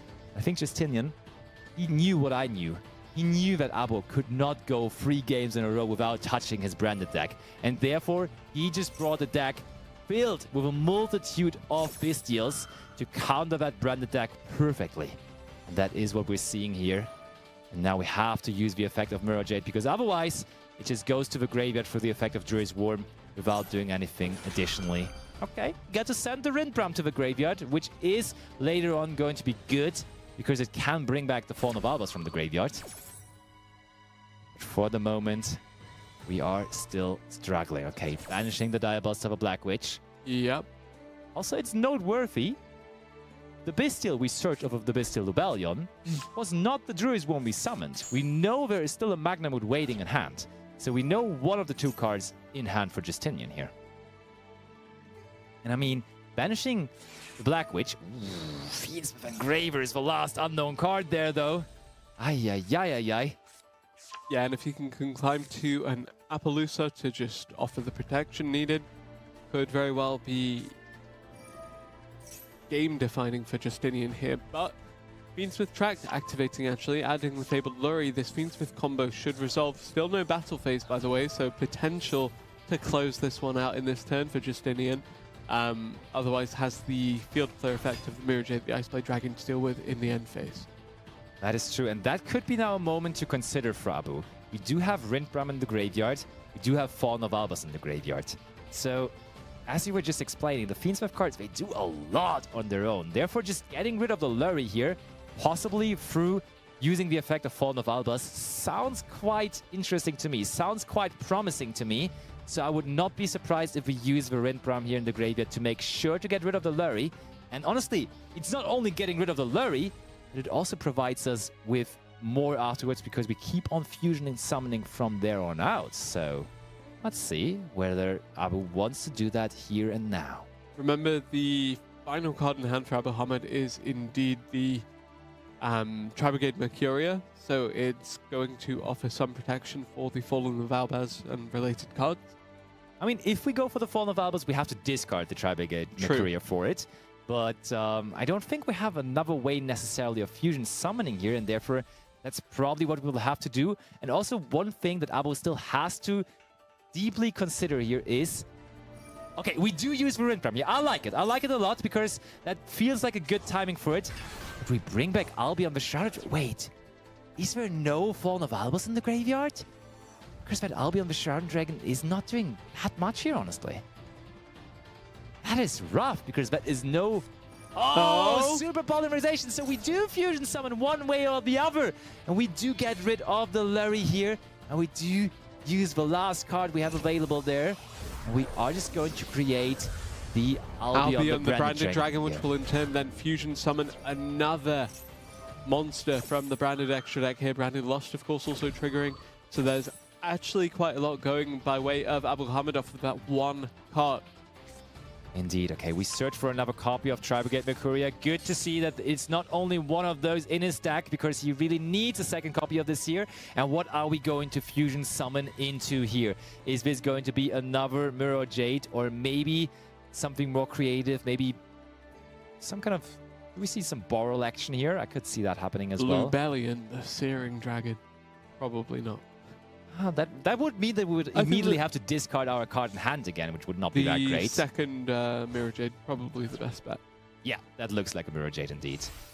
We use the Virta Anaconda and the Albion the Shrouded Dragon to go into the second Mirror Jade, the Ice Blade Dragon. And the good thing about that, once again, is it does have the opportunity to just activate its effect again, because it is, yes, once per turn, but not hard once per turn. The card doesn't state you can only use the effect of Mirror Jade once per turn, but it only says, yeah, this card, while it is on the field, can only be used once per turn.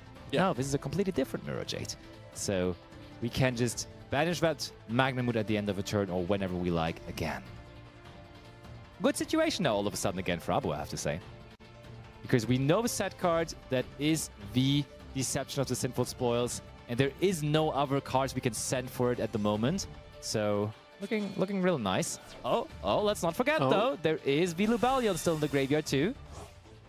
That might be a card you just immediately want to banish, and yes, Abo does agree. We send Albion to the graveyard. Plenitudes of Albions here. One Albion on the field, one sent to the graveyard now, but there is Engraver waiting in the graveyard. Okay. Still some gas left in the tank for Justinian, negating though the Engraver now as well with the Tri-Brigade Mercurier. Every single thing that Justinian is trying is just getting stopped. Is there anything else? There is nothing else. Turn goes back to Abo, and in the end phase, Justinian does get to search one more Dragon Monster with his Magnamut, but is that going to be enough to withstand Abo's turn here? Honestly, I'm doubtful, not gonna lie. Yeah, I do not think so either, just because the branded deck is looking so strong right now. End phase, Dragon Search. And I think, yeah, the Dragon Search, sure, but even more importantly, the Albion in the graveyard of Abo is also going to activate, so we're getting another branded spell trap card from our deck to either the spell trap zone or to our hands. So we got a guaranteed follow-up through that as well. Okay, there's another Druid's Worm search now.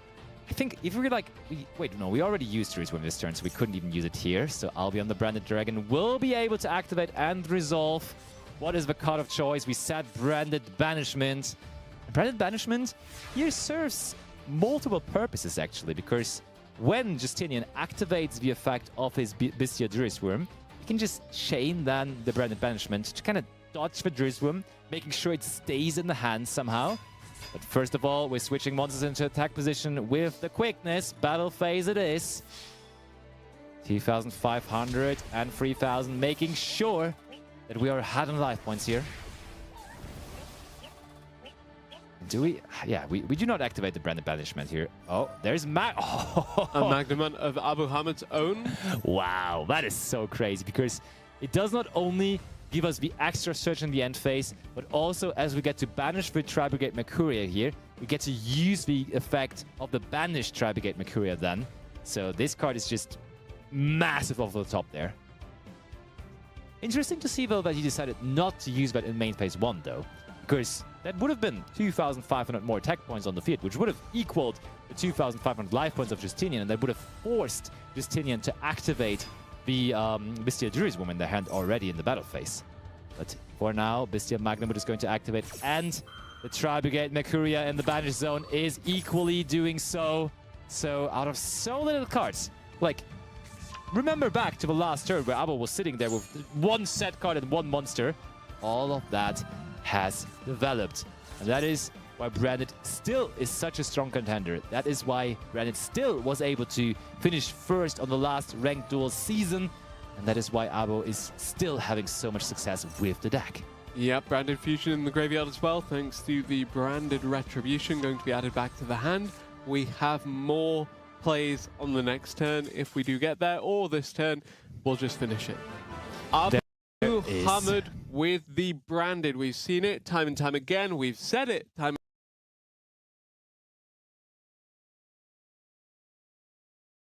and time again. This guy knows his stuff when it comes to Branded, and he knows how to close out this best of 3 in the top 32 of the Challenger Cup qualifier. Better than anyone else with the Branded deck, honestly. And at this point, he's one of those Challenger Cup players where I would like just to ask him, how many Challenger Cups at this point did you win? Because at this point, I think it must be more than 10, honestly. Like, he's crushing the Challenger Cups. He is, at least for me, he already probably won 2 of my very own hosted Challenger Cups. So, honestly, probably some of Josh's as well. And then we're getting up there in terms of numbers. True, but this one is the one that's going to send him to that in-person final at the end of March. Yeah, where he is not qualified for yet. So he has special incentivized, of course, to win this one today. But someone else is going to try and win this one today. Have that ambition too. And we do see a Chaos Angel on the field here and a Heretic Seal as well. And we do have Nightfall versus 2-pack also two people very often enjoying the Challenger Cup competition, and we see Kashtira cards. That for Tupac looks like Kashtira Tenpai, honestly. Heretic Seal of the Heavenly Spheres, not in the extra monster zone, by the way, so missing out on a crucial part of the effect. Very much so. I wonder what the material on the Chaos Angel was, because that also makes a difference as to how easy it is to remove from the field. Yeah, this is game 3, and I mean, just looking at the field, I think it is kind of easy to assume what Tupac is playing, but with Nightfall, Fusion. I was wondering whether this could be Chimera, and yes, it is. Look at that. Nightfall, very much known to play all of those fusion-based decks, was very big on the branded deck, but also is very much in love with the Chimera strategy, and that's the one he's using here. That's 1,200 points of damage, bringing him ahead in life points here. Something definitely noteworthy, as, I mean, our featured match took for quite a while, so this one probably doesn't have too much time left on the timer either. So, will there be a way to victory? Honestly, I think I just heard there is timeout announced at this very moment. So this Fiend Smith Lacrima just in time actually turned around the life point situation. Wow. And Nightfall in the last second secured victory because his life points just like snapped ahead the moment before timeout was announced. Before the tournament began, we mentioned how crucial that 1,200 points of damage could potentially be. Yep. And you're seeing exactly why when it comes down to time on the round there. Indeed. So Nightfall, another one of our players moving on in the competition. I think that was top 32, right? So we're only going to be top 16. Left with 16 players. Everyone that you see from this point onwards already won a prize. True. Yeah, yeah, very much. But only one can be there at the in-person Challenge Cup final. Yeah, and I mean, top 32, as a quick debrief, very much the round of fusion summoning, right? Because we see T-Elements fusion summoning on the side of Justinian, and we of course had Abo returning to his beloved branded strategy in game number 3. Yep. And then, very quickly only, but still, we saw the Chimera strategy there from Nightfall as well. So, fusion summoning very much still the thing to do in 2025, huh? Yep, exactly that. Fusion summoning, as it turns out, right up there with synchro summoning and link summoning and other summoning mechanics as well. Just, yeah, very, very... Don't disregard my XYZs like that. Also pendulum. True. Thank you. Yeah, no, genuinely really happy to see the variance in the decks there. A lot of powerful contenders coming out today. Really excited to see what other decks we will see in the top 16. But first, here's a short video before we jump into that.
Hello, everybody, and welcome back to Challenger Cup Qualifier.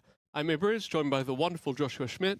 Hello, everybody. We are excited to be back, and we are about to hop into our top 16 next. Man, what a journey we've been through already just for this day of tournament gameplay. And I saw you guys just witnessed a bunch of very cool decks that we hadn't seen before in that top 32. So maybe tell me a bit about those decks that we've just seen that we've seen for the first time. Yeah, so really excited to see the Telements variant actually be able to use the Kashtira cards alongside the Fiend Smith engine. Yeah. Yeah, really graveyard centric as is to be expected, but very exciting regardless. Yeah. The Tenpai Dragon maybe did not do quite as well as we'd expect. Again, just seeing, I think, 1 victory and 5 losses from that. Which is kind of like far. the story of the day. I was going to say, yeah, that is not exclusive to just our top 32 matches there. Tenpai Dragon, a deck that is, I mean, still scary to go up against for sure, but does kind of, you know, struggle when every other deck is just so good at going first. Yeah. So that is something that is difficult for Tenpai to deal with even when you're, sometimes you throw 2 or 3 cards at those Snake-Eye or Fiend Smith as Aamina decks, and they still pull out ahead. Yeah, so we mentioned that we have so many cool different decks on show throughout the day, but let's take a look at our 16 great players. Ooh, we got the cool bracket over here. That's a neat little graphic. And right out of the bat, I'm recognizing so many different names from previous Challenger Cups. So I'm very excited to see some of these players that have been performing very well in previous Challenger Cups in this finals, or trying to qualify for that finals. I think Kaito may actually already be qualified, by the way. Kaito is already qualified, yes. So I'm trying to see if there's anyone else that is already... I think Latro as well. Latro is also qualified. Yeah. So that is a couple of people. It looks like we did lose Bronas in top 32. We were following them in top 64, right? Yeah. We saw them move on to the top 32, but we unfortunately lost them in top 16. We still got some other very notable names here from the Challenger Cup and Master Duel competitive scene. Of course, you guys have seen Abu Hamoud. We see Mist still in there. We see Blue Master. We see Anestis, who I also saw in a bunch of my Challenger Cups, and a lot of other names that I've been familiar. Also, people that are known for a lot of different decks here. Like you just saw Branded in top 32. We've seen Nightfall on the Chimera deck, which is another deck I'm really excited for. I hope Cybers plays Mathmech. Yeah, you know what? Let's go with that. I also hope. I very much hope that that is the case. Yeah, absolutely. Huge fan of Cybers, of course. Yeah. We will see exactly which decks are being played in our feature match for the top 16. Let's jump right into that one. And that will be between Latromi, one of our already qualified players, and Alex, who's playing Fiend Smith. Engraver resolves to attract. But there is, I think, the first time, or not the first time we're seeing Joel and Lockbird actually, but the first time it looks to be super impactful today. They just end turn. Yep. That just ended their turn. Okay, done. That's, of course, the thing about Fiend Smith Engraver. It adds a card that adds another card. That adds another card and so on. Yeah. All right, we start off with the Wanted in the draw phase to play around set Droll and Lockbird, because it does not work in the draw phase.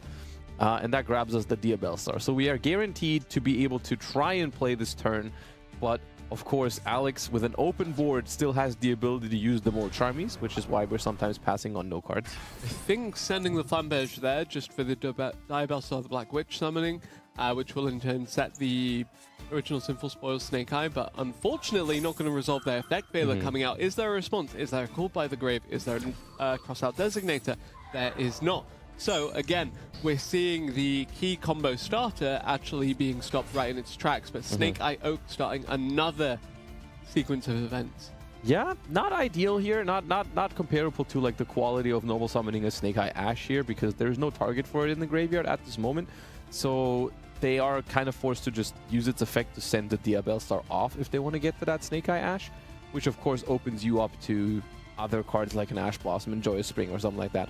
And the thing is that I feel like there's still a lot of pressure here on Latromi, because the Joel and Lockbird was very impactful last turn, but the thing about Joel and Lockbird is that you don't take anything away from your opponent. Like, the card is still there. You know they're going to be able to perform that Fiend Smith combo next turn.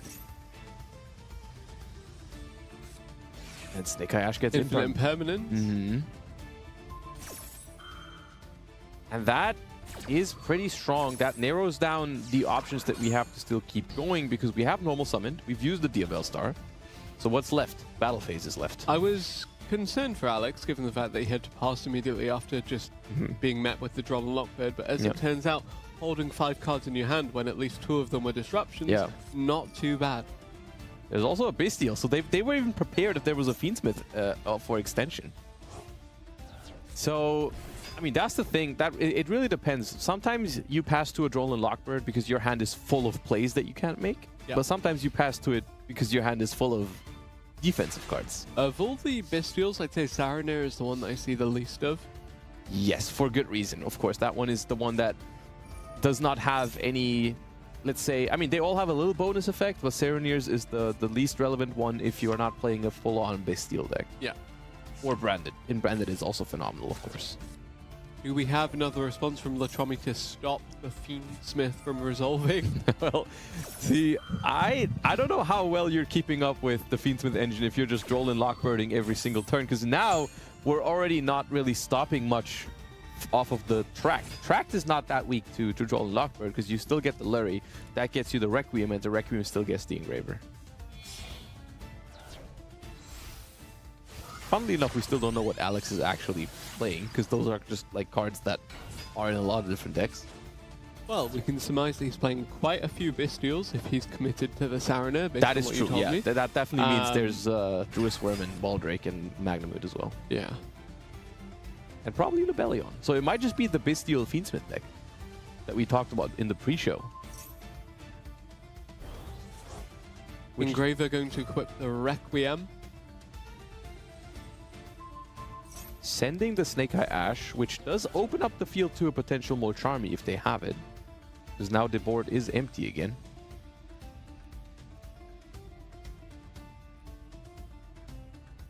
But they are on the Droll and Lockbird, so the Molcharmy would not actually draw much. Yeah, and Alex now has the opportunity of going deeper into the extra deck for more of the Fiendsmith stuff, or going into an XC summon for rank 6. Could also just go to battle phase. Yes, and it really does look like the deck that Alex is rocking here is not one of the super high combo decks that we've seen so far with the Fiendsmith, but rather one of the more lower to the ground strategies that is just trying to play efficient cards and then use a lot of hand interactions with the opponent. Yep, there is the rank 6 XC summon. Will it be Beatrice, Lady of the Eternal? Will it be Constellar Ptolemy M7? Yep, that is a very, very fun card to play with. That allows you to detach a material and then add a monster from your graveyard back to the hand. You can also return cards from the field to the hand, but in this case, we are just recycling those hand interactions from the graveyard, which is how we just don't run out. You know, we try to use some on the first turn, and then we add them back later. Getting back to the Effect Veiler here, just in case there is a Snake Eyes Poplar, just in case any of the other starters comes out from Latromi. Yep. So this deck is really trying to gain control over the game early on, slowing down the opponent, and then just not letting go of that control. Like, you're not trying to finish the game immediately, like we saw here. They were happy just attacking for 4,300, but we are going to reestablish that Effect Veiler to make sure the opponent's still not able to really pop off this turn, hopefully. Bestial Saranair then sending the Bestial Lubellion does mean we have further interaction in the graveyard. Alex, he has interaction in the hand, he has interaction in the graveyard. Field, actually not all that scary at the end of the day. Doesn't have to be, though. Like, that's the thing. If you can stop your opponent from doing their crazy things, you don't have to do crazy things to yourself. You can just win with a good old 2700 Constellar Ptolemy M7, which has a once per turn effect, so we even get the full value here because it was not dealt with. Nice. What are we going to add back this time? The Saranair, I assume. Yeah.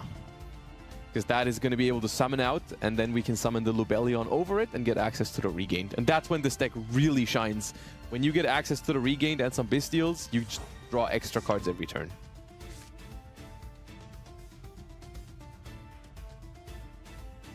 It's one of the first instances where we actually see the Snake-Eye deck fully stopped successfully, because it is hard to stop it sometimes. They can draw a lot of different starters. Honestly, I was ready to write Alex off the moment that the Droll and Lockbird into pass happened, but yeah, that was really, really well played to get through that. Call by the Grave here, now going to stop the Saranair, but as it turns out, the Saranair resolution was not all that... Oh, actually, no, it's just Fabled Lurry that's going to be stopped. Yeah, which was they were trying to banish that to summon the Saranair, yeah, so if you take away the target for it, then it will not summon. Yeah. But I doubt that's going to be enough here. I doubt they can really keep up with that deck. And that is one of the factors. You mentioned the Droll and Lockbird. This deck does not really care that much if it has to skip a turn, because it's meant to be played slower anyways. Like it is mostly leaning on those interactions from hand regardless, so the drone lockbird didn't really cost them that much. That should be game on the field right now. You have Fiend Smith and Graver, despite the effect veiler, actually going to swing in there, and then 2700 from that Ptolemy. Very, very well played there from... Yeah. And really showcasing the power of a deck that you wouldn't think is that powerful. I mean, it is by design not as powerful as the other decks, but the main purpose of that deck is to stop other decks from reaching their full potential. Yep. Which brings them down to a similar level, and at that slower game, that deck is trying to accelerate. Understood. Make them play at your speed. Yeah, no, again, just that drawn and lockbird was so impactful. And then just the presence of mind to play through that. And as we said, doesn't matter if you have a non-threatening field state, when your hand has so many disruptions, your graveyard could then be used as further extension as well. Now, I'm really intrigued to see if we just do a run back with that strategy in game 2, or if we change things up and go for something else, now that it's probably a safe bet to assume that the first and second have swapped around. Yes. I mean, I do think that deck can accelerate at, like, specifically going second is pretty good for it, because you play all those hand interactions, so you're not that scared of picking it. I feel like if you're comfortable bringing it for game 1, where you don't even know whether you're going to go first or second, I feel like it's the kind of deck that you got to feel comfortable with when you're expecting to go second. On the other hand, if you're playing such a deck, opponents might play something like Tenpai into it, because I think Tenpai has a pretty good matchup versus that strategy, because that is one of the decks where you're not that scared of sending it first, because they're not doing that the things that Snake-Eyes or White Forest are doing. So that is something I could see them do as well, is just switch over to Tenpai and send that Bestial Fiend Smith deck first. Interestingly enough, I really think that if Tenpai Dragon is going to get a win, it's going to be against these slower paced decks. Exactly, and that is also what I experienced. I've tried messing around with that deck a lot, because I really like it, but I've experienced that exact thing, is that you're then vulnerable. You're making yourself vulnerable to those other decks. Like, also Kashtira is a deck that's very efficient into it, because Kashtira doesn't care about Bestials that much, and if like a Kashtira Unicorn gets Effect Veiler or something, like that's not something you feel particularly sad about. Like, still trading up and still putting up big monsters. But we're hopping right into game 2, and we're going to see what these players have done to adjust. Yep, game 2, Alex with the lead here was able to overcome Latromi, but Latromi going first himself this time around. This player already qualified for that Challenger Cup final, and yet here he is trying to stop Alex from doing that very same thing, and it looks to be a trap-based deck that he's chosen to pilot in this top 16 match to accomplish that goal. Once again, Lord of the Heavenly Prison being a very strong lead for trap strategies, but we're only seeing 2 face down once again, which is not really what these decks are trying to achieve. Of course, with the right trap cards, 1 or 2 is all you need, like we saw earlier. But regardless, if this is like a Labyrinth sort of strategy... Okay. Sky Striker Mobilize, engage, going to search out Sky Striker Mecha Hornet drones here. You mentioned to me before that Sky Striker are very, very prominent in terms of being an engine where it can help function as removal against certain things. You have to be, that's why I'm always holding my excitement, because it takes a moment until you can actually verify it's pure Sky Striker. More often than not, it is a deck like also Tenpai is using Sky Striker cards a lot these days, which would make sense because they were expecting to go second. Are we far enough along for you to think that it's now pure Sky Striker? I'm pretty sure we're far along to say it's not pure Sky Striker. Unless they've decided to put a Tenpai Dragon Pydra into their Sky Striker deck. I think if it was pure Sky Striker, it would have been more likely we see the engage into something like the Ray instead of the Hornet drones. So that's kind of there's a little giveaway. So we're going to see the Pydra resolve here, and that is going to be very scary for Latromi. Of course, the 2 face downs are going to be threatening here, but so is Tenpai. Face downs, of course, unable to be dealt with because of that Lord of the Heavenly Prison does mean that this Tenpai Dragon strategy that would traditionally favor your Harpy's Feather Duster, your Lightning Storm, your Heavy Storm, can't actually deal with them. And right now, actually, it is Latromi looking to be in an okay position depending on what these face downs are. Yeah, that is something that we can't tell at the moment, and only they know how good these trap cards are against Tenpai specifically. Because Tenpai, trap cards are pretty good against Tenpai, especially if they can't destroy them. But you gotta have the right ones. Something like the Daruma Karma Cannon or Solemn Strike, I think, is like along the more impactful ones against Tenpai. Yeah. And the Lord of the Heavenly Prison also can be summoned out at any point after you use one of those set cards, and then will give you access to more traps from the deck. Sangen Kaiman being used in the main phase, not the battle phase, does mean that we don't get both effects. Instead, it is limited to just being that add.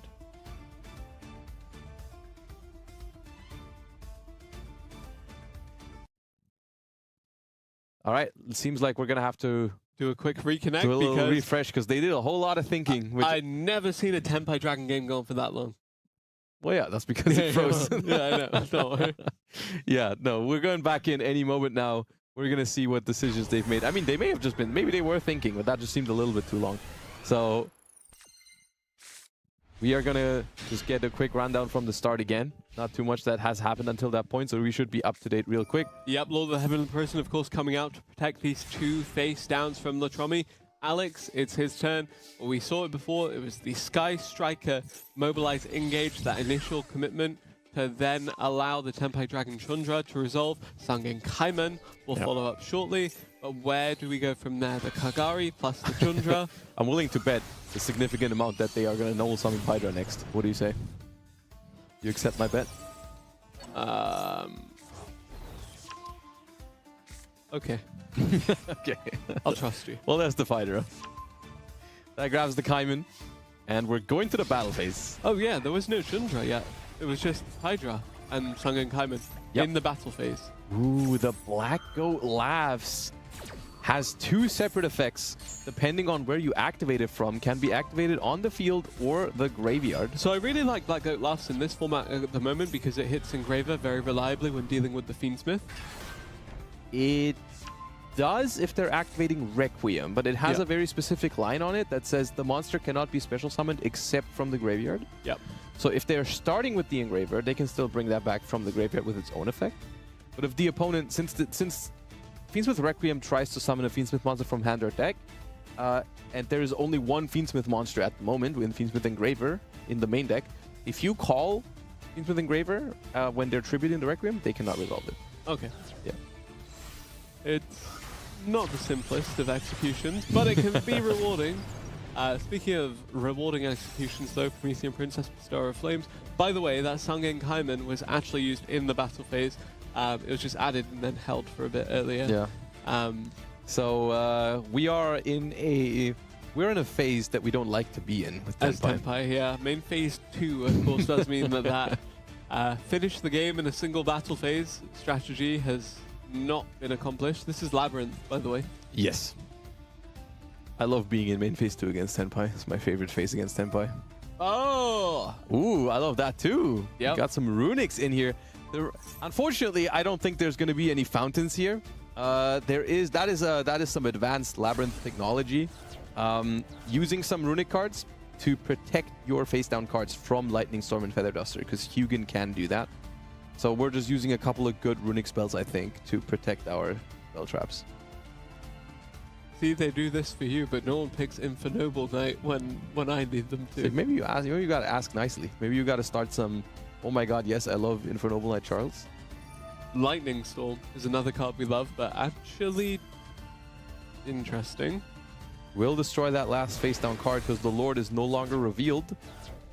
Lord only protects your spell traps while it's revealed, and now we're going to activate the engage. Is that 3 spells? There's 3 spells. That should definitely be. That should be the third spells, one. Yeah. So the Lightning Storm there, typically not something you want to commit for a 1-for-1, but when you consider that it was the 3rd spell needed for engage, makes a bit more sense. It also, they knew it was the big welcome Labyrinth because the Lord accessed it, and that was going to be huge for them next turn. Yeah. Draws a card off the engage here, up to 5 cards. Why is Tenpai just playing the grind game better than Labyrinth right now? Ooh, a thrust behind that too. Is Triple Tactics Talon's life? Or did the Lord come out in the battle phase? Must have been the battle phase, right? It was either the end of the battle phase or the start of main phase 2. I think it was end of battle phase. Because it happened after the Blackout last, which is in the battle phase. So yeah, there's no... Well, we're just grabbing another engage, which is great too. No need for Triple Tactics talents if we can just engage for another Sky Striker card, another Hornet Drones. That is the 3rd copy of Hornet Drones. Yep, drawing a card too. Gonna get a draw, yep. 6 cards in hand. There's the Hornet Drones number 1. Yep, gonna create a token that can then be linked off of one of those Sky Striker Ace Link monsters. But do they play more than just the Kagari in this deck? I feel like... Okay. I guess we'll see. They do play a Shizuku. Okay. That's not a very typical Tenpai card. That card has an end phase effect. You never want to be in an end phase with Tenpai. Alright, they're going to add a Sky Striker card from their deck to the hand. Lady Labyrinth of the Silver Castle will also special summon itself in defense position. Well, that is a Widow Anchor. I don't think we can use that anymore in this end phase. We're going to have 6 cards in hand. Barely not enough to have to discard a card, so we're going to keep all that for next turn. Which, that's the nice thing about the Labyrinth matchup from Tenpai's perspective. We didn't manage to win on that turn, but against Labyrinth, we're probably going to have another. Yep, Labyrinth very slow, reliable, but not quite enough damage to push for 8,000 in single turn. Not that far off either here, though, because there's 2 3,000 attack monsters and a big welcome Labyrinth in the grave that could get the Shizuku out of the way. But I don't know how exactly they would add the missing 2,000 to finish the game on this turn. Also not quite enough spells to make those too small to run over Shizuku. 2 cards left in hand for Latromi. We'll be really curious to see what exactly they end up being. One of them definitely not a trap card, because they didn't set it last turn. They kept 3 cards in hand. The Lord, the Lady, and 1 more. Likely, whenever this happens to Labyrinth, it always is kind of likely that they drew the lovely Labyrinth, which you don't want to.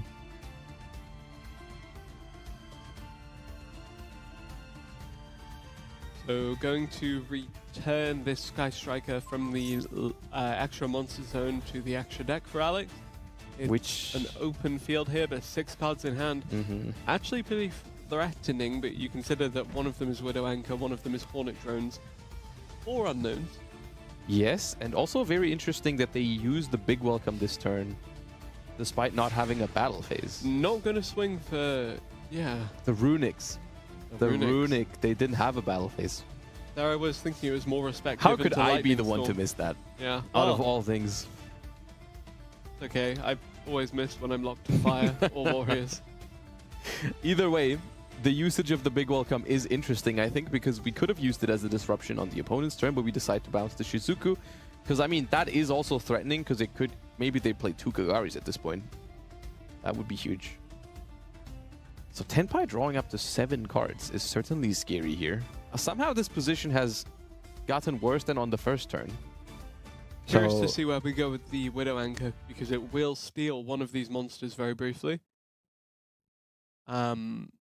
We are just going to jump back into that in a second. Minor technical issue, but will be sorted very, very quickly, of course. The Tenpai Dragon Sky Striker taking on the Labyrinth deck. Really, really interesting. And exactly what we wanted to see in a deciding game. And we see the Sky Striker cards really making a difference here too, because they really help this deck outlast the Labyrinth interruption. The Widow Anchor took the Lord of the Heavenly Prison, and the lovely Labyrinth was actually outed as well. Here is a link summon to get the Nightmare Phoenix and hopefully deal with that final spell or trap card. Something they cannot potentially force out of the Nightmare Phoenix, though, is the Blackout Lab's Graveyard effect. That is still there. And they can banish it to prevent any monster from activating its effect on the field for the rest of the turn. That is something that you typically also call Chandra with, simply so they can't get the effect to summon a Tenpai from the deck. Latromi here, it'll be interesting to see how he responds to this. Going to activate the Solemn Strike to negate the monster effect. Pay 1,500, destroy this Nightmare Phoenix, wipe the field clean. We saw the usage of the Widow Anchor, but here is the Hydra, the other half of the Sky Striker Tenpai Dragon deck now coming alive. There is one card in hand for Latrami. It could be a disruption, or it could do nothing because Sangen Summoning has hit the field and the Tenpai Dragon is now online. And 3,200 life points left for Latrami means the Tenpai Dragons don't even have to do a lot of Tenpaiing here to just win the game off of, because even Chandra plus Hydra is already enough. That is exactly 3,200. And I wonder how we are looking to prevent that from happening. Chandra being added to hand by that Sangen Summoning, as you said, and then we should very well see it summoned out here. Yep. And I honestly can't think of a way for Latrami to prevent all of this. Like, I think we can use Black Goat Laughs to prevent the Chandra from summoning a monster from the deck, but once again, then we still have to somehow block all these other attacks. There it is. Importantly, also stops the Chandra's effect to synchro summon. Oh, they called White Dustin because okay, they know it's over. Okay, yeah. They're just calling a funny card name before going down 2-0 from Alex. We haven't seen a whole lot of convincing 2-0 victories like that today. Haven't seen a convincing Tenpai Dragon victory today, and yet here we are, the Sky Striker cards pushing this one over the edge and securing Alex a top 8 position in this tournament. Latrami can't be too mad about that. After all, they are already qualified. That's always something you can, go back and rely on. Got the qualification already. Top 16, still not a bad showing at all either.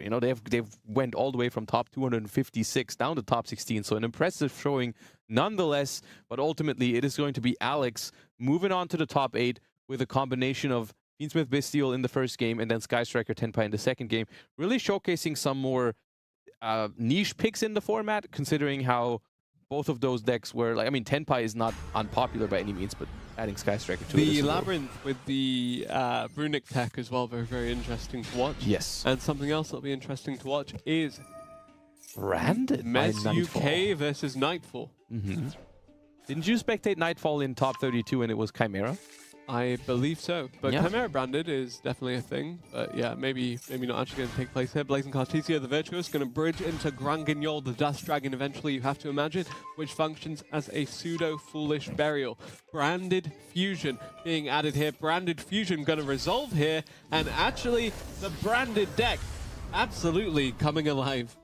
Not being met by an Ash Blossom and Joyous Spring here, and that is going to summon the Albion, which is then going to fuse Albaz and Kit together for Lubellion, the Searing Dragon. The reason you do this, of course, is you want to summon the Mirror Jade, but you don't want to use the Albion as material for it, because you would love to tribute that for the Lubellion from the graveyard, which is what we're seeing here. Yep. That's going to place Branded Lost, most likely, for the Branded deck. We can get to Granguignol, the Dust Dragon. I think we will, and that will, of course, as I mentioned, be Foolish Burial on legs, basically, and just allow you to fully load that graveyard with your branded cards. Yeah. Branded Lost now activating as well. Tri-Brigade Mercuria going to run further disruption, further interference. Mes UK, where's the disruption? Where is the interference? Because it should have come out earlier if you had it. Well, they are up one game, and they held that Bestial Magnamut until the end phase to stop some of that branded recursion from the graveyard. Of course, the branded board not actually that full of cards right away, but once they get to the end phase, there's a whole lot of stuff that happens. Yeah, I think just seeing the amount of field that can be established by this deck in the end phase really and even with the Magnamut banishing one of them, we're still not done. We're still summoning a whole bunch of things. We're sending another Albion. That's funny. You're using Magnamut to stop an Albion being in the graveyard, and then the Mirror Jade just banishes your Magnamut by putting another Albion there. Mes UK now. It is their turn. Harpy's Feather Duster. Could this be Tenpai Dragon? They won game 1. They should know for a fact that they will very likely go second here. It is logical. Oh, Mercurier can send itself from the field. That is so rare that that comes up, but it does here to stop the Max C. Yeah, bringing it back from the graveyard there, it was very well played by Nightfall. Actually going to see another fusion summon now come out. The Mirror Jade, the Eslo Dragon getting fused off into the Lubellion, the Searing Dragon again. Harpy's Feather Duster going to get rid of the branded Lost and the other branded spell, but ultimately these monsters effectively make it so that doesn't really matter too much. Yeah, losing the branded Lost is annoying, but you can live with it, and the... Retribution? Or is it something else? Retribution can add it back later. Yeah. But you don't get the add now for anything. But at the same time, it is Tenpai, so we're going to try and get through this. The Mirror Jade Banish is obviously now reset because we've summoned another one. And that's going to be a Sangan Summoning, which is going to be responded to with the Mirror Jade, because otherwise the Hydra would be unaffected. Yeah. And this is potentially a problem for Mez UK here, because a lot of defense position monsters means that you have a fair amount of work to do to break this field. Chaos Star Source Dragon is... This card is a super cool addition to Branded and very good actually, but we have the Kaimen already. So one Chandra versus a full Branded board in defense position. What's going to happen here? Hydra is being summoned. I think he can do it. Already used its effect. You think they can win this turn? Maybe. I think Sangenpai Biden Dragon. I think they might be able to like do a significant amount of damage to this board, like clear the board, but I don't think it's enough to actually win, because they are missing the field spell to boost their thing up to 6,000. That is a big deal. I think we're gonna see this turning their stuff to attack position. Oh, they're actually leaving it. Oh, they're leaving it in defense. That's smart, because Mirror Jade is too big when it's in attack position. And then we're moving the main phase too. And that's just going to be Hieratic Seals of Heavenly Spheres. Well, it was somewhat of a field clear. It's still impressive. Don't get me wrong. Like, that is still a pretty good thing to be able to do. And I think that is something that people sometimes forget, at how good Tenpai can be, even if it doesn't win the game immediately. But Thespian Preskinian came out of that Granger, you know, and that is pretty good. And now we're entering That is end not phase. one that I see every day. No, usually they play Thespian Queritus to summon off of that, which puts their opponent's monsters to 0 attack. But Thespian Preskinian is also pretty powerful and pretty big too. 3,200 is no joke. Right, and here is, I think, where we're going to see Branded just outlast the Tenpai deck, because once again, Transcendent and Biden Dragon once per duel, not once per turn, to return from the graveyard. And since we've used both of those now, it's always so funny when Alba Lennetis happens. Yep.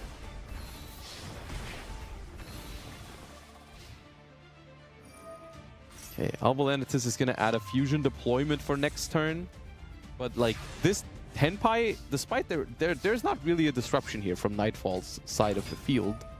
I don't know if we can really do 8,000 damage here from Tenpai, because we're running out of options. We're running out of potential damage dealers, but they're doing their best. Look. Special Blaster from hand with Sangan Kaimen was not on my bingo sheet. Level 7 Synchro into Sangenpai Biden Dragon. Yeah. That can revive Transcendent Dragon. Okay, I think that's the first time I've seen someone do that. But that is going to be enough now. Yep. Can Synchro summon again. Trident Dragon now going to come out. Yep.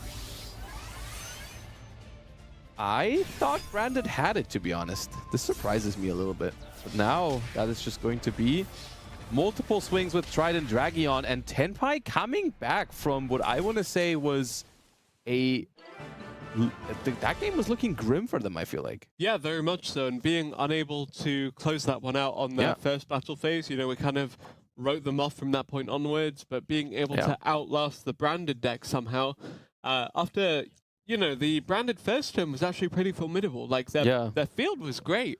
Yeah, I feel like I overestimated their ability to play on the next turn, Because I thought when Tenpai couldn't finish the game, I thought Brandon was gonna do it the next turn, but they couldn't quite finish it. Either way, we're hopping into a different game. Another game. All of these seem to be going the distance. This seems to, however, just be the second game between Dark and Anestis, who you did recognize earlier from some of your own Challenger Cups. Yes, and I want to highlight something that happened here, which is that Dark is leading one game, assuming the score is correct on the screen, meaning that Anestis has chosen second here. Because they were the one to choose after losing game 1. So that means they should be on... I mean, you'd expect them to be on Tenpai in that case. And we're seeing a White Forest combo being pulled off here, or being started. The Arciela, the Sinister Soul of the White Forest here. So many cards being added to the hand. This White is where Forest. Troll and Lockbird Exactly. truly... Yeah, this deck is adding even more cards than the Snake-Eye deck. And we've also seen it add an Effect Veiler right there, which is just another nice thing that the Arciela can do, is even add cards from outside of the White Forest, like spectrum, just add Effect Veiler for further protection. Yep, and now the Aamina Murcielago coming out as well. The Aamina White Forest deck, just adding so many cards to the hand, as you mentioned, and not limited to within the theme as well. Effect Veiler being added to the hand, there's potential for more disruption coming out as well. DUEL Star, the Black Witch, being added back as well. Yeah. And also, these decks really excel at bridging one engine into another. Like, you're not only doing White Forest things, right? Eventually, when you're doing White Forest stuff, you're adding LZ Aamina, which is both White Forest and Aamina. That gets you into Sinful Spoils, that gets you into DUEL Star gets you into Aamina. And then eventually, you're going to turn two bodies into Fiend Smith. So this deck is really good at just accessing all those different engines in the same combo. Woes of the White Forest, as you mentioned earlier, being added back to the hand here by the DUEL, the Queen of the White Forest. Really, really powerful in terms of the recurrence and just being able to access so much disruption. Yeah. Okay, here we see Sinful Spoils of Slumber Morian set from the DUEL Star, which is a card that is pretty much exclusively played in the White Forest deck. Because it essentially lets you flip a monster face down, and you can reset it from the graveyard if you control a level 5 or higher illusion monster, which only the Aamina cards can really facilitate. So that's why some other decks cannot or don't want to play that card. Once again, White Forest level 4 tuners, Fiend Smith level 6 non-tuner. That's going to be a bear on the floor, and we are done. 6 cards in hand for Anestis. He chose to go second here, as you mentioned. Ultimate Slayer. That's impressive. Okay. That is not an animation I see every day either. Not a very common card, yeah, but like that's pretty good here. Following up with a Lightning Storm, as we can clearly tell, they came prepared for going second, so they chose second for good reason. I would expect this to be some variant of Tenpai Dragon, but we shall see. That'd be the most obvious choice, that they just put like Ultimate Slayer into Tenpai because they think it's up against White Forest, maybe? Tournament life on the line for Anestis here. Dark Hole actually going to come out as well. DUEL, Queen of the White Forest, can Synchro Summon in response. And Morian can set itself because there is a level 5 or higher illusion in DUELs, but you can't activate it on this turn because it has just been set. Now, these two will not be destroyed. And now there's an engage. That's a Royal Alternate Artwork Ash Blossom. It's a very rare card. That was very cool. Genroku med with Maxi. Med with Effect Veiler. But can't chain.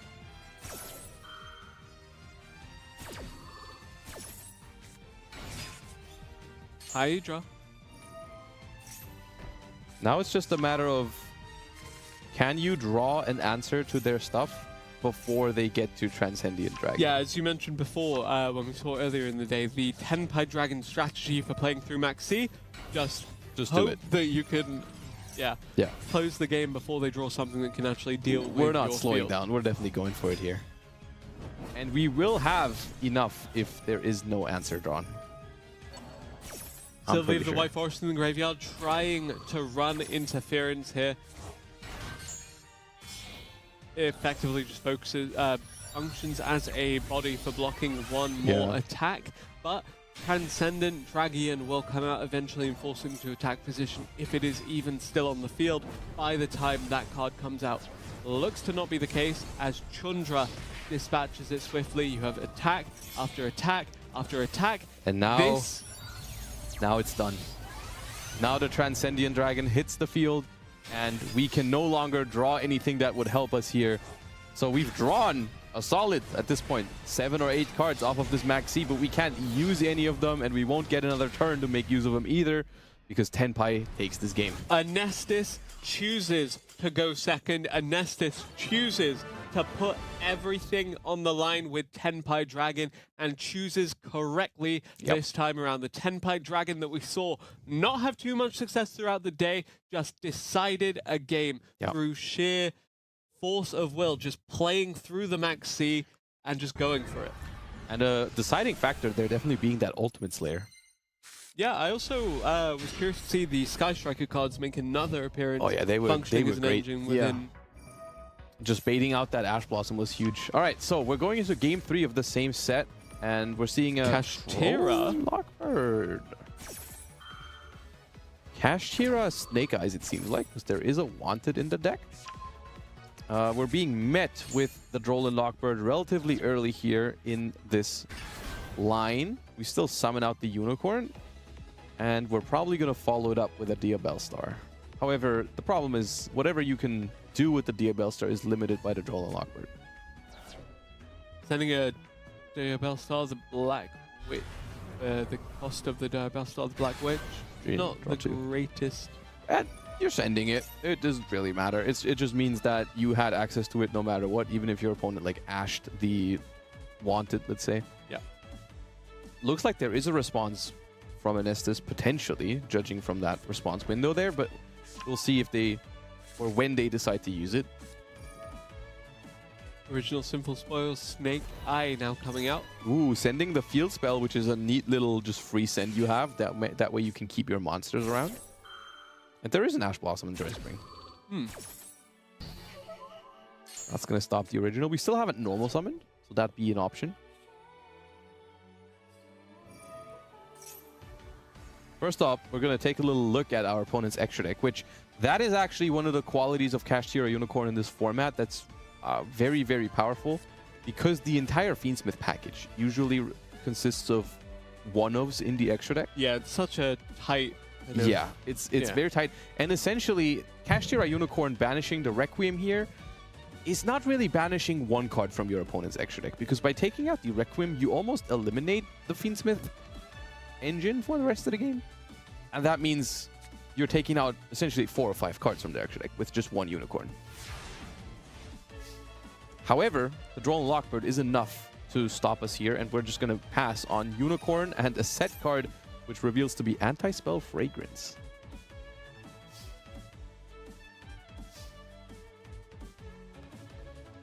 Well, if Anestis is on Tenpai again, probably not what you want to see, the Anti-Spell Fragrance. Yeah, but Anti-Spell Unicorn is pretty good here. I don't think that's Tenpai then. Yeah. But, I mean, Anti-Spell Fragrance is really good against almost anything right now, I would say. Like, most decks have some cards that they want to activate, some spell cards. I mean, right away, we're adding a spell card here, so we can't use that this turn unless we get rid of the anti-spell somehow. And now we're just going to exchange Unicorn banishes from both sides, probably. Taking the Nightmare Phoenix to avoid getting rid of the anti-spell. Yeah, of course, just being able to reliably climb into that Link 2 monster to effectively destroy a spell or trap card, in this case the anti-spell Fragrance, would have been super, super valuable here, but unfortunately not going to be the case for Anestis. The thing that I want to bring up here about this anti-spell Fragrance is that normally those cards are being used best if you can like make a board and then activate them so the opponent can't properly play into your board. Yeah. Because the problem I'm seeing here for Dark is how are they going to play next turn, like reliably? What's going to happen to them if they are under their own anti-spell? That's going to limit the possibilities as well. So if Anestis can, let's say, clear the monsters but leave the anti-spell up, they might be in a pretty good position.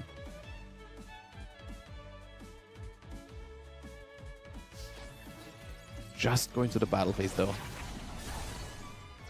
I don't mind that, honestly. Like, trading with the Unicorn into the Unicorn does mean that the DUEL star, if the Unicorn is to be outed with Battle, would have to, again, trade 1-for-1 on that. Yeah, really intrigued to see where this goes from here for Dark, especially considering, as you mentioned, no instantaneous activation of spells. Yeah. Original Sinful Spoils is going to guarantee us a play this turn because we can use its graveyard effect. Once again, though, we are going to have to deal with our own anti-spell here. Like, that's going to be something like, let's say we search a Poplar here and we special it and we grab Divine Temple. We can't use it.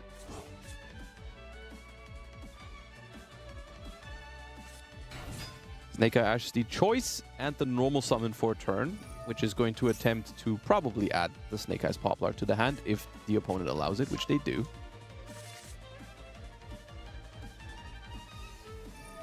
It's going to trigger Unicorn once again. So both players here playing with significantly watered down extra decks. Extra decks. Snake-Eye's Poplar, though, I guess if you lean heavily into the Snake-Eyes stuff, and particularly Flamberge or Snake-Eyes DUEL star, you can get to a point where your main deck monsters are actually pretty formidable in terms of raw stats as well. Here's also something about the Snake-Eye cards. They have very good synergies with continuous trap cards because Snake-Eye Ash can send this anti-spell for cost now. Yep. So that way, that's also why this deck used to also make use of Skill Drain a lot, where you would just put your opponent under Skill Drain, and then on your turn, you would just send it away. Or by the Grave now coming out to stop the Snake-Eye Ash. Which is, funnily enough, enabled because they sent the anti-spell away. Otherwise, you couldn't use that. Yeah. So they kind of did that to themselves there. And we're having to go to a battle phase, run into that Kashtira Unicorn. And the big problem here is that we know there's a Kashtira Birth in hand for next turn. So that Unicorn is not going to stay gone for good. Oh, I think that was a time situation. I think time was called on the round. Yeah. So close game. Really, really, it was a close game because it seemed like, because they were both on 8,000 life points, it seemed like the first one to do damage would just win. And that in that case was Dark there. Intense. It was. Intense match. Really, really exciting to see these players trade back and forth. And honestly, again, just really excited to see the kind of nuance to a lot of these builds. Because earlier in the day when we were looking at the Fiend Smith Aamina deck, very standard. And we thought, okay, all these players have figured it out. You know, Snake-Eye Fiend Smith is the way to go. Yep. But now we're seeing success with Tenpai Dragon Sky Striker. We're seeing success with a variety of other decks, and it's really exciting to see just what kind of options are available to these players. Yeah, there's a lot of building blocks right now in the game that you can make your decks out of, and they're all pretty powerful in their own right. So I wouldn't say that for sure the just Snake-Eye Aamina Fiend Smith is the best deck uncontested. No, like there's so many other things you got to take into consideration, like the Millennium building block, the Tenpai cards, the diffusion-based strategies, and all that kind of stuff. So still remains to be seen what other decks we're going to see. We're going to be down to 8 players after this top 16. So next up, we are going to return with the top 8 just in a moment.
Welcome back, duelists, for the Challenger Cup qualifiers. I'm now joined by Lampy for our top 8 coming up.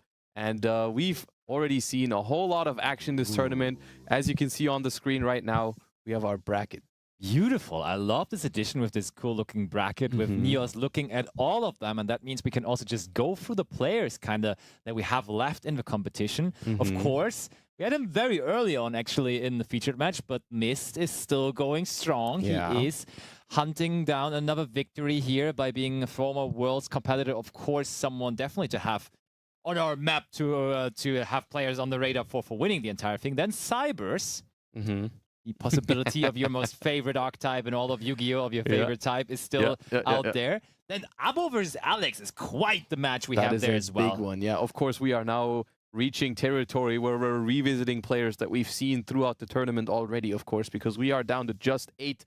And that is going to be some pretty impressive matches, I think. And once again, once you reach that point of the tournament, I feel like you're starting to get really that feeling of, hey, this could be my day. This could be the one I'm winning. Because now you're just telling yourself 3 more matches. 3 more matches, you win top 8, top 4 in finals. That's what's left. And it's starting to become like realistic. And I think all of these players are really hoping to grab that invitational spot. I mean, honestly, winning Locus is harder. There you have to win like 4 rounds in a row, and now you only have to win 3 rounds in a row? I don't know. No, but there again, of course, our beautiful prizes for today. Everyone hunting down the jacket that I'm already wearing here as first place prize, but not only that, of course, but also the plush. Beautiful acrylic figurine of Mirror Jade. And honestly, I think the one prize that people are really going after the most this season, we said it earlier, that branded fusion game mat, people like it. And I mean, it looks beautiful. It is a beautiful playmat. And as you can see right there, it is the prizing for top 4 is when you start getting the branded fusion playmat. So we're in top 8. So essentially those players are now playing for that playmat because that's what you're guaranteed once you win in the top 8. And I think that's what a lot of these players are looking for. I would be saying like, oh, Abo probably really wants that, but I know he's already has got like it. 5 of them. I know he's personally won at least 1 or 2 from at least my Challenger Cups this season. I was talking about that earlier with Ibris. I would be wondering how many Challenger Cups in total Abo has won at this point, right? Because he also has won like 2 of me already, and then you probably have multiple won by him as well. I'm pretty sure I do have also like 2 or 3 won by Abo at this point. So yeah, definitely one of the mainstays of the Challenger Cup competition, which I think is really cool. It's really cool to see these digital Master Duel players thrive in a competitive environment, give them some tournament space where they can make a name for themselves. And that is just another iteration of today's tournament, essentially, where we are going to have someone make a name for themselves, or like if they already have an established name, they will just add another title to that. Shall I tell you something, though? We just saw it in the bracket. Abo will be up against Alex. Yep. And honestly, Alex, he's like the master of winning those qualifying Challenger Cup tournaments. Because if we go back in time, we had that Tokyo Dome Challenger Cup event weekend. They win that.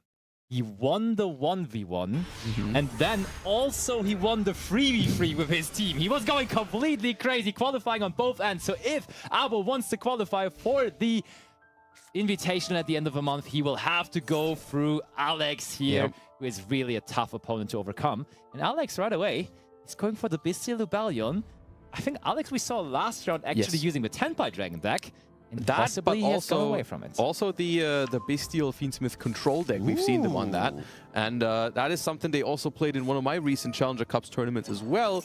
So that is something they seem to really like at the moment, which is obviously, I like that deck a lot too. We addressed that before the tournament in the pre-show, basically, that there is not really like a big engine. You're not really trying to set up something crazy on your first turn, contrary to many of the other decks in the format right now. But you're rather keeping it simple. That's another Bestial Lubalion. So we had to banish one of the Bestial Lubalions that we discarded, and now we summon another one from the hand. Of course, Magnum in the end phase is going to give us an additional card from the deck to kind of make up for it, but you really want that extra card advantage usually. Yeah, this also really feels like we do not have access to a great normal summon here, because we could have probably made use of that before. Like, ideally, you want to get Light or Darks into the graveyard before tributing the before banishing the Lubellion off of that, and we're just going for Branded Beast and passing. That's not a whole lot. We do get the Magnum Surge. Do we run Baldrake? Yes, we do run Bestial Baldrake, so that is creating another interruption. But Abo, I mean, that man has played through a whole lot of tougher fields. Yes, but if there's ever a player that Bestials are expected to be pretty good against, it is Abo, right? No matter what. It is Abo. Fiend Smith Engraver, though, we're betraying the branded deck once more, I feel like. But still, of course, also against that Engraver. I don't even know if you, I don't know if you're mad about that. If you're Alex, because you know now, okay, the Bestials are good at least. You know, like it's not like we're summoning Pydra or something. There comes the Fiend Smith track now right away. And I mean, for the moment, I think Abo making sure to sequence it this way around, not summoning any monsters to the field before activating the tract to make sure that Bestial, that Baldrake in the hand, cannot interact with the Lurry here. Yes, because if that could be banished right now... Ooh, it can be, though. It very well can be banished by a different card. Yeah, you jinxed it there for Abo, for real. DD Crow does not care about any monsters on the field for being a quick effect, and it can go after that Fabled Lurry there with ease. And that's huge because it also banishes the only other light fiend in the graveyard next to the Engraver. So it essentially also disables the Engraver for now. Very much. We discarded Fuvalos to summon out Diabellstar, the Black Witch. But honestly, so far, even though it looks so little, now with that Effect Veiler as well, things are honestly looking quite good for Alex. It's starting to get less and less likely that Abo will be able to perform any sort of large fancy combos this turn, because we still know there's a Baldrake and we still know there's a Branded Beast. Normal summon Snake-Eye. Oh, that's not the Snake-Eye monster you want to normal summon there. Is not. It does not have a target at the moment and is just threatening to use its effect, essentially.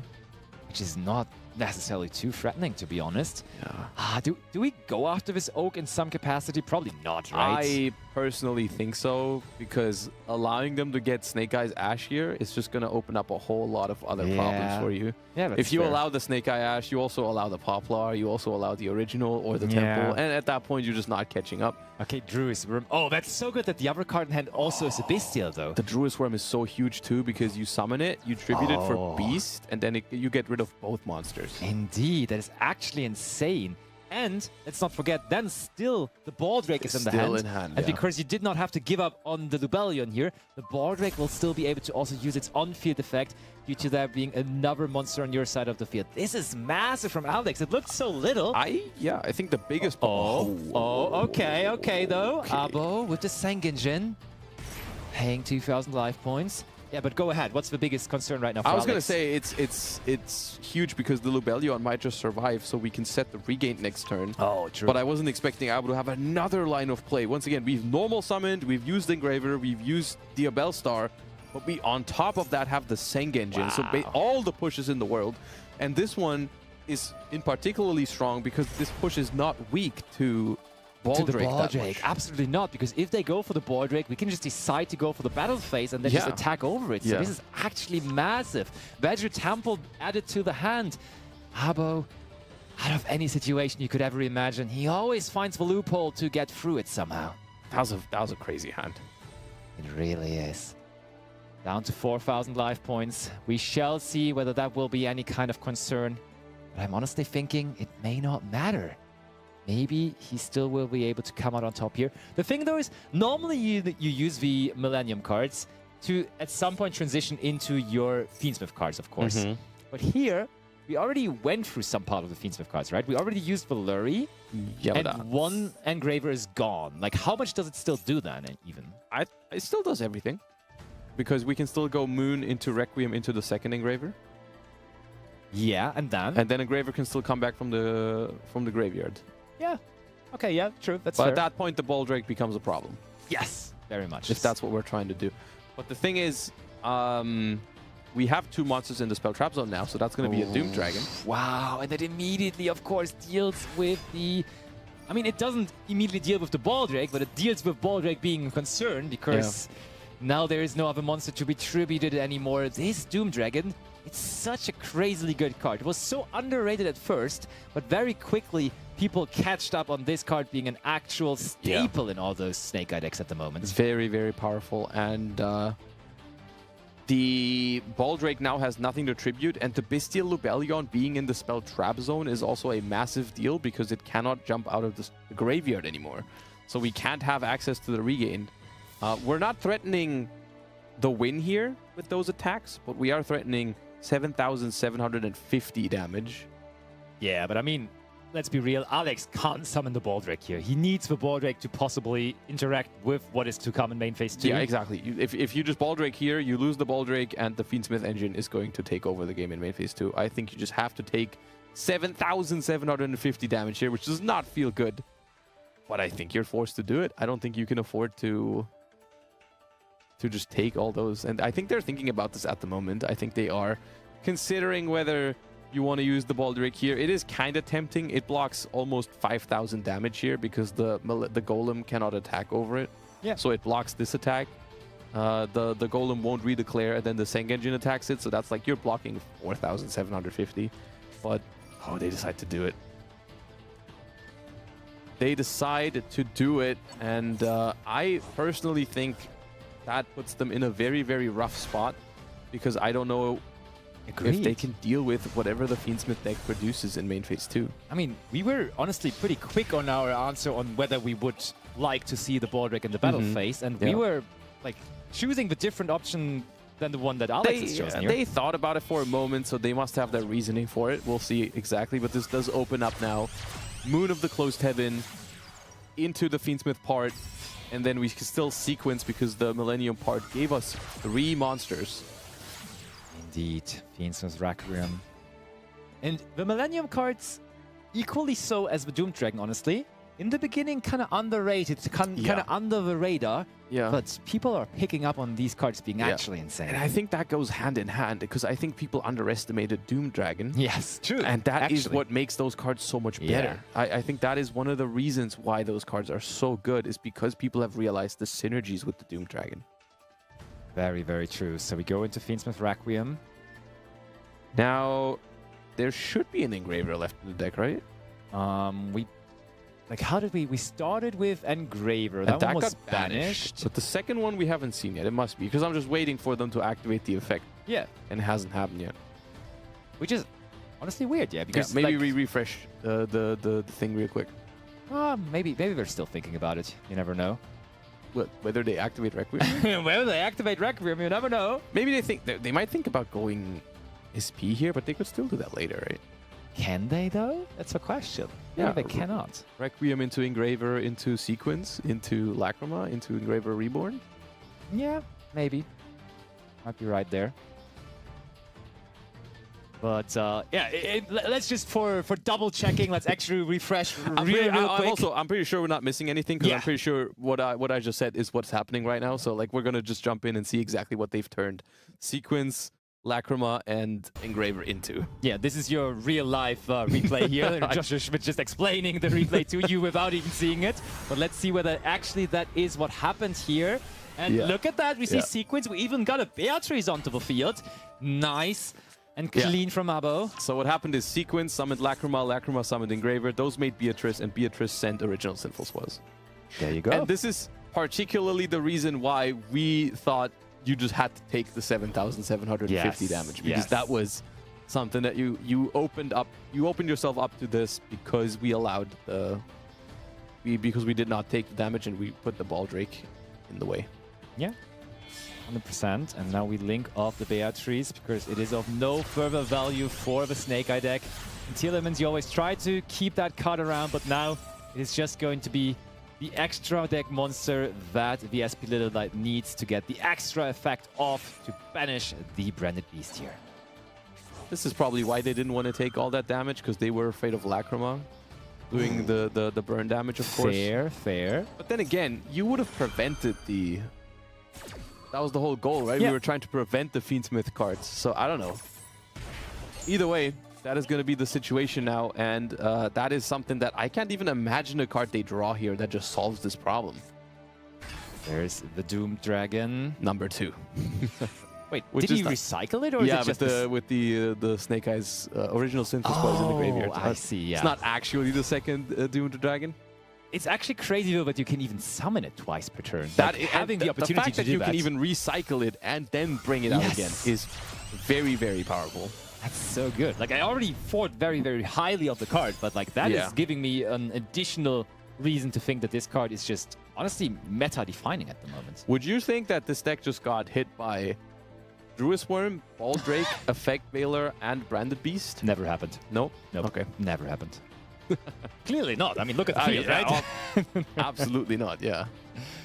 And yeah, it's interesting to see that Alex is just wading through all of this, to be honest, because it looked rough for him already a couple of moments ago, but he's like, okay, we will wait this out. We'll see what Abo can still do. They're also only on 4,000 life points, so what if I just draw the most craziest card out of my deck from the top here? You never can be too sure. You never give up before it's over. Or maybe, maybe they're also just, maybe they're already have surrendered. There is a chance that they have already surrendered, so we gotta just quickly check. And I think, they actually have surrendered. There is confirmation now. They did check for the top deck. Wasn't in the books for them to come back into that game, and therefore Abo. I feel like I'm running on repeat here. Like, Abo is about to move on to it. Well, not yet. They still got to win another game. But I think that game was in particularly interesting because it started out with like me thinking that opener was not that crazy from Alex to begin with, right? It was like, okay, Branded Beast and Lubellion pass, not too scary. But then they started using some pretty good interruptions, and I was like, I actually don't know if like Abo can push through all this. You know, the Druid Swarm into Send It for Branded Beast to get the double removal. And then the Sengenjin just enabling all of that anyways. It was a back and forth in terms of like, I thought Alex's start was weak, so I thought Abo had it. And then Alex turns out to have a lot of really good disruption, so I thought he's got it. Yeah. And then Abo just reveals the Sengenjin. Pretty intense game there. Yeah, and I mean, in the end, it wasn't close at all because Abo all of a sudden was just popping off completely. Yeah. So like the moment like you were referring to with the Druid Worm taking care of the DUEL star after being sent off Branded Beast, I also thought, okay, this is going to be a grind game now. This is going to come down to the wire, but then all of a sudden like boom, boom, boom, boom, boom, and the entire field was exploding all of a sudden. That's the thing with Snake-Eyes, right? They try to get started, but once they are getting started, there's no holding back. Like they either do everything or not much at all. Like they either just like they pass when you like infinite permanence the Snake Eye Ash, or they do like they summon like 12 cards from the extra. Like there's almost no in between sometimes. Yeah, and that was kind of an advertisement of why you should possibly try out those Millennium cards in your Snake Eye deck as well, because they let you do everything. If you end up in spots like that where your opponent has stopped your normal summon, they've stopped your DUEL star, they've stopped your Fiend Smith, and then voila, still everything available to you. Here's a Sengenjin. How about that? Yeah, and I mean, like the fact that they also just search each other, right? Like one comes out, you get the other one. Like they would already be cool to consider if they would only summon themselves out as the free body. But the fact that they also then just get another one from the deck is just making it crazy. It's just a whole bunch of, it's just, once again, it's just building blocks you can combine in any form, you know? Engraver can get you to Snake Eyes. Snake Eyes can get you to Engraver. Millennium can get you to Engraver, which can get you to Snake Eyes. So like you can no matter how you how you arrange it, how you sequence you can just pivot one of these engines into the other one.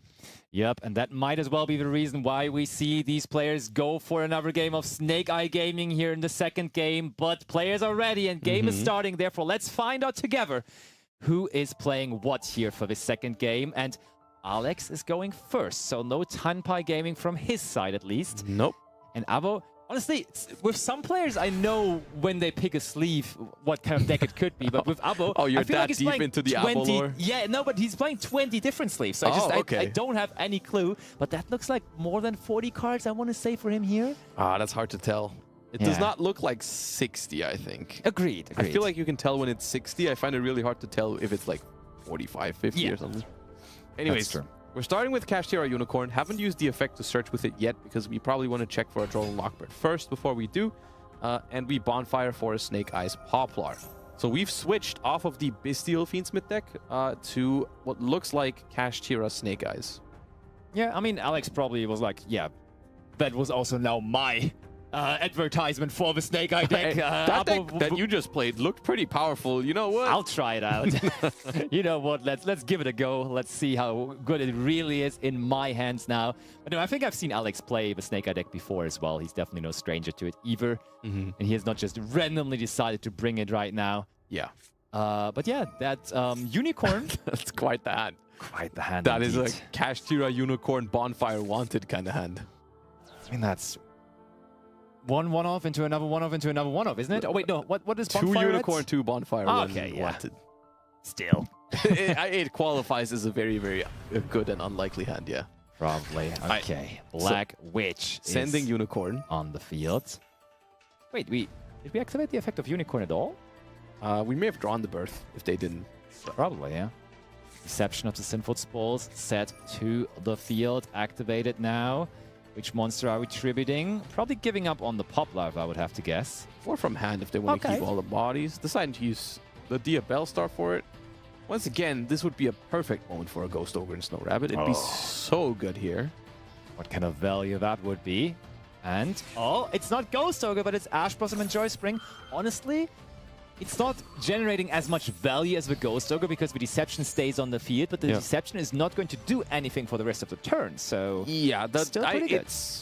The Deception comes back in end phase anyways, even if you Ghost Ogre it. It's just annoying sometimes that it still is a card that the Snake-Eye cards can send. Yeah. However, the bigger deal, I think, is that Ash Blossom, as opposed to Ghost Ogre, is a fire monster, which if you're playing against a deck that can make Hita, could just give them an extra body to link with in random spots. And we were right. Kashtira Birth was already in the hand. Otherwise, they would have always used the effect of Unicorn to fetch it from the deck. And therefore, we now have everything we need for a link to such as Hita, the Fire Charmer, Ablaze. Yeah. And I wouldn't be surprised if that would be our next play here. It could be. At the same time, that is not too threatening, I think, in terms of what it can do. Because even a Moon of the Closed Heaven here, if you have no way to get the Engraver into the graveyard... Oh, never mind. We have the Temple. That's going to be a Snake-Eyes DUEL star potentially, so that's going to be an extra monster on the field. So we have enough to get the Engraver into the graveyard. That's true. But yeah, you're right. I mean, the monsters you can bring back here at the moment with the Promethean Princess aren't as promising, right? Yeah, that's what I was thinking, yeah. Maybe the Promethean is not what we want to go for. And I mean, yeah, now there's no Hita anymore, guaranteeing... Oh, and there's Snake-Eye Oak as the last card in hand. This throws me off sometimes with the Snake-Eye deck because they normal summon so late sometimes. Yeah. There's like, oh, here's a Unicorn, here's a Sengenjin, here's an Engraver, here's a DUEL star. And guess what? I have normal summon yet. You know what? I might as well use my normal summon at some point. So early on in that one match where Telemans was playing, and that also was such a fun display of that, where they like... In the end, just normal summon Hafnis after doing their entire combo just to link it off for the IP Masquerade. Because, of course, normal summoning also is still allowed, of course. So we use the effect now of Oak to bring out Snake-Eyes Flamberge Dragon. And that does not look too bad for Alex. But honestly, like, one well-timed Nibiru could still be very impactful here for Abo if he has access to that. It could, yeah. Thing is, they are currently still playing around it by, like, the Flamberge has not revived yet. The Vine Temple is there to summon something out of the spell trap zone. It just depends on if they keep respecting it or if they eventually, like, link off the Flamberge, bring back 2, and then are vulnerable to it. That's true, and also noteworthy is in those Game 2 and Game 3 scenarios, of course, bringing in powerful going first cards into your decks is very often the case. Cards like Solemn Judgment, I think we saw Anti-Spell Fragrance early on as well. Yeah. And Alex with no cards in hand right now, meaning he does not have any of those additional cards to back up his combo field. To be fair, though, he's about to create a pretty powerful combo field on its own, where those would not be necessary to have access to. Something I just realized, because we used Ash Blossom on the Deception and not Ghost Ogre, it is currently on the field, which means Wanted cannot put it back, draw a card. That's maybe even a slight bonus of the Ash Blossom right now. Yeah, that's fair. So that means another, like, less chance even of getting those non-engine cards, those powerful ones. Indeed. I mean, even just drawing Maxi or something would, of course, be crazy. You don't need a Solemn Judgment if you can have Maxi. Yeah. Fiend Smith's Sequence. Oh, what graveyard effect are we using there? Is it Flamberge? Flamberge still bring back 2 level 1 fires. easy to forget, of course. Never seen this before in my life, but yeah, it is bringing back those two powerful Snake-Eye monsters. Now, Fiend Smith sequence, that is a Lacrima, right? I don't think we even have 3 different ones in the graveyard for the Desiree. There is 3, but like we probably still go Lacrima here. Moon, Wreck. Yeah, true, yeah. It's always 3. It always works Kinda out. is, The deck is kinda designed in a way where it always works out. All right, so Lacrima is bringing back the Engraver, which I also don't think we've used its own effect to resummon itself yet. So like this is going to be at least the fodder for an Appaloosa, and then the Engraver can still come back from the graveyard. We could also add the Engraver back to our hand to then, okay, we do not do that, but then search out the Fiend Smith track and then later on still have the opportunity to summon it back. But that's not what we choose for here. Pretty much meaning we just want the double ability of it to be used for Exceed material. Yeah. First of all, so that's that Beatrice? No, right?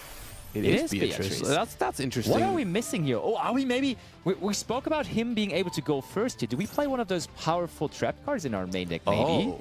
Like Maiden of Blue Tears, or what is it? Angel of Blue Tears. Angel of Blue Tears. Is a spell card that lets you set a trap card from your deck. That is what it is. Good call. I was right about that. Because I remember this being quite popular in the TCG, but in Master Duel I haven't seen it too much. Yeah. But now in a situation where you know that you're going first, when you already have easy access to Beatrice, I can absolutely see it. But now we link after Beatrice. You have to link off the Beatrice because you want the... You need the Lacrima to inflict burn damage to trigger the Angel of Blue Tears. True. So that's how that card works. It's a spell card that if you inflict effect damage to your opponent, you can banish it from the graveyard to set a normal trap directly from your deck. Which one is it going to be? Dimensional Barrier. Looking at Dimensional Barrier, which of course is strong. All right, so that's covering any potential Tenpais for sure. But even if you're up against a more, let's say, expected slash, you know, like any sort of Fiend Smith, Snake-Eye, White Forest, that card still has application against almost everything. Like against everything with Aamina and Fiend Smith, Calling Fusion is pretty huge. Let's not even get started on branded if it is, because it is the abo factor of it being branded as well. And there's always a chance, Oh, and this is so beautiful executed from Alex, because he now even gets back one card from the graveyard with the Sunlight Wolf later on as well. There's no Ash Blossom and Joy Spring in his graveyard, right? Because that's also so good. Could have sent it with Beatrice. yeah. I mean, possible, honestly. I think that is people are doing that, right? I think if you're up against a deck that Ash Blossom is really good against, you could consider doing that if you play Sunlight Wolf and Beatrice. There's VIP Masquerena now. Honestly, Ash Blossom and Joy Spring. Name me a deck where it is not really good against at the moment. So like getting access to that card almost always is but if you're playing Angel of Blue Tears, it would have to be better than Dimensional Barrier. So like even like you think of branded as a deck that's weak to Ash Blossom and Joy Spring, well, Dimensional Barrier is still better. I do agree. And we were wondering about Alex having 0 cards in hand, meaning he does not have any access to non-engine. Guess what? We just searched for non-engine from our deck and set it right to our field with the Dimensional Barrier. Besides that, though, not even going to be that much, right? This is basically Appaloosa plus IP. I wouldn't say it's not that much. It's pretty good. It's a Dimensional Barrier, Kashtira Unicorn, Flamberge, IP Masquerena, Appaloosa, Promethean Princess in the graveyard. That is a very, very good. What I love about this as well is we summoned the Appaloosa with the IP Masquerena, meaning it's also protected by card effects. Ooh! That I don't know about. Barrier. Interesting. I do absolutely not know about that, because now we're committing into fusion mode. So we just like, you know what? You're Abo. Your name is Abo. I will just call fusion. And I mean, this is probably more than 40 cards, as we have. If it is more than 40, earlier. then it's probably not Tenpai. But still, what's the upside of using it right away there? Maybe Super Poly. Maybe Super Polymerization. You're like forcing them to Super Poly right away, not enabling it later on. True. Yeah, I like that. That's good. That's a good chat. And it is, of course, branded. Abo cannot let that deck go. He has to play it in every single best of 3. Otherwise, he would lose his name as Abo Moot. That is rough. Yeah, that Dimensional Barrier indeed is very rough. Albaz, no effect, because you cannot under Dimensional Barrier. Very well executed here by Alex overall. So Fusion Deployment has a little line of text on it that says you cannot summon except for fusion monsters from the extra deck. And Ouch. Dimensional Barrier has a little line on it where it says your opponent cannot fusion summon. So as a result of that, we basically are playing the game without an extra deck right now. We have to, oh, maybe it is trap branded, you know? So look at that here. Okay, okay, Little okay. Paleozoic branded. Paleozoic, bro. Oh, no. Please, no, stop it. This is Runic branded. You will see it is Runic branded, actually. Well, that's not great because then you can't summon Hugin. I mean, we're going to do it on our opponent's turn, Oh, right? sure. No problemo. Okay. Okay, we bring out the IP Masquerena. I'm surprised because Runic branded apparently is a deck, right? You saw that as well in one of your streams, I remember. I mean, yeah, I've run into that at some point, yeah. Obvious combination of decks, if you ask yeah, me. you can. I mean, if you ask me, you can throw Runic into anything. It's fine. So as Speed of the Night now for Alex, going to probably reveal one of those free set cards and going to take... Oh, not even that. We just just get don't rid of want the Default SP to About get Us. attacked over, I think. And that is the game. Very well executed. A combo line that we do not see that often from the Snake-Eye deck with going into Angel of the Blue Tears, setting up whatever trap card. What are other targets? I think sometimes back in the day, Different Dimension Ground was something you would set up of that. It depended on what deck you were facing. Yeah. I think the most common ones were definitely Dimensional Barrier and Different Dimension Ground. Those were the two choices based on whether you were up against Tenpai, you really wanted that Dimensional Barrier. Branded, of course, another example of a matchup where that card is really good. If you're up against other Fiend Smith combo piles, you know, Different Dimension Ground. Yubel as well. That was strong. Disabling the graveyard. Really, really good in those matchups. But just a great showcase of just another thing that Beatrice enables for the Fiend Smith decks. Like, we've seen this card do everything today. We've seen it as an enabler for tier limit strategies. We've seen it as a way to get your Snake Eyes combo started because you send Snake Eye Ash and then revive it with Promethean Princess. Yeah. We haven't seen it in today's tournament, but something I'm seeing on ladder a lot is people sending a Stellar of the White Forest. Oh, yeah. And then instead of making Promethean Princess to bring Snake Eye Ash back, you make Sprite Elf to bring back the Stellar because it's level 2. So Beatrice really just enables everything you want. Because, I mean, you send any card from your deck to the graveyard, of course, the possibilities are almost endless, especially if you combine it with the fact that we've got Promethean Princess to bring those cards back, Elf to bring those cards back, and it's just a phenomenal card for any Fiend Smith deck, pretty much. The possibilities are basically unending, and therefore what really a lot of people are looking into at the moment is just playing Bestials, because Bestials do prevent those cards from hitting the field even. You do want to interact with the Fiend Smith engine at some point, and probably the most efficient way, the most guaranteeing way of keeping them off of those powerful end pieces like the Caesar or the Beatrice is just by banishing one thing with the Bestials, honestly. Yeah, that is the most optimal way to deal with it in multiple ways, because first of all, Bestials are not gone after you've used them. They still apply pressure to your opponent because you have monsters on the field now that are actually pretty strong. Very much. As well as banishing is the only way to make sure your opponent does not keep doing the same thing over and over and over again, because Fiend Smith, let's say you infinite impermanence the sequence or something like that, which stops it for a turn. Next turn they can do it again. And like that's what Bestials excel at, is like you banish 2 of those things, you're done with them. 1-1, one more game to go. Top 8.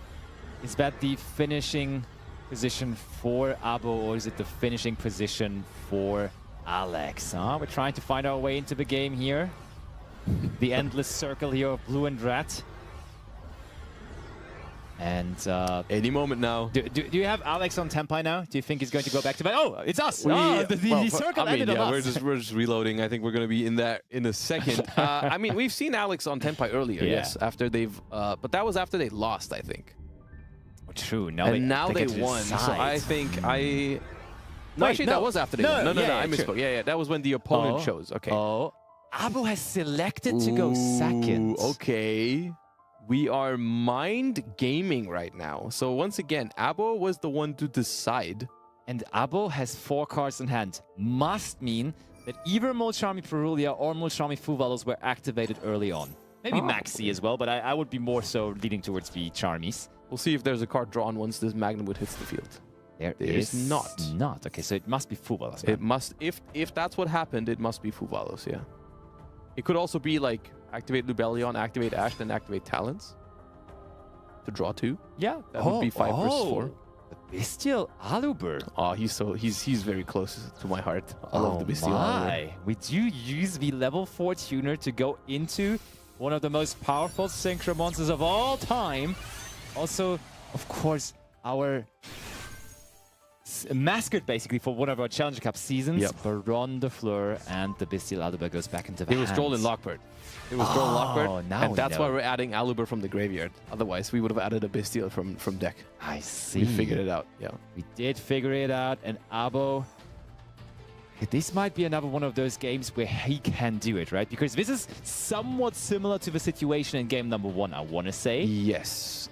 It's comparable. Once again, the Bestial deck going first and not putting up the most threatening board. Which, I mean, that's what it tries to do, right? It's fine, I think, all things considered here. I think a Baron pass is not the worst thing in the world, especially after your opponent has used a Droll and Lockbird. But there is the Tenpai Dragon Genroku, so Abo did not go second for fun. He has brought the most prolific go second deck in the entire format, and he has brought the Dragons. Yeah, I mean, here. Look, the qualification and the win of the tournament is within reach here. So, of course, we're bringing our A game here for Game 3, and that is going to be Tenpai. Honestly, though, I feel like Alex might be the one winning the mind game here at this point, because I'm pretty sure Abo expected Alex to play Tenpai. That's probably why he decided to bring out here his Tenpai deck himself and send his opponent first, because he felt like, hey, this might be a Tenpai versus Tenpai scenario, and then I want to be the one going second, of course. Yeah. Ooh, Ash Blossom and Joy Spring for the Maxi is fairly interesting. I feel like maybe Abo just wants Alex to use the Baron de Fleur on this. He's just trying to deal with the Baron de Fleur as quickly as possible. That's the thing here. I think Maxi is not that important against Tenpai that you're willing to use your Baron de Fleur negate on it. I think that is something that Alex is just going to let happen and then hope that we have... I mean, something we can't see here is what Alex has in hand, other than we know there's a Bestial Aluber. Oh, he's negating the Ash Blossom and Joy Spring. There's no way. I mean, that must mean we are afraid of just losing the game if we don't draw extra cards. Wow. I mean, that Genroku alone, we basically need an answer to the Genroku. We might have like an Ash Blossom already, so we might be like, okay, I can Ash the Genroku, and then I'll draw cards if they have extenders. Probably. Okay.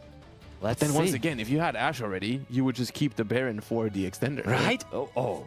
Effect Veiler on Why are people doing that so much?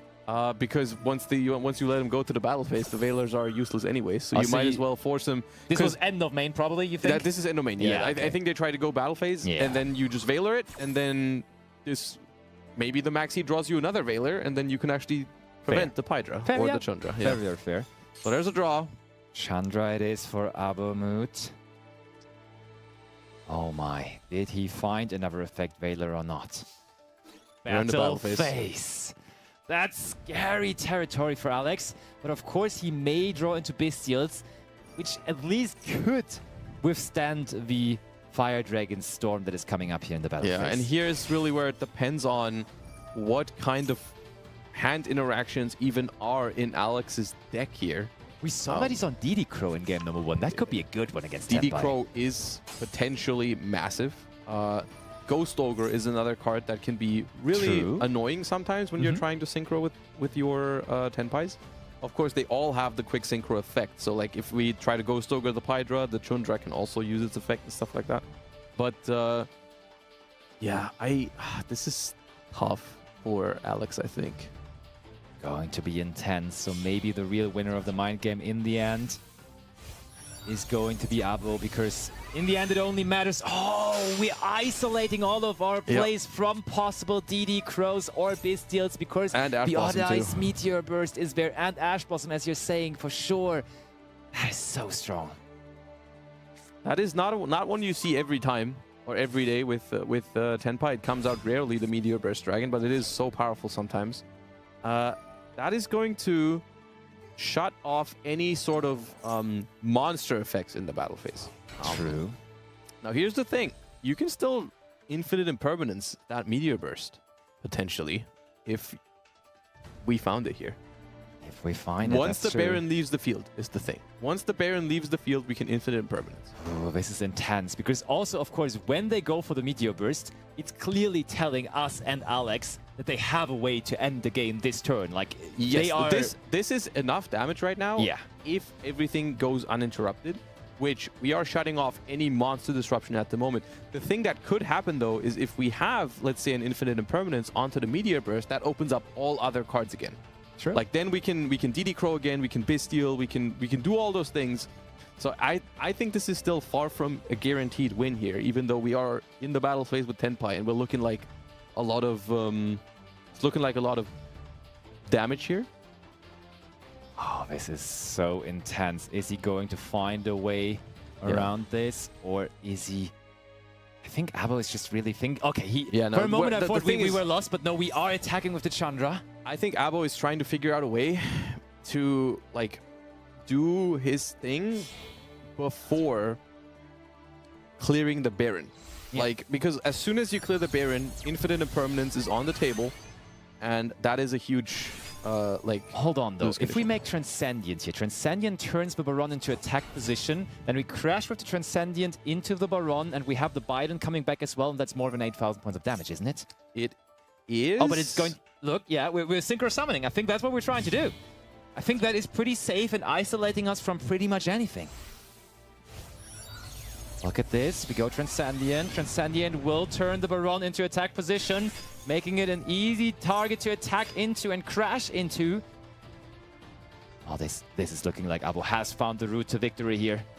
So now the board is open, so we could infinite impermanence, but the Transcendent activates right now, so it cannot be DD Crowed.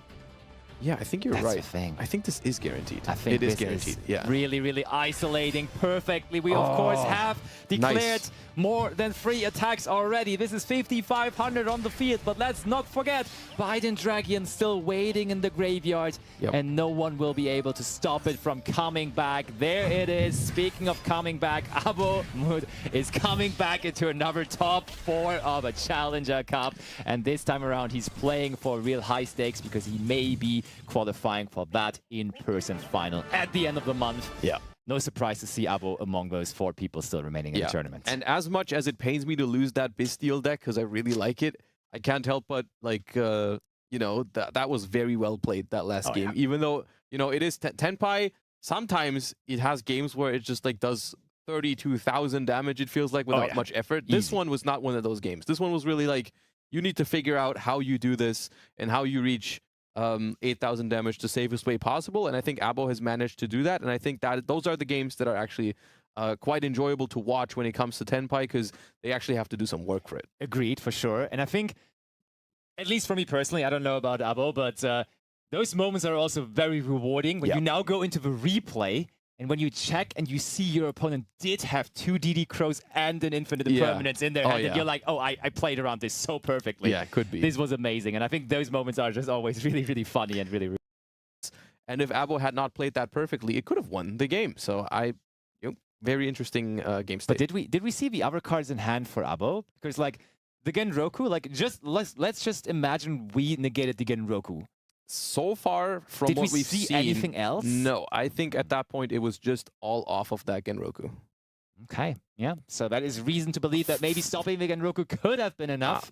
But speaking of enough, apparently all of the games were done as quickly as this one, and therefore it is already enough for top 8, and we're going to move on to top 4 very, very shortly with only 4 players remaining. Of course, one of them being Abu Amut, with, of course, he's going to play Branded again. Like, let's not discuss it. He's going to be there. He's going to activate Branded Fusion, and you should be there to witness that and to watch that, because after a very short video, we are going to be back with that set top 4, so don't go anywhere.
Hello everybody and welcome back to the Yu-Gi-Oh! Master Duel Challenger Cup Qualifier. My name is Ibris, joined by the wonderful Lampy and the equally wonderful Josh, who has tagged out for me this time around. Mask change 2. Mask change 2, exactly. Change 2. I discarded a cue card. Speaking of 2, yeah. only 2 matches remaining because we are down to 4 players in total in the tournament. One of the 4 people still left in the tournament is going to get that sought after first place, that trip to the in-person invitational at the end of the month, and of course all the glory and the cool Master Duel jacket. They're going to win that one as well. I like it. Very, very cool. Yeah, but as you said, the in-person Challenger Cup finals at the end of the month, everybody is looking forward to that. It's going to be fully streamed. It's going to be amazing.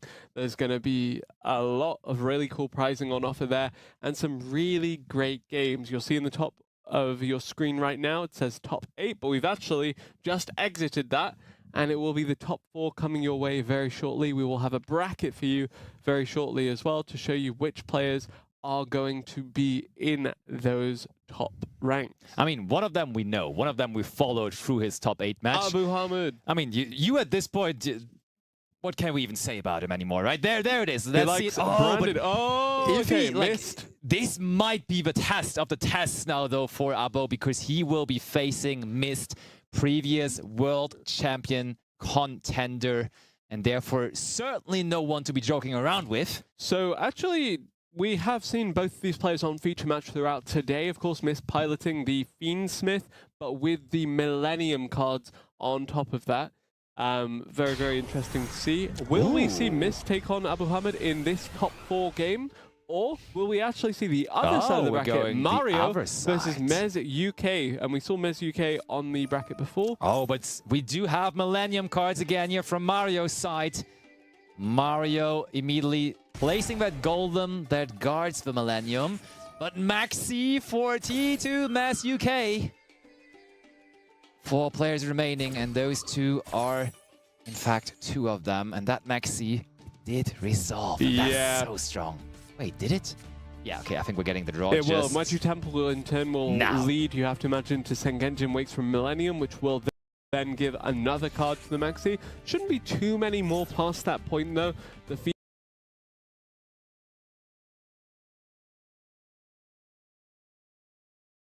Fiend Smith, yeah, getting Maxi this early on is a bit unfortunate, but you do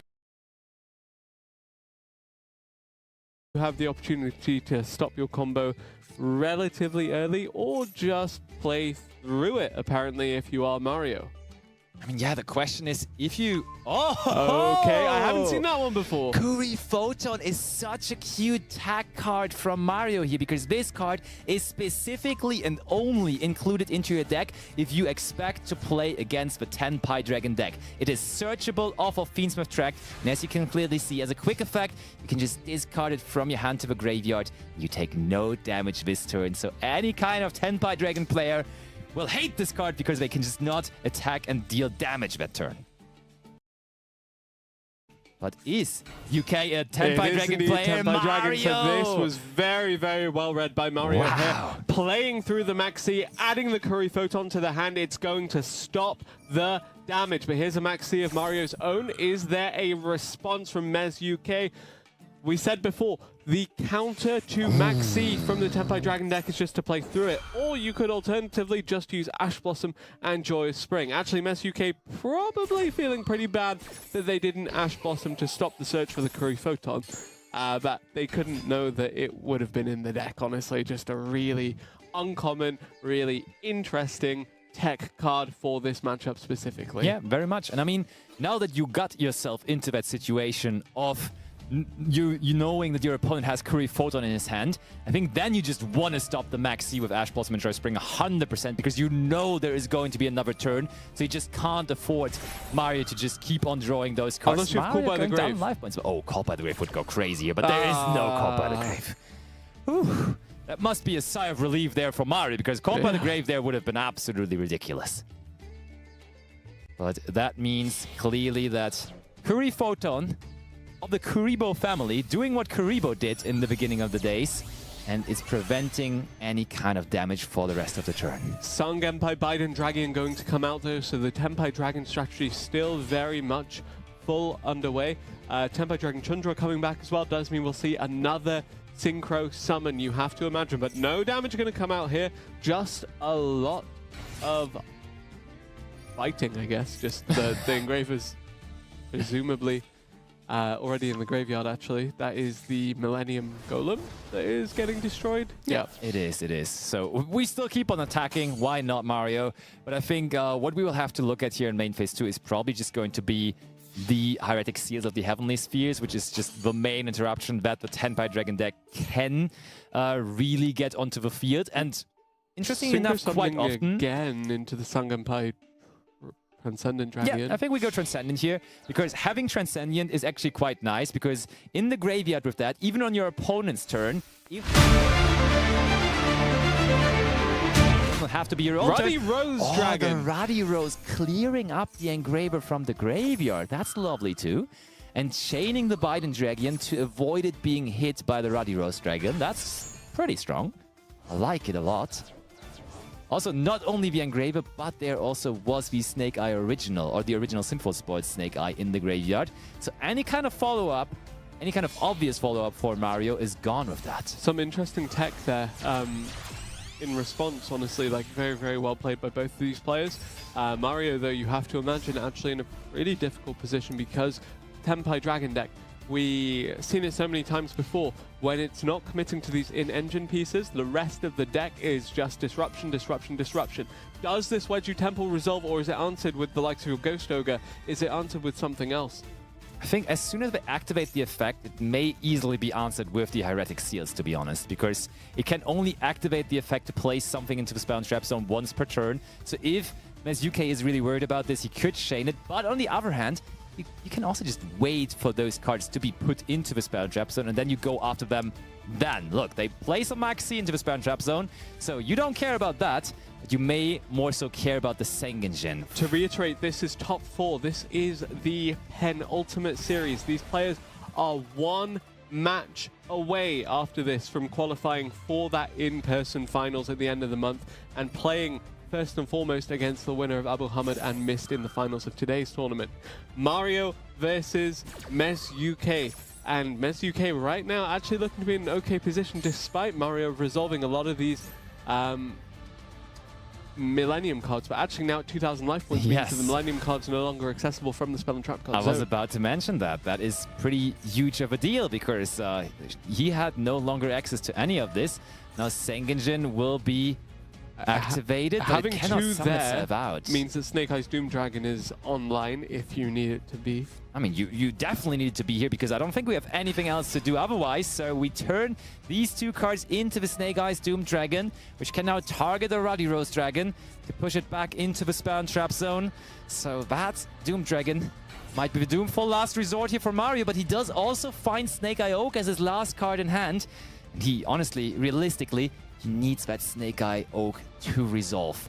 If there's an Ash Blossom and Joy Spring to stop this, this may as well be over. Okay, this one is super important. If Mario wants to stay in this game, he needs this to resolve. Is there a disruption?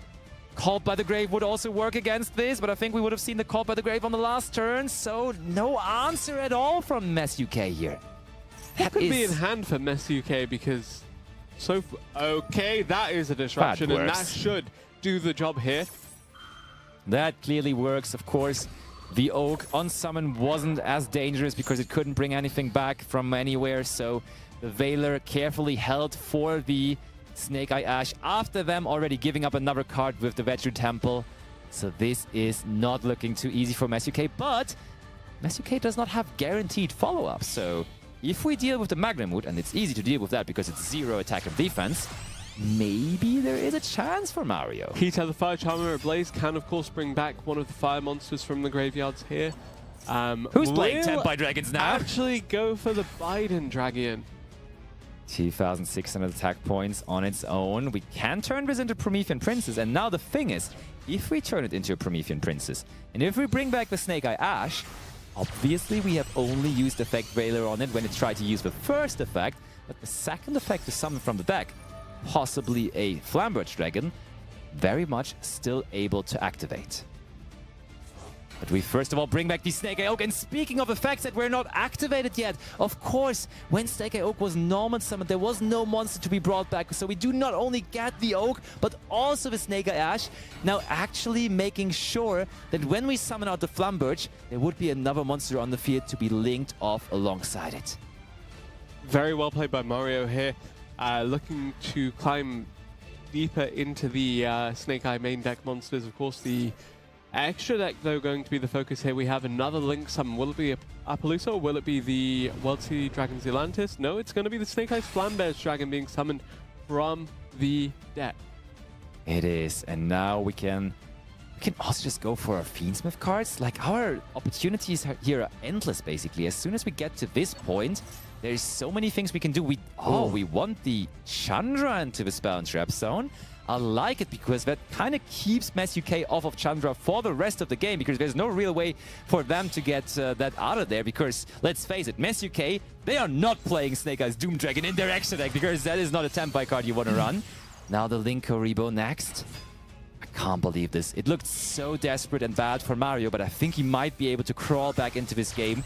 And I mean, he's clearly in the process of doing that already, linking into Moon of the Closed Heaven here. Yeah, Moon of the Closed Heaven, of course, then leading into Fiend Smith Requiem, you have to imagine. And then further just reinforcing this Fiend Smith strategy once the Snake-Eye is already established. There Still is 2 unknown cards in Mess UK's hand, by the way. Yeah, but what is it supposed to be? I mean, it could be... We can rule out Ash Blossom and Joy Spring, because that would have definitely been used on one of the effects of the Snake-Eye cards, so that is not there anymore. I think if there was another Effect Veiler, he would have used Effect Veiler on the Promethean Princess too, so I'm struggling to find cards that they could still have here. If they had Nibiru, honestly, would have also already used it, I kind of want to say, so... Honestly, I feel like Mario might be good to go here, and he might be somehow getting through this here. Okay, we send the Magnamute now, making sure that the attacks that are coming in here from Mario will be direct attacks. I think this might be Zealantis. Zealantis, Raging Phoenix. Will we get there? Oh, Fiend Smith sequence first. Okay, maybe not then. This is intense. Mario must be on the edge of his own seat right now, realizing that he really has a chance to get back into this first game, which honestly almost felt lost the last turn. There is the Fiend Smith Lacrima now. Lacrima will bring back the Engraver now too. That's a lot of attack points. And please note here, the Engraver may have been banished of the Ruddy Rose, but Fiend Smith Lacrima can not only bring back from the graveyard, but also from the banished zone. And there we bring back that Engraver from the banished zone, indeed. This is determining who moves on to the finals of today's tournament. And right now, Mario is trying to make sure he's going to be the one securing that spot into the finals. But he's also like, that turn has been a while now, right? I would love to know like how low the in-game timer of Mario is at the moment, because it has to be somewhat low. Okay. XD summon. So rank 6. Rank 6. Could very well be Beatrice, Lady of the Eternal, and it will be Beatrice, Lady of the Eternal. So effectively, again, Foolish Burial, pretty much. Just going to send whatever Mario wants from the deck to the graveyard. Could it be another extender for the Snake-Eye strategy? Or, I guess it'll just be a free card from the... I say free. It cost quite a bit, but it's still it's a draw. It is a draw indeed. I would have been interested in whether, because just in top 8 we saw actually Alex having the Angel of Blue Tears in his main deck. And I mean, Mario clearly expected to play against Tenpai here. As we saw, he had the Kuri Photon in his main deck. So I would have not been surprised to see him also having that Angel of Blue Tears, that very perfect going first strategy in his deck as well. But seems like he did not bring that in there just yet. And instead, we climb up. How much is that? That's quite a lot. 3,000, 5,005. It's not game yet, but it's close, honestly. I do often forget that Beatrice actually has stats, by the way, and they're not bad stats at that. Like 2,500, 2,800 is a solid line. That's very Eternal, if you ask me, for sure. The Eternal Lady is staying Eternal, but I mean, this is not 6,800, right? Because we always have to remember the Fiend Smith Lacrima being able to put another 1,200 points of damage in there. This is free. No, it's not. That's 6,300. it's very, very close. We're going to bring down, yes, the Mess UK here to a very low amount of life points, but does the Tenpai deck really care? Wait, did one of them not attack? 2 of them didn't attack the... oh, and I can tell you why. Because there's still the Transcendent Dragon in your graveyard, so you don't want to attack 3 times there, because that would enable Mess UK to bring back that card, and you just don't want that. Yeah. So you couldn't end the game there anyway, so why waste a couple of attacks to enable the Transcendent in the graveyard? 1200 damage. Applied there. Incoming. Yep. Oh, look at that. Both players with less than 3,000 life points remaining. A real back and forth. And now a Magnamut in the end phase, securing another surge from the deck here for Mario. Could one of these 2 cards in hand be Lightning Storm? Could it be Dark Hole? Could it be something else? It hopefully is not Lightning Storm, because he couldn't activate that with the 2 cards he has there. True. And also very noteworthy, that Chandra, it is stuck in the spam trap zone. So whatever he's trying to do there, it will not be able to involve the Chandra, and therefore the potential of the Tenpai Dragon strategy is way limited without that card. So I feel like Mario found a superb way of navigating through that turn there, and is possibly in the situation to win this year. Oh, it was UK though resolving the Magnamut, meaning he gets the search and he gets to add Dora Dora here to his hand. For some reason I thought Mario was the one activating that, but the turn was so long, so it actually was Mass UK summoning out, of course, the Magnamut through the Heretic Heavy Storm could send these to the graveyard. Yeah, Heavy Storm into Lightning Storm, that would work, yeah. Indeed, but we do have Sengen summoning available, which certainly is not bad either. And Mario agrees, he's thinking, this is bad enough so that I have to deal with it right away. And this is going to be IP Masquerena linking itself, and I would assume the Ash Blossom, or the Snake-Eye Ash. Oh no, we go with the sequence. So rank 4 potential, Link rating 4 rather. But no, we just go SP Little Knight. We Okay. want to get rid of the Sengen summoning there. That's why we immediately chain it to the activation of it. There is still Dora Dora in the hand, though. Gotta realize. And they're only on 2,000 life points. This is honestly super dangerous for Mario again. This, I don't know, like every turn I'm feeling like it changes my mind on who I think is going to win this. Because for Tenpai Dragon deck, even without the Chandra, getting 2,000 points of damage seems possible, especially with Genroku, when summoned from the hand, turning into a tuner.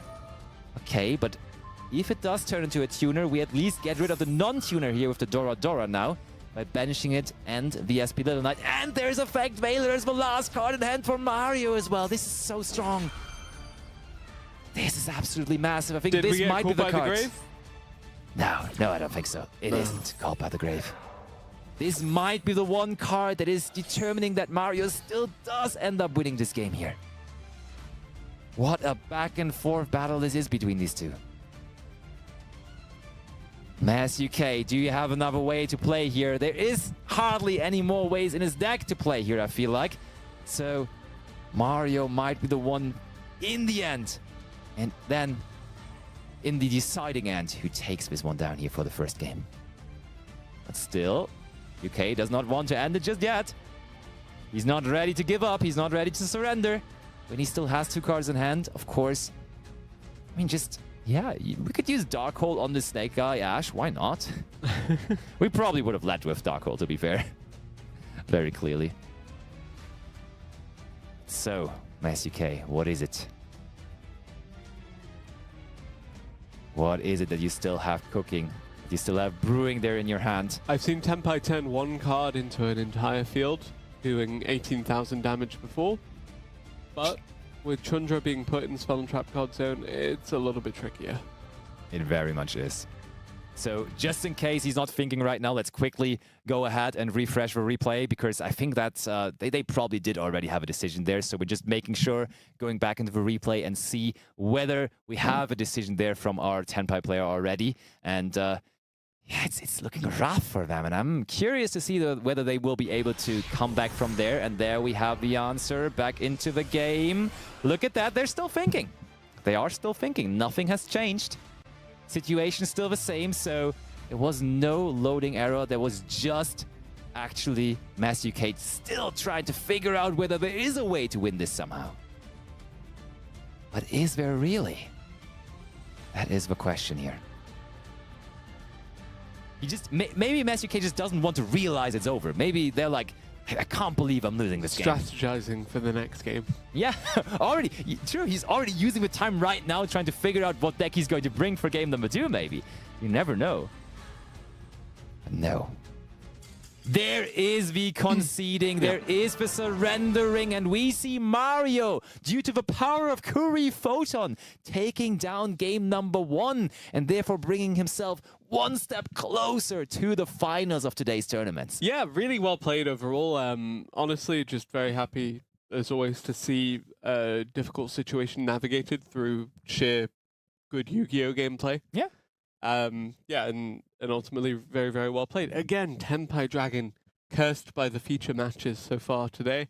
I think it's what, like a 2 and 8 win ratio or something like that. You might actually be right. Yeah. It sounds hard, but I think you might be right. Tenpai Dragons definitely have not been really able to shine through today's broadcast. Still, though, I mean, we obviously have not featured all of the games as there is so many of them happening at the same time. And there is a Tenpai Dragon player in top 4, so somehow they still must be winning some games out there. And very clearly, it must have worked before for MSUK. The thing, though, is I'm sure MSUK must have played this Tenpai deck very regularly throughout the tournament. Otherwise, Mario would have never ever decided to bring the Curry Photon into his main deck. Yeah. He must have been very, very certain that this would be Tenpai Dragon that he will be facing there. And therefore, sometimes it can be a disadvantage when you're always just on the same deck, when you always just bring the same deck, because that makes you vulnerable here in this competition for your opponent to already win basically game 1 before that first game has started. Because let's face it, without the Curry Photon there, playing around the Curry Photon. Yeah, indeed.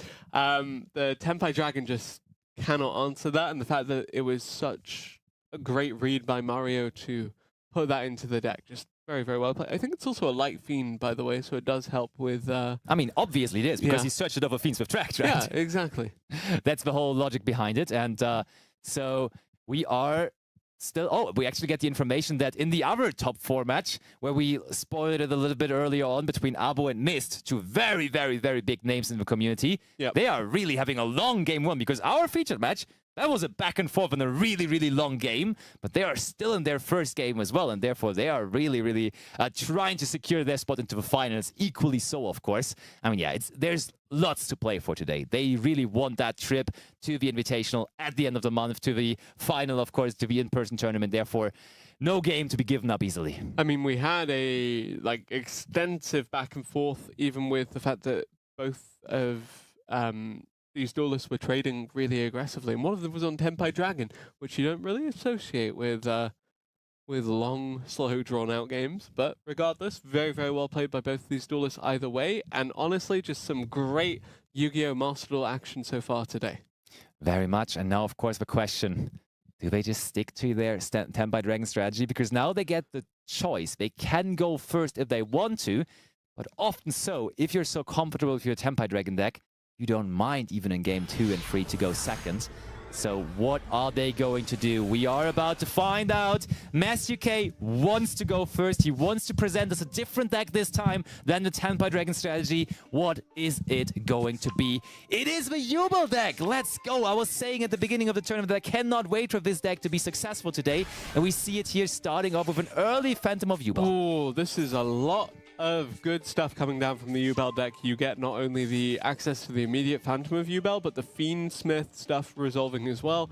Already now, we have some degree of insurance to make sure this resolves, and in turn, the Fiend Smith stuff will protect the later stages of the Yubel combo, but there we go. Wow. Mario, no disruption on the Yubel, and no way to stop that from unraveling. Just really great gameplay from the Yubel Fiend Smith. Great gameplay for sure. No, it was. Like, the fact that they activated those 2 cards remarkably, really I gotta quickly, say. Really, like, in rapid succession. They knew exactly where it was going. And Mario, yeah, I guess just better to reset for game 3.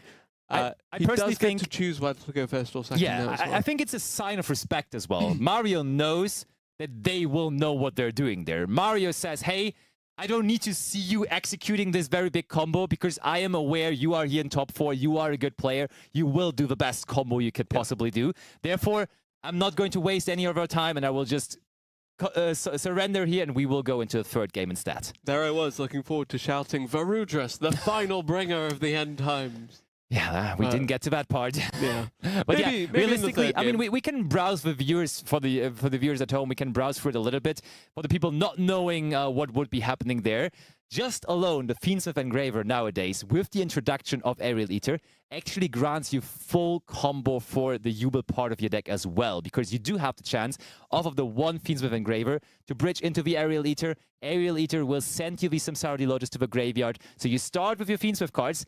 They're even isolated from any kind of monster effects because you have Phantom of Yubel on the field already. Yep. And then that can lead into the entire Yubel package of the deck as well. So there was really everything they needed, and both players were aware of that. Yeah, so the Phantom of Yubel already acts as insurance for the Fiend Smith stuff to resolve, and the Fiend Smith eventual end state would in turn guarantee that the Yubel stuff later on could resolve as well. So really, really difficult deck to deal with if you can't throw out some early disruptions, and I guess Mario, at the end of the day, had none of those with which to stop MSUK.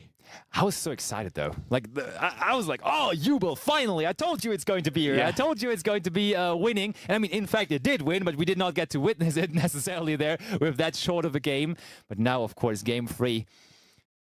Do you play Tenpai or do you play Yubel? Because you really, you intimidated your opponent there very clearly with your Yubel deck. So if you ask me, just stick to the Yubel deck. I think you're going to go second again this time, though, is the thing. Probably, but we will see. Only one player will know, because Mario's the one having the decision right here. Mario's the one deciding whether he wants to start or whether he wants to give that right over to his opponent. Game number 3, determining who's going to the finals of today's tournaments, is starting now, and we see Mario will go first. He wants to play his deck going first. Is that more than 40 cards? Oh, we start with Sengenjin again. Mario versus MSUK here in the semi-finals. The top 4, the winner will face the winner of Abu Hamid versus Mist for that spot in our Challenge Cup final at the end of the month. Max C, though, from MSUK. C onto Sengenjin Awakens from the Millennium. The Millennium part of this deck needs to summon so many times. All parts of this deck. Look, those combo decks, they just special summon and special summon and special summon. So there is no real backup plan to the Max C. Mario, with the Kuri Photon, included a perfect backup plan to it. Oh, there's the Fiend Smith tracked again. This could be Kuri Photon if Mario expected MSUK to play the Tenpai Dragon deck again, and he does. We search Kuri Photon one more time. But does MSUK now play the Tenpai Dragon deck as the strategy? What other going second strategies do we have, do you think? I was just saying, why not just play the Yubel deck again? It worked so nicely. It's surely not a bad deck going second. So I would be liking to see that here, because that would not care about the Kuri Photon as much, and we would just set up a big combo field ourselves. Gold Sarcophagus? That probably is Tenpai, though. Could be Tenpai, could be branded, could be a variety of things. If it is the Tenpai Dragon deck, we would be banishing Blaster. But as you say, there is different options to be had here, but it is the Blaster. Tenpai Dragon with the Kuri Photon in hand. It's so difficult for MSUK to do anything this turn, but can they establish enough that they make it to a turn 4? Basically just a throwback to the first game of the best of 3. Exact same situation. They maxi them on a Millennium monster, but they just go Fiend Smith tracked, searching the Kuri Photon there again. So in the exact same situation, but maybe this time MSUK has better answers to counter that, and we search for the Chandra here off of the Blaster. Ooh, there's a very early Kuri Photon here from Mario. Do we have Called by the Grave this time around? I saw not. an immediate response, and I was like, yes, but nope. Tenpai Dragon Genroku, Solemn Judgment on Genroku, bringing Mario down to 2,000 life points only. That is massive. Paying 2k each for Solemn.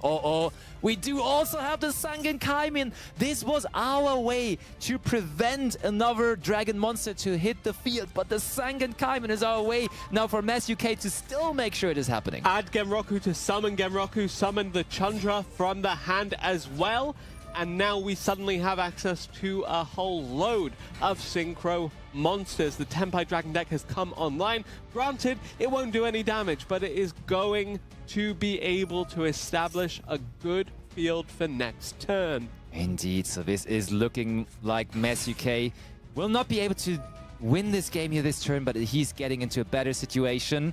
And speaking of a better situation, looking at the other top 4 game, we just got news that Mist has won the first game between him and Abu Hamoud. So he might be the final opponent of Abo, finally being able to defeat that strong player. But first of all, let's focus on Mass UK, who is now going to synchro summon with the Pydra. And that is going to be the Biden Dragon. Yep, at the... Yep, so level 7. So yeah, Biden Dragon, as you mentioned. Needs a special back at level 3. Yep, so now you have access to the level 10s that are also important to this strategy. I mean, you could go for the Ruddy Rose again, but honestly, game 1, that first of all did not win us the game, and second of all, this time the graveyard setup for Mario is just way worse, because there's no Engraver this time, there also is no Snake-Eye original this time around, so or original Sinful Spot Snake-Eye, so we don't need to do that, and instead we just go for... Is that Seals? It is, yeah. Of course, Hieratic Seal, the Heavenly Spheres. One of these cards in the hand is the Kaiman. Potentially one of the cards set now is the Kaiman. Most likely, yeah. Well, I mean, definitely, but Mares UK, is there potential for further disruption here? Is there an Ash Blossom? Is there anything that can answer this? Race Off. The thing with Race Off is, honestly, you could consider using Heretic Seals on this, because they can't activate it again, so you would just cut off this card for this turn, and when it gets to the next turn, you are expected to win the game anyway, so honestly, I would like just using the Hieratic Seal on this, because dealing with Unicorn can be quite annoying, because putting Unicorn back into the opponent's hand, not as valuable as they can just summon it out again right away. Therefore, maybe Mess UK wants to go after this Pressure Planet Race-Off here. Does he? I think he's heavily considering it. Yeah. I think, yeah. I mean, the risk is there. If you have no additional interruption, it is a high-risk play to just go after the Race-Off here right away. If you do have something else, it feels pretty obvious to honestly do it, to be honest. Because the thing also is, Race-Off can actually only be activated once per turn, meaning it can never get back to the field, it can never be sent for any other effects like Snake-Eye Ash, like Snake-Eye Oak, like Original Sinful Spoils. Therefore, making sure this card is not on the field and rather in the hand is something I'm really liking. But Mass UK does not know whether he likes it enough to use the effect here. Do we see any kind of disruption here onto the Pressure Planet Race-Off? Do we have any disruption opportunities in the hand of Mass UK? That was the question, because previously when we saw the Tenpai Dragon in Game 1, it didn't have much to answer on the opponent's turn. So I'm just really curious to see, is this a better sequence of events compared to the previous? Yeah, just to make absolutely sure that we are still live in the replay, we're going to quickly check to get it back to live again. I think it is a decent shot that he was thinking there, that he was really not sure whether the Hieratic Seal would be used on the Pressure Planet Race-Off.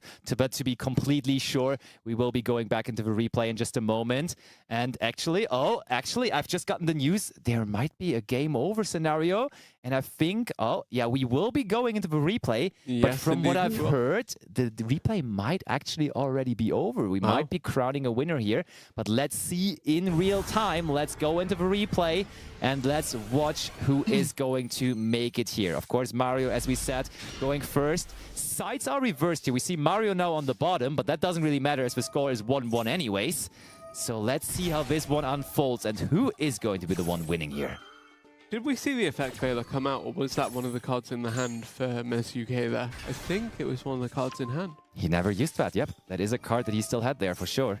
So we search Curry Photon again. Had to discard the Max C for that as well. That's crazy, honestly.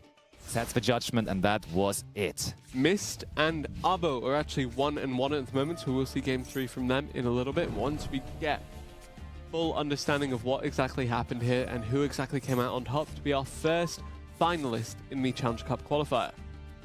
Okay, Curry Photon gave us the security of surviving that turn, but then the Solemn Judgment. Interesting enough, Curry Photon does prevent your opponent from doing damage to you, but Mario here chose to do damage to himself by activating that Solemn Judgment and halving his life points once again. But yeah, I mean, we see the hand there of Mess UK. He has Infinite Impermanence, Effect Veiler, and Maxi. So he very clearly had many things to still answer whatever Mario had on the crackback there. So let's see what is... yeah, okay, we knew about that. We saw that, the Biden Dragon. Basically, we're just waiting for it to go back to Mario to see what happened afterwards. Main phase 2, Heretic Seals. Set Imperm, set Sangen Kaiman. Still chilling with the Maxi and the Effect Veiler in the hand. So there it is now for Mario. What was their top deck? Okay, that was the race off. Yeah. Did they answer it? Look, I must agree with this. I think this is pretty smart. It just, as you can see, the Witch is also in the hand, so we could have just sent it for the Witch, so it's good to get it back into the hand instead and not let them generate extra card value out of it. Now they send it from the hand, but still that's better than getting the extra value. Effect Veiler onto it, though. Yep. We see the Golem in the hand can't activate because life points were only 2,000, and therefore we do have Tenpai Dragon moving on to the finals of today's tournament. Yep, Mez UK actually piloting that one all the way. Very much, and I mean, not all the way just yet, but he's at least going to have the chance to make it all the way in the finals. And also half piloting that all the way. The other half belonging, of course, to the Yubel deck that did convincingly win a turn faster than any Tenpai Dragon deck we've seen today. That felt like, honestly, it was just like 1/10 of it with the amount of cards he played there. But we now see game number 3, and therefore another deciding game for today between Abo and Mist. Mist has the luxury to go first in this, and he's already into his combo by summoning the Fiend Smith sequence there and using the effective fusion summon with it into the Fiend Smith's Desiree. But is that going to be... I mean, one thing that's crazy here is that Abo is down to 2 cards in hand only. Like, he tried stopping Mist here very, very hard, but apparently it wasn't enough to stop Mist from going off in some capacity, because this is still Promethean Princess, already Desiree on the field, so Abo's plans of stopping Mist were unsuccessful, I want to say. Because that is plenty of room there still to... Like, we can make Appaloosa here even with the Promethean Princess. We can make IP Masquerena. This is looking gorgeously good for Mist. This, to me, looks like a turn that may lead into a finals participation here for Mist. Sunlight Wolf. Oh. Did we possibly use Ash Blossom and Joy Spring on a Maxi or a Molcharmy? Because if there is an Ash Blossom and Joy Spring in the graveyard here, we could summon something into the zone that the Sunlight Wolf is pointing to. For example, that Snake-Eyes Diabellstar there, and we could recycle the Ash Blossom and Joy Spring back to our hand, which is such a valuable interruption to our opponent, especially when they will only have 3 cards in hand. Is there an Ash Blossom? It could very well be. It is! We do add back the Royal Rare Ash Blossom and Joy Spring. This is looking beautiful for Mist. Now we also activate Flamberge Dragon. Where's the IP in the graveyard? I'm sure we'll find it quickly. Oh no, Snake has Poplar, so there apparently is no IP. I guess when we go for the Flamberge, we don't have access to the IP Masquerena. That's fair. But honestly, I like getting the Ash Blossom and Joy Spring there more. And I'm always trying to follow the sleeve color, the sleeves from Abo, and which one are belonging to which deck. And I think those, your most favorite Infernoble sleeves, those belong to Abo's Tenpai Dragon deck, actually. Interesting. So having Ash Blossom and Joy Spring against Tenpai Dragons is certainly something you want to have. And now we also have number 90 Galaxy Eyes Photon Lord. Photon Lord, yep. 3 cards to contest this field. Is there ever going... Ooh. Oh my! This is the icing on the cake! The answer to the Tenpai Dragon. Lightning Storm. All right, that would be a pretty crazy card, but there's already Photon waiting in the hand. So we saw one very convenient way of searching for the Photon with Fiend Smith tracked, but now with the Photon Alert on your opponent's turn, another chance to search for it. That's absolute madness, and that's absolutely amazing. So actually, the Lightning Storm there did eat the negation of the Fiend Smith Desiree, so there's not too much by way of disruption from the side of Mist. If Abu Hamid can play through this, it's looking okay, but again, can't really play to close the game out on this turn because of that Photon. And now Photon Lord is negating the Pydra. What's the last card in hand for Abo? When I know Abo, okay, we do go into a Typhon here. Means no more Fire Dragons this turn, but at least a way to deal with the Desiree if we really want to. But no, we first, before that, do activate the Promethean Prince to get rid of the Typhon. And now Abo, without the chance to summon another monster, without anything else but one card in his hand. I don't know which card this should be. Dark Hole maybe, but no, we have missed winning and moving on to the finals of today's tournament, meaning he will be the one facing the Tenpai Dragon deck of Mess UK in the finals. Yes, indeed. Two Challenge Cup mainstays facing off there. Abu Hammer does fall to miss the branded turn to Tenpai Dragon when going second, but unfortunately was not enough to stand up to the Curry Photon tech inside that Millennium Snake-Eye Fiend Smith from Mist. Curry Photon taking center stage here, really. Winning games left and right. So Curry Photon, maybe the technology you right now want to have in your deck when you know that there is going to be a Tenpai Dragon player on the receiving end of your pairing. So, and actually Mess UK is a Tenpai Dragon player, so may have to watch out there for Mist tech. Yeah. Yubel, right. Fiend Exactly. Smith versus Millennium Fiend Smith Snake-Eye. It will be, but yeah, for me personally for today, this will be it because finals will be taken over by you and Josh, of course. So thank you so much for having me already, and I will, of course, watch the finals on the screen as everyone at home. So thank you for having me for today, and I hope that is going to be some exciting final there, huh? Yes, indeed it will be. And thank you very much, Lampy, for joining me and Josh.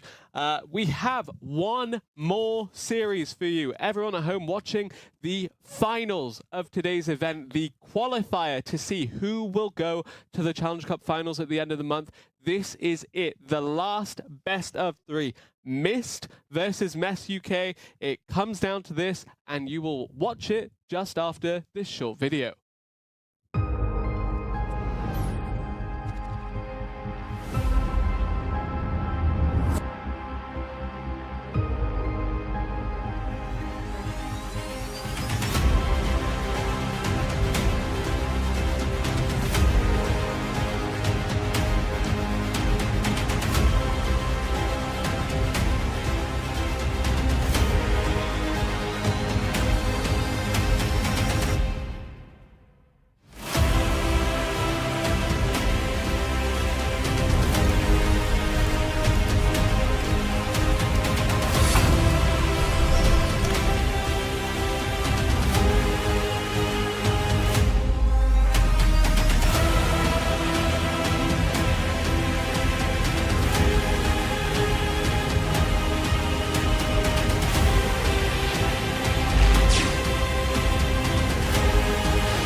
Welcome back, everybody, to the final of the Challenger Cup qualifier. My name is Ibrahim, joined by Joshua Schmidt. Hello, everybody. How are you?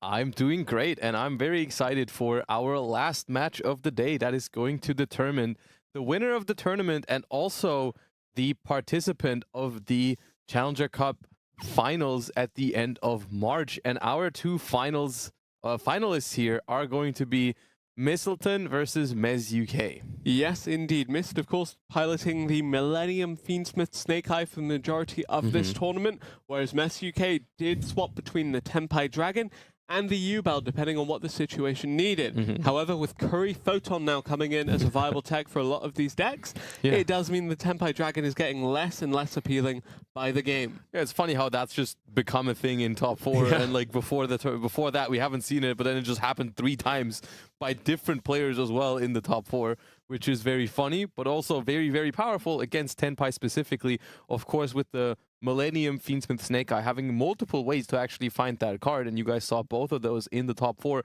You can search it with Fiend Smith Track, but you can also add it off of Galaxy Eyes Photon Lord, which is mostly used for its ability to negate monster effects, but just also adds a Galaxy card. Yeah, and or actually Photon just card, rather. thinking about the Millennium Fiend Smith Snake-Eye build in particular, how do you think that matches up against the Yubel Fiend Smith that we'd seen a little bit more of? The Yubel, I'm pretty sure the reason why Mes UK played that only in that one game where they knew they were going to be able to go first is I think that deck really excels at going first. I don't know if that's the deck they want to rely on for game one when they don't know they're able to go first. But I think if we see them lose a game and then decide to go first in the next one, there's a good chance that's going to be the choice. Because other than that, like, but between those two decks, it's just the one that gets to combo first typically wins between Snake-Eye and Yubel. So I think it's a little dicey if you want to just bring that in game one where you don't know if you're going to be able to. True enough, but then I guess if you don't bring it in game one, you're bringing Tenpai Dragon, which is also... You don't like to be predictable like that, right? As a Tenpai player, if you're like known to be the Tenpai duelist, but once again, they've won the coin toss and they've selected second, so it seems like they're trusty Tenpai Dragons over here. Could very well be. Bonfire now going to resolve to open things out for Miss. Snake-Eye's Poplar added to the hand will summon itself and allow the Snake-Eye strategy to start bridging towards some of these scarier, more formidable end field states. And no interruption here until this point at all, so no Maxi, no Infinite Impermanence, no Effect Veiler. We have the Millennium component, we have the Snake-Eye component. Yeah. Both of these resolving now. No Fiend Smith attempt quite yet, but once these are established, it becomes more and more difficult to stop the Fiend Smith from doing what it does best. I mean, that is essentially what these cards are trying to do. Eventually, I'm sure the Moon of the Closed Heaven is going to hit the field, and that is going to give us the Fiend Smith cards. Now, first of all, the Golem that guards the Millennium is going to add the Wedju Temple, which is going to allow us to summon Snake-Eye's Doomed Dragon at any point if we want to. But I think we're going to pivot into Fiend Smith right now, unless we already have access to it by drawing Engraver. 4 unknown cards in hand as well, by the way, so Mist did all of this essentially off of just a single card, the Wedju Temple being in hand. We do know the card that Poplar added, which I think is either Temple or Original, but yeah, still a decent amount of unknown cards that could still be further extension, you know, still haven't seen the Bellstar yet or the Deception of the Sinful Spoils, which, interestingly enough, I think that is worth pointing out as we see the Moon of the Closed Heaven into the Fiend Smith Requiem here. The Millennium version of this deck often forgoes the Aamina, because that is just it leads to too much extra deck space. If you want to, because with the Millennium cards, you really want that Snake Eyes Doom Dragon, you want that number 90 Galaxy Eyes Photon Lord. Those kind of tools, they do take away the spots from the Aamina package because you can't really fit both. Yep, Fiend Smith Engraver now just going to equip the Fiend Smith Requiem. Again, no disruption so far from SUK. Mist getting to do whatever he wants to set up this Fiend Smith. Yeah. The Snake-Eye component now coming online as the Snake-Eye Doomed Dragon comes out of the extra deck. Essentially, when seeing these 3 engines combined, one of them will eat the disruptions while the other 2 get to resolve. Exactly, yeah. So far, all of them have gotten to resolve. Which is odd, because you wouldn't expect in this sort of format someone playing a deck that doesn't play like a significant amount of interruptions here. But maybe Mes UK is on like a different version of Tenpai now. I do wonder, do we see the Photon Lord actually just add the Curry Photon again, or do we wait for a bit, or does Mes UK allow that to be committed and then actually reveal that they're playing a different going second deck? That would be a way to play around that Curry Photon if it just ends up being like Sky Striker or something. I do have my doubts that that is just something you put all your faith in for the Grand Finals Game 1 if you've been playing Tenpai throughout the entire tournament. I personally think it's likely to still... Okay, yeah, they prepared this all day long. The scheme of I've been playing Tenpai all day just so I can bring Sky Striker in the finals. Fiend Smith sequence now coming out, and of course the fusion summon of the Lacrima now. Yep. Whenever this happens, whenever one of these decks just like basically pops off uninterrupted, I always ask myself, like, is this because Mes UK just got unlucky and didn't draw any answers? Or is it because they are playing one of those decks that wants the opponent to do their thing and then like pick apart the board, right? Yeah. Which we'll have to wait until their turn to find out what the answer to that question is.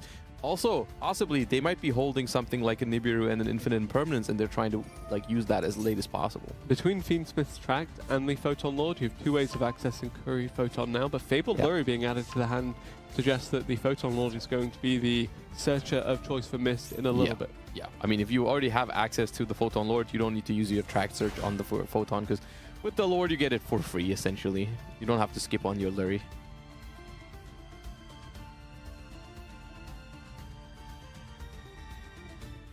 All right, deciding which path we want to go down next. Could be an Appaloosa Bow of the Goddess. We could be going further into the Snake Eye combo by using the Oak effect, which is what we're choosing to do. That is going to bring out the Snake Eyes Flamberge Dragon, I assume. Snake Eyes Flamberge Dragon, as you correctly predicted there, will indeed hit the field. Still have to decide which of these formidable end field bosses that you want to go for. You have the Appaloosa Bow of the Goddess, as you mentioned. You have the potential for the Promethean Princess Bestower of Flames here to then further bridge into that is going to. That's always going to be in the graveyard at the end. That's not going to stick on the field, I don't think. But that is just for now going to give the Flamberge the opportunity to bring back 2 level 1s, and then the Promethean brings back another fire monster from the graveyard. The only thing that we have to take into account now is that we are currently locked into fire monsters, so we're going to have to perform a Link summon using the Promethean Princess next into any fire Link monster. Yeah. We've seen the Sunlight Wolf in Mist's deck earlier, so I think that'd be a great opportunity to summon that, because then we can keep summoning into its zone and add back a fire monster.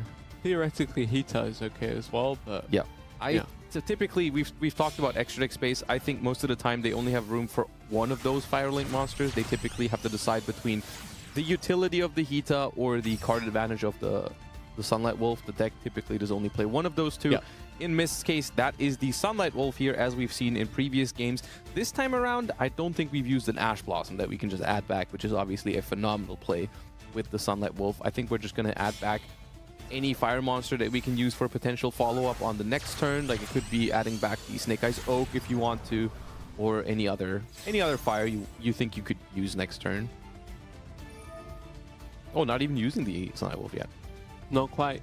The Fiend Smith Engraver in the graveyard actually going to resolve here to do some shuffling back and special summon itself.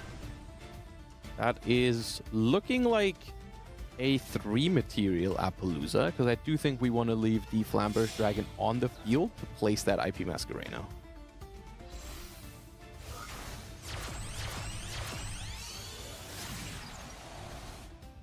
There it is, a 3-material Appaloosa Bow of the Goddess. So of course getting 3 negations, a little bit safer compared to the regular 2 negation. Yeah.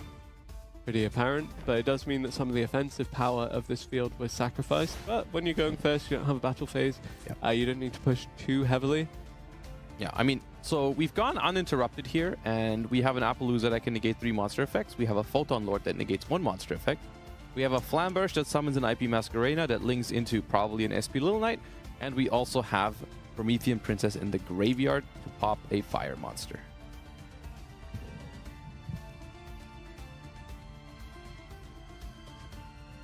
But the good news here is that we haven't used any of our cards from Mezuyukai's side of the field. So we have access to the full 6. Sarcophagus, as Lampy said last time, probably going to hit Blaster if it is indeed the Tenpai Dragon deck. You know what? You want to know something really funny that some of the Tenpai players are doing with Gold Sarcophagus? They banish Lunalight Kaleido Chick. And do you know what that card does when it's banished? No. It has an effect that you can activate that says your opponent cannot activate any cards during the battle phase this turn. Nice. So if you already have, let's say, a Sangen Kaiman in hand, you can go Sarcophagus for Kaleido Chick, activate its effect, and then the opponent is essentially under Transcendent Dragon's effect, even if you haven't summoned Transcendent yet. Curry Photon added to hand there, and it is indeed going to be the Tenpai Dragon. So we are negating the Blaster effect to add from deck to hand. Now, if a Tenpai deck didn't draw any hand interactions, it either just has drawn a whole bunch of normal summons, or it's drawn a lot of its powerful spell cards. Ooh, we're using a Maxi now. That was the card for turn. You hate You hate when that happens, when your opponent has summoned that many times and you draw the maxi for turn. It does happen sometimes. Appaloosa is chained though. Interesting that we see no further follow-up play from SUK in this chain, because obviously having baited out the Appaloosa, you want to start to make plays on top of that. But now, yeah, I wonder what the reasoning is with the maxi there. Anyways, if you're just not going to bother with the Appaloosa, and then we have a Royal Heavy Storm that is prompting the Flamberge to bring out the IP Masquerade, of course, because otherwise it would just be destroyed. Still going to take care of the set card.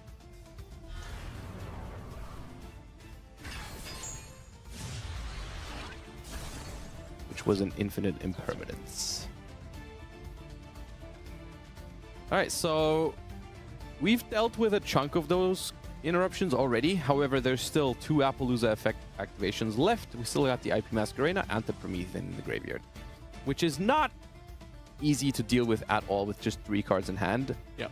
From Mez UK's perspective, I think at this point it'd be necessary for them to be on the Sky Striker version of the deck, because that, I think, is a way how you can get to just more cards in hand if you can resolve some engages with 3 spells in the graveyard. Soundgang Kaiman in the main phase, I believe. Getting hit with an Ash Blossom as well. We just have all the answers, it seems like. Not only did we get to pull off our combo uninterrupted, we also have great cards next to it. You know, we had the Infinite Permanence, we have the Ash Blossom. Normal summon of Effect Veiler is not a great sign. Yep. That looks like they were just trying to make a Typhon there, but that is not going to happen because the SP Little Knight is going to summon out by using the IP Masquerena, and that's just even going to take care of that Effect Veiler. Poor little Effect Veiler.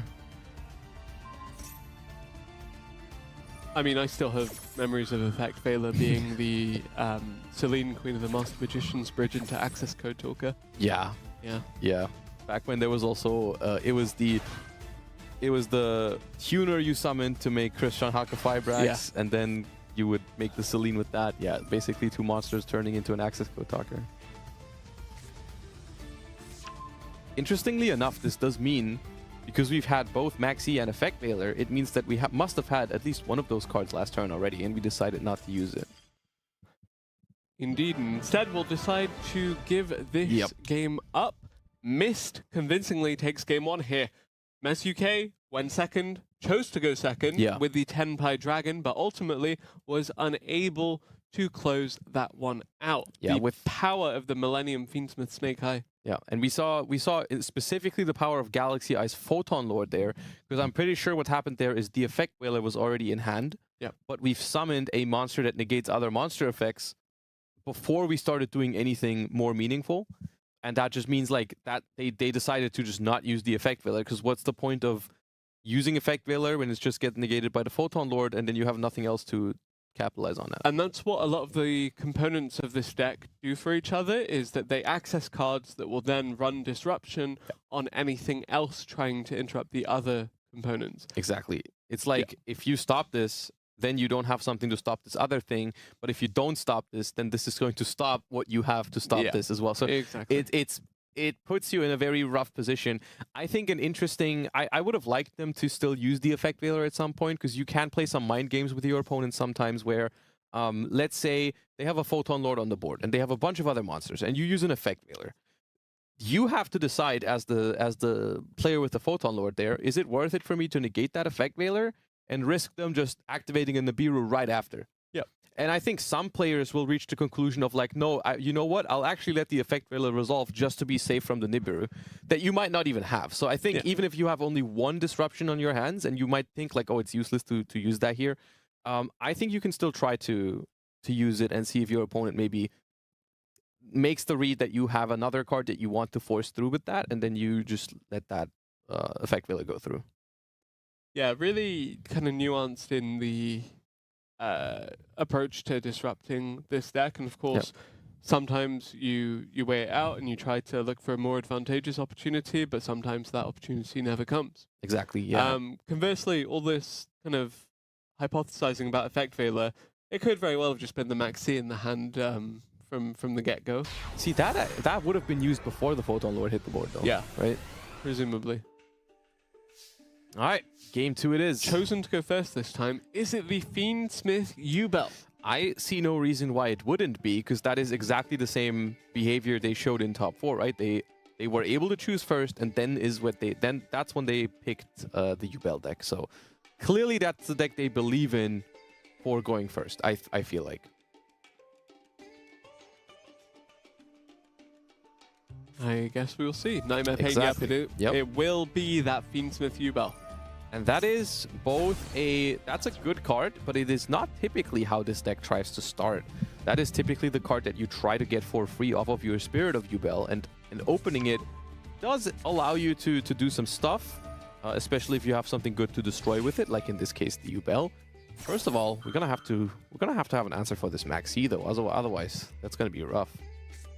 There is an answer. Okay. Yep, called by the Grave Force. Just going to stop that one while the Yubel will resolve. Get out the Yubel, the Terror Incarnate, and having a Fiend on the field means the gruesome Grave Squirmer that was added to the hand should very well be able to be special summoned here. Yep. And most importantly, also normal Charmy chained to that Called by the Grave, because that was still the perfect moment to use that. So you can make the assumption that your opponent also does not have that. So that's pretty good.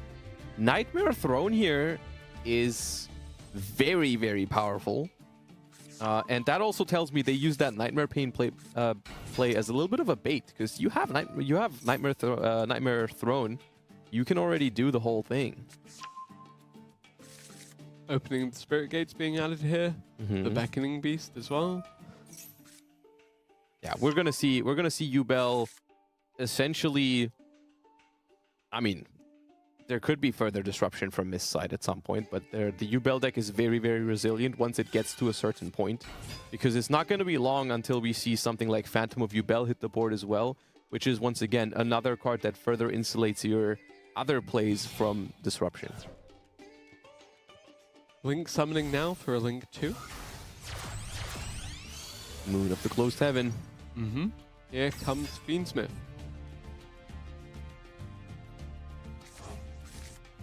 Shuffling back from the graveyard to make the Phantom of Yubel. And at this point, it'll take more than just a simple monster effect, like in the Biru or something like that. Can be stopped now. So that is probably just looking to be a pretty much uninterrupted turn from here on out. Or at least if there is an interruption, it's probably going to be stopped. There's the Engraver. Yep, gruesome Grave Squirmer now being revealed does mean it'll special summon. Essentially 2 bodies in 1 card, because it will summon itself and then later on banish itself from the graveyard to revive 1 card. Deciding to destroy the Terror Incarnate to trigger the Nightmare Throne. Yep, which will intend Spirit of Yubel, and Spirit of Yubel summon itself. Linking those off now as well. Probably time to go into the Unchained part of this entire thing. Which, of course, despite the Fiend Smith cards being added to this deck now, the Unchained package, a very small Unchained package, still has a room in this deck, because it is one of the best things you can turn 2 Fiends into. Is a Yama that'll then set up a Sharvara for the trap card and an Unchained Soul of Rage. Yeah, Unchained Soul of Rage hitting the field here. We do still have the Phantom of Yubel as insurance against any kind of disruption on it. So, yeah.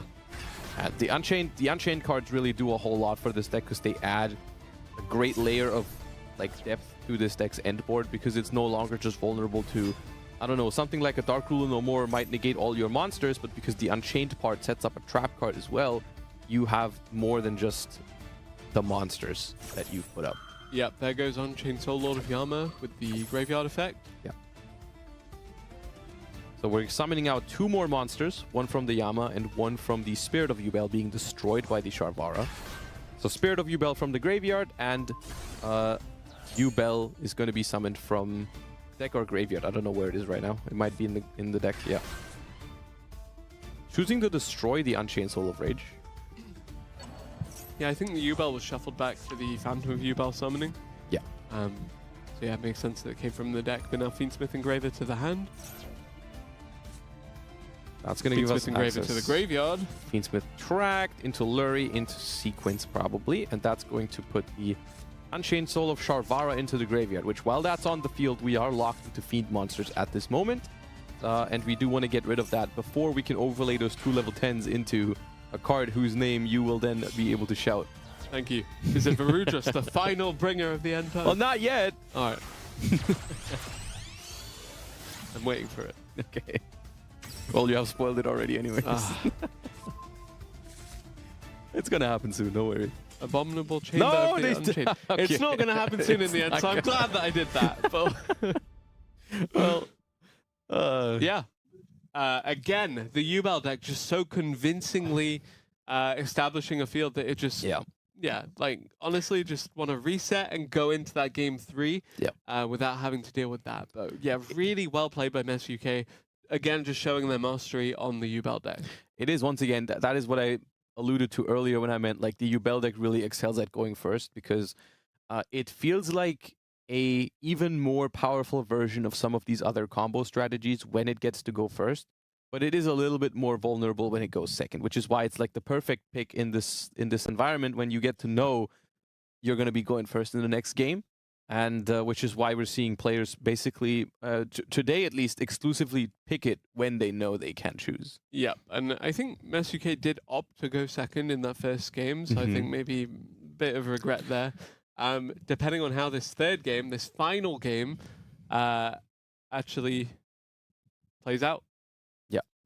And I feel like this is always a tough moment in this tournament when you've just lost a game against someone who you know is like a Tenpai player. Yep. You always wonder, like, should I just go first now? Because that's what I would normally want to do. But against that player in particular, like, is it ever worth to just make them go first? Because they're probably just going to be playing Tenpai. But then if you're wrong... Curry Photon, you're safe if you Curry That's Photon. fair, I suppose. That's fair. It's... Oh, is it not 1-1?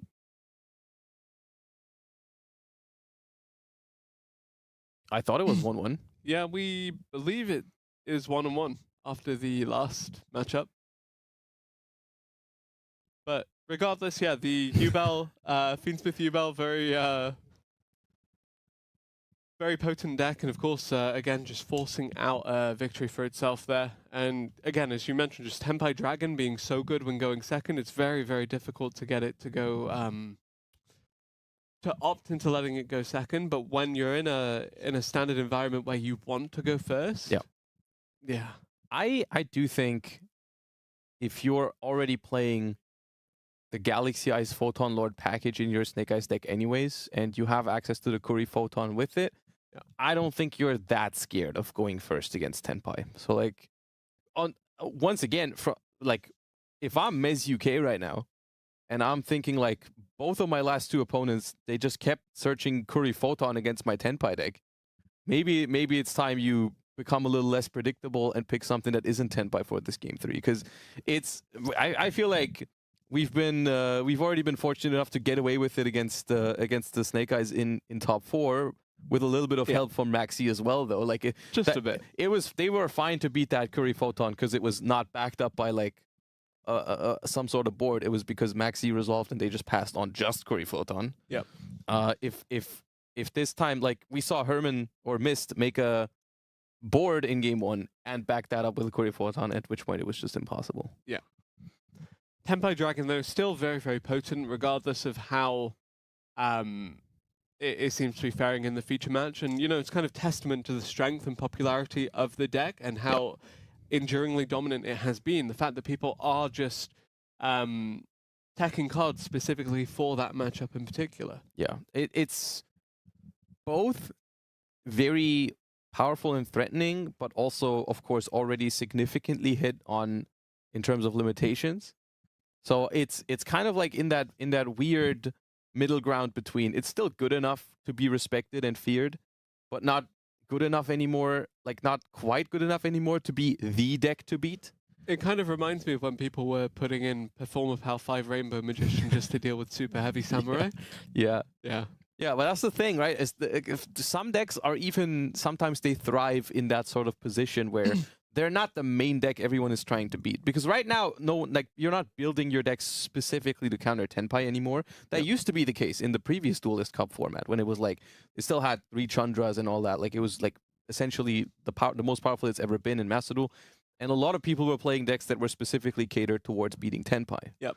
Ritual Beast as well was doing fine into it. Great example of that. And right now, I just don't think that's something that people can reasonably do, because then you're like not going to be good enough into Snake-Eyes, Fiend Smith, Aamina, White Forest variants.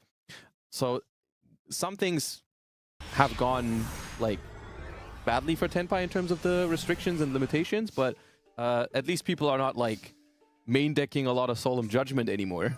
True enough, and I guess we will see if this game as well goes badly for Tenpai, if it even goes any direction for Tenpai, as Mist takes on Mes UK in the final game, the 3rd game of this best of 3 to crown a champion of this Challenger Cup qualifier. The winner will qualify for the Challenger Cup finals at the end of the month in person. The loser still done pretty well to come out into the top 2 of a 256-player event. But I feel like I've seen this before. Yeah. Tengenjin wakes from Millennium, does its thing. Uninterrupted so far. So far, exactly the same start as in Game 1. We started with a Bonfire, uninterrupted into a Poplar, and then we're doing the Sengenjin stuff. So, well, missed one Game 1, so yeah, it's a good start. Yeah, it's an absolutely phenomenal start for this deck. Exactly what you want to be doing. And we're going to see if there is something more from the side of Mes UK for this game, if they even play the Tenpai deck again. Of course, previous games suggests that they would in this sort of scenario, but we'll see. I mean, the fact they opted to go second in that first game as well is kind of, again, testament to just how comfortable they are on the Tenpai Dragon deck. Yeah, they really are. So I think that that would be a safe bet, especially when, you know, again, just contextualizing, this is the final game of the tournament, the final game of the finals. It all came down to this.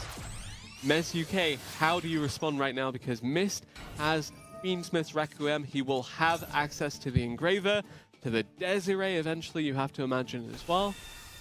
Just no response. Just exactly the same scenario as in Game 1. So I imagine the same thing is going to happen here. I think the Requiem is going to equip itself, and that leaves us with 2 monster cards in the spell trap zone to summon the Snake-Eyes Doomed Dragon and make that Galaxy Ice Photon Lord before we keep playing.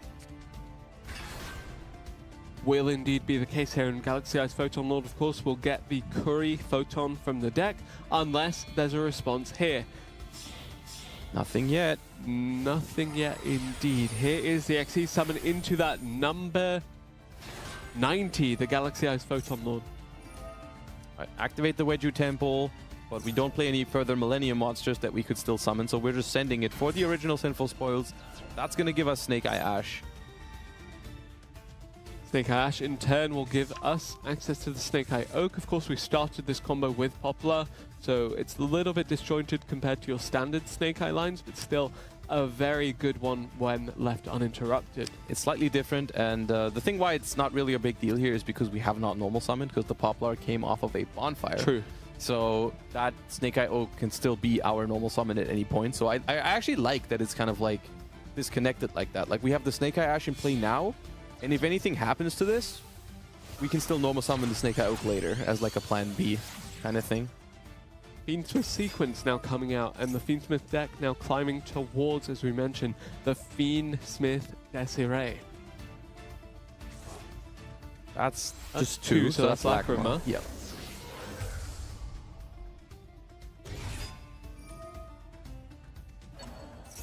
Going to special summon back the Fiend Smith Engraver.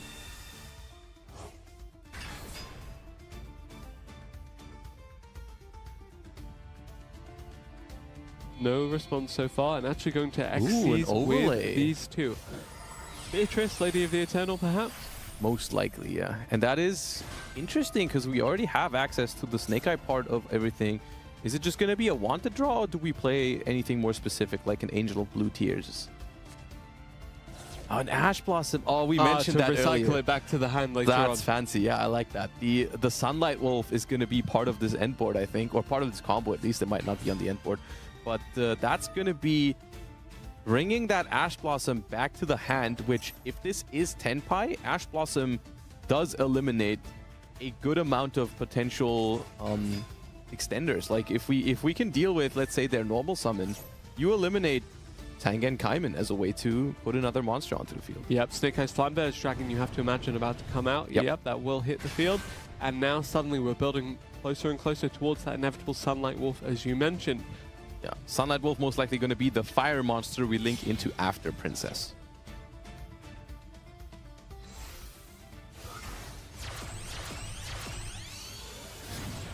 Promethean Princess, Bestower of Flames, will summon back a fire monster, but Snake-Eyes Flambear's Dragon will resolve its effect first, bringing back the Snake-Eye Ash. And the Snake-Eye Oak along with it. Promethean Princess, Bestower of Flames, will summon back that Flambear's Dragon. And this Snake-Eye field looks very formidable. I think this is also, at the end of the day, the same thing they've tried to do in the first game of the series, where it's now the the Sunlight Wolf. Then we link those two level 1s we have left over into the IP Mask Arena, which triggers the Sunlight Wolf to add back the Ash Blossom. And then Engraver comes out the graveyard again, and we have that Appaloosa. So I think, if I remember correctly, this is exactly the same as we've done in game 1 with the bonus of the Ash Blossom. Yeah, I think it was the 3 material Appaloosa as well, so it did have it's going to be amount of disrupt. Yep. Yeah.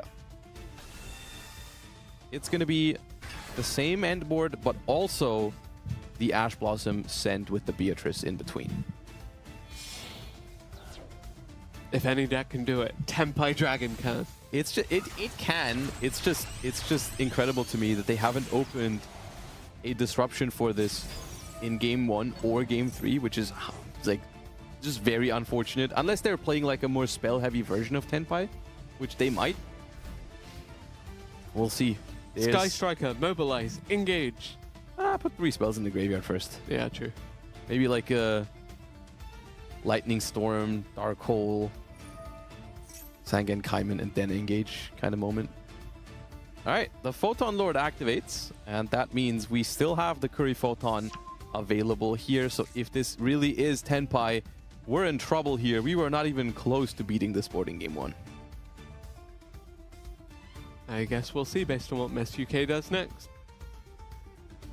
6 cards in hand. 3 disruptions live on the Appaloosa alone. Photon Lord also there, plus the Ash Blossom in hand. Ultimate Slayer, actually... Okay, that's a good start. That's a way better start than in game 1. That's going to be either the Appaloosa or the Photon Lord outed, depending on which one we would go for. And also depending what targets we've put into the extra deck for the Ultimate Slayer. Theoretically, you could send the Heretic Seal of the Heavenly Spheres to get rid of the... You can, but when you go through the the effort of putting Ultimate Slayer into your deck, you typically try to play some dedicated targets for it that have graveyard effects. Examples for both Lynx and XYZs include you can send Tri-Brigade Bucephalus, which is a Link 5 that when it's sent to the graveyard, you can send another Beast Warrior or Winged Beast, I think, from your extra deck to the graveyard, which typically sends Garura to draw a card. Yeah. So you not only get to remove the monster, but you also get to draw a card. Or if you want to send an Xyz monster, you can send Cyber's Meteorologic Aggregator, which would be then negating a different card on the field. I wonder if they're thinking about what card to send, or if we might just refresh real quick to make sure we're not missing anything. Just refresh just in case, because this is the final and we don't want to miss anything. It could be a tough choice, but I'm not sure. Yeah. Missed with that very established field with the Millennium Fiend Smith Snake-Eye against Mess UK with the Tenpai Dragon. Can the Tenpai Dragon overcome this field? To me, it looks like we have used the Ultimate Slayer on the Appaloosa. Yep, definitely. But not much else may have happened yet, is the good news. So we didn't miss much. Just don't know exactly what the Ultimate Slayer sent.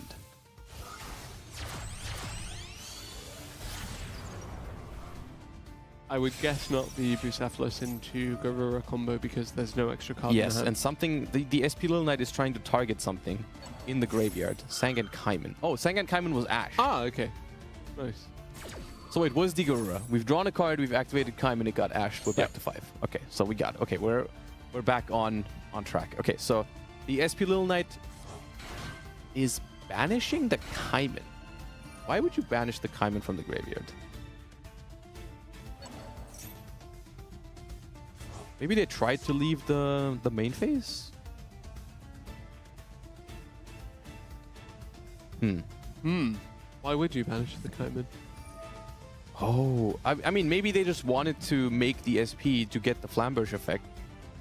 Meteorologic Aggregator with the Ultimate Slayer here. Ah, okay, so you get another negation. Ultimate Slayer, yeah, interestingly enough, not once per turn. So you can do another one if there's another target for it. And this is, it's funny how we've seen both of the things I said. They just had 2 Ultimate Slayers, so they're showcasing both. And we're negating the SP Little Knight off of the Meteorologic Aggregator, which means that if we do have a good normal summon here, we could be looking at something. Okay, Afterburner. That's going to destroy a monster and the spell trap, because I do think we have 3 spells at this point. Could be 2 Slayers and the Kaiman was banished. That's why. But now we have 3 spells. I guess that's why you banished the Kaiman, and there is the Sangen summoning. That's scary. We haven't normal summoned yet either. Wait, Tenpai Dragon Genroku. Are they winning through that field? Called by the Grave on the Genroku, though, to stop it from summoning something from the deck. Oh, that is so good, because that also... I don't know if there's an answer to this. I guess it depends on what the final card in the hand is. It really does, but like Sangan summoning does not actually do anything here now, because you've normal summoned. You don't have a Fire Dragon on the field, so you can't bring out Chundra. And Genroku's under Called by the Grave, so you can't summon that either. And that is going to be the end phase. Oh, saved by that Called by the Grave there. Saved by that Called by the Grave.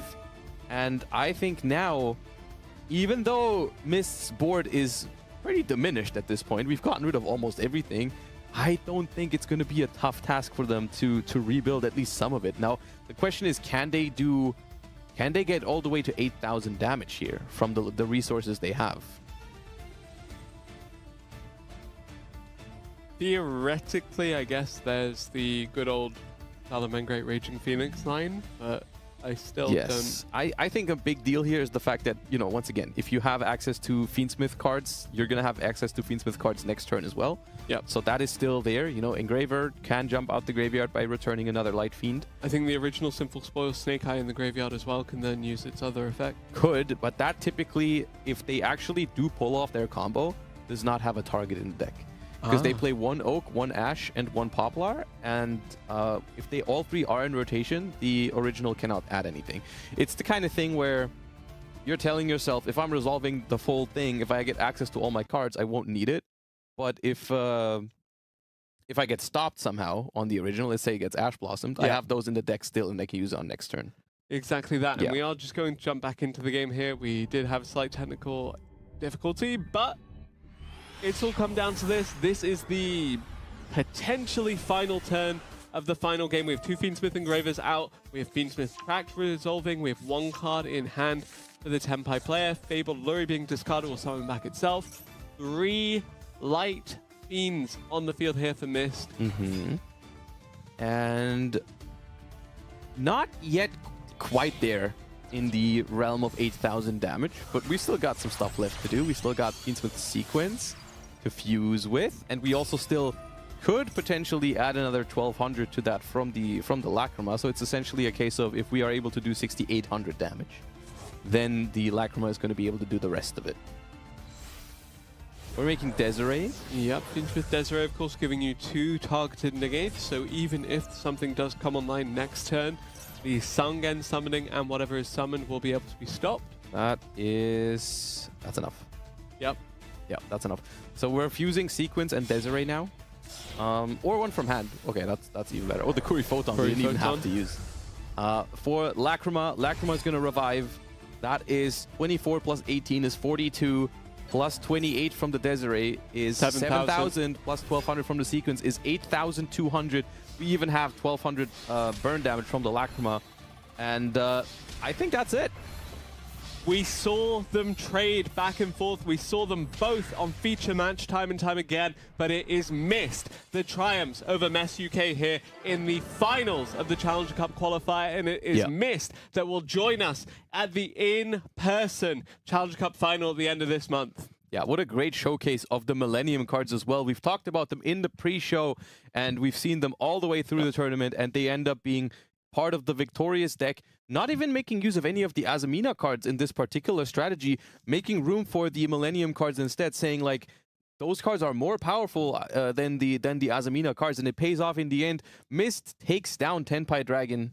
And credit to Mist, because, you know, coming into this kind of attributed a lot of the Ritual Beast success that he had to him pretty much just only playing that deck exclusively for a good while there. But being flexible enough to swap to, as you mentioned, the White Forest stuff a couple of weeks ago, and now coming in with the Millennium Fiend Smith build and just doing great work. Really, really well played. But also MES UK, you know, the Yubel deck was so dominant in the games that we did see it. Plus the Tenpai Dragon, the presence of mind and the confidence to bring that to the table, even in this deciding game, even if it didn't work out, thanks to a clutch call by the Grave, it was so close. And that, again, is just proof of the skill of this player as well. Yeah, I mean, obviously, they went all the way to the finals in a single elimination, top 256 bracket. So 7 wins up until this point. Now losing in the finals, but still a phenomenal performance. Getting all the way up to second place. Here you can see an overview of our top 16 bracket again. So once again, all of these players have done phenomenal today. I guess we'll see a couple of these names in the Challenger Cup Winter Finals that we still have as well. By the way, another spot at our final event able to be claimed there for the qualified players. So still very much have a lot on the line in terms of that final spot. But we now have Mist joining us, and that is 7 out of 8 participants confirmed for that event. Just one more missing that we're going to figure out next week on the winter, spring? Winter finals. And then we're going to have the Invitational at the end of March. Yes, the Invitational and, of course, the Challenger Cup final. Really looking forward to it, honestly. So, tell me a bit more about the decks we saw today, because we mentioned time and time again Tenpai Dragon, we mentioned Fiend Smith and Millennium. Anything else that you were particularly excited by? I mean, yeah, we've seen all the stuff that we mentioned. We were definitely going to see, like you just mentioned. I'm quite happy that we also got to see some of the more niche picks that we also mentioned in the pre-show. We've talked about the Bestial Fiend Smith control deck. We've seen that as well. We've seen a very short glimpse at Chimera, even though we tuned in towards the end of the game, but still it was there. They did decently well with it. Seen some branded, seen obviously the decks you would expect to see, but also like a good mix of other decks making use of Fiend Smith cards as well, like the Magical Musket Unchained deck, and that is just pretty cool to see. Yeah, very much so. I'm really excited by the amount of variety in terms of the decks that we had on offer, the kind of reads once we move into this best of 3 format and the throughout all stages of the tournament actually. And just very, very well played by everybody that participated, and again thank you very much for taking part in that one. Hopefully all of you viewers, by the way, really enjoyed that. Thank you very much for watching. We'll continue to bring you more Challenger Cup content here on the Yu-Gi-Oh! Card EU channels, and also more on Josh's channel. Among other Yu-Gi-Oh! Content creators, of course. Lampy as well. Challenger Cup's always a great opportunity to test your skills against other phenomenal Master Duel players. Obviously, free to enter and commentated by hopefully some of your favorite Yu-Gi-Oh! Content creators. Some great prizes to be won as well, such as these wonderful acrylic stands. But hopefully see you there as players, as viewers. Regardless, we're very happy to be bringing you Yu-Gi-Oh! Master Duel Challenger Cup. We're grateful for your support and hope you'll join us next time.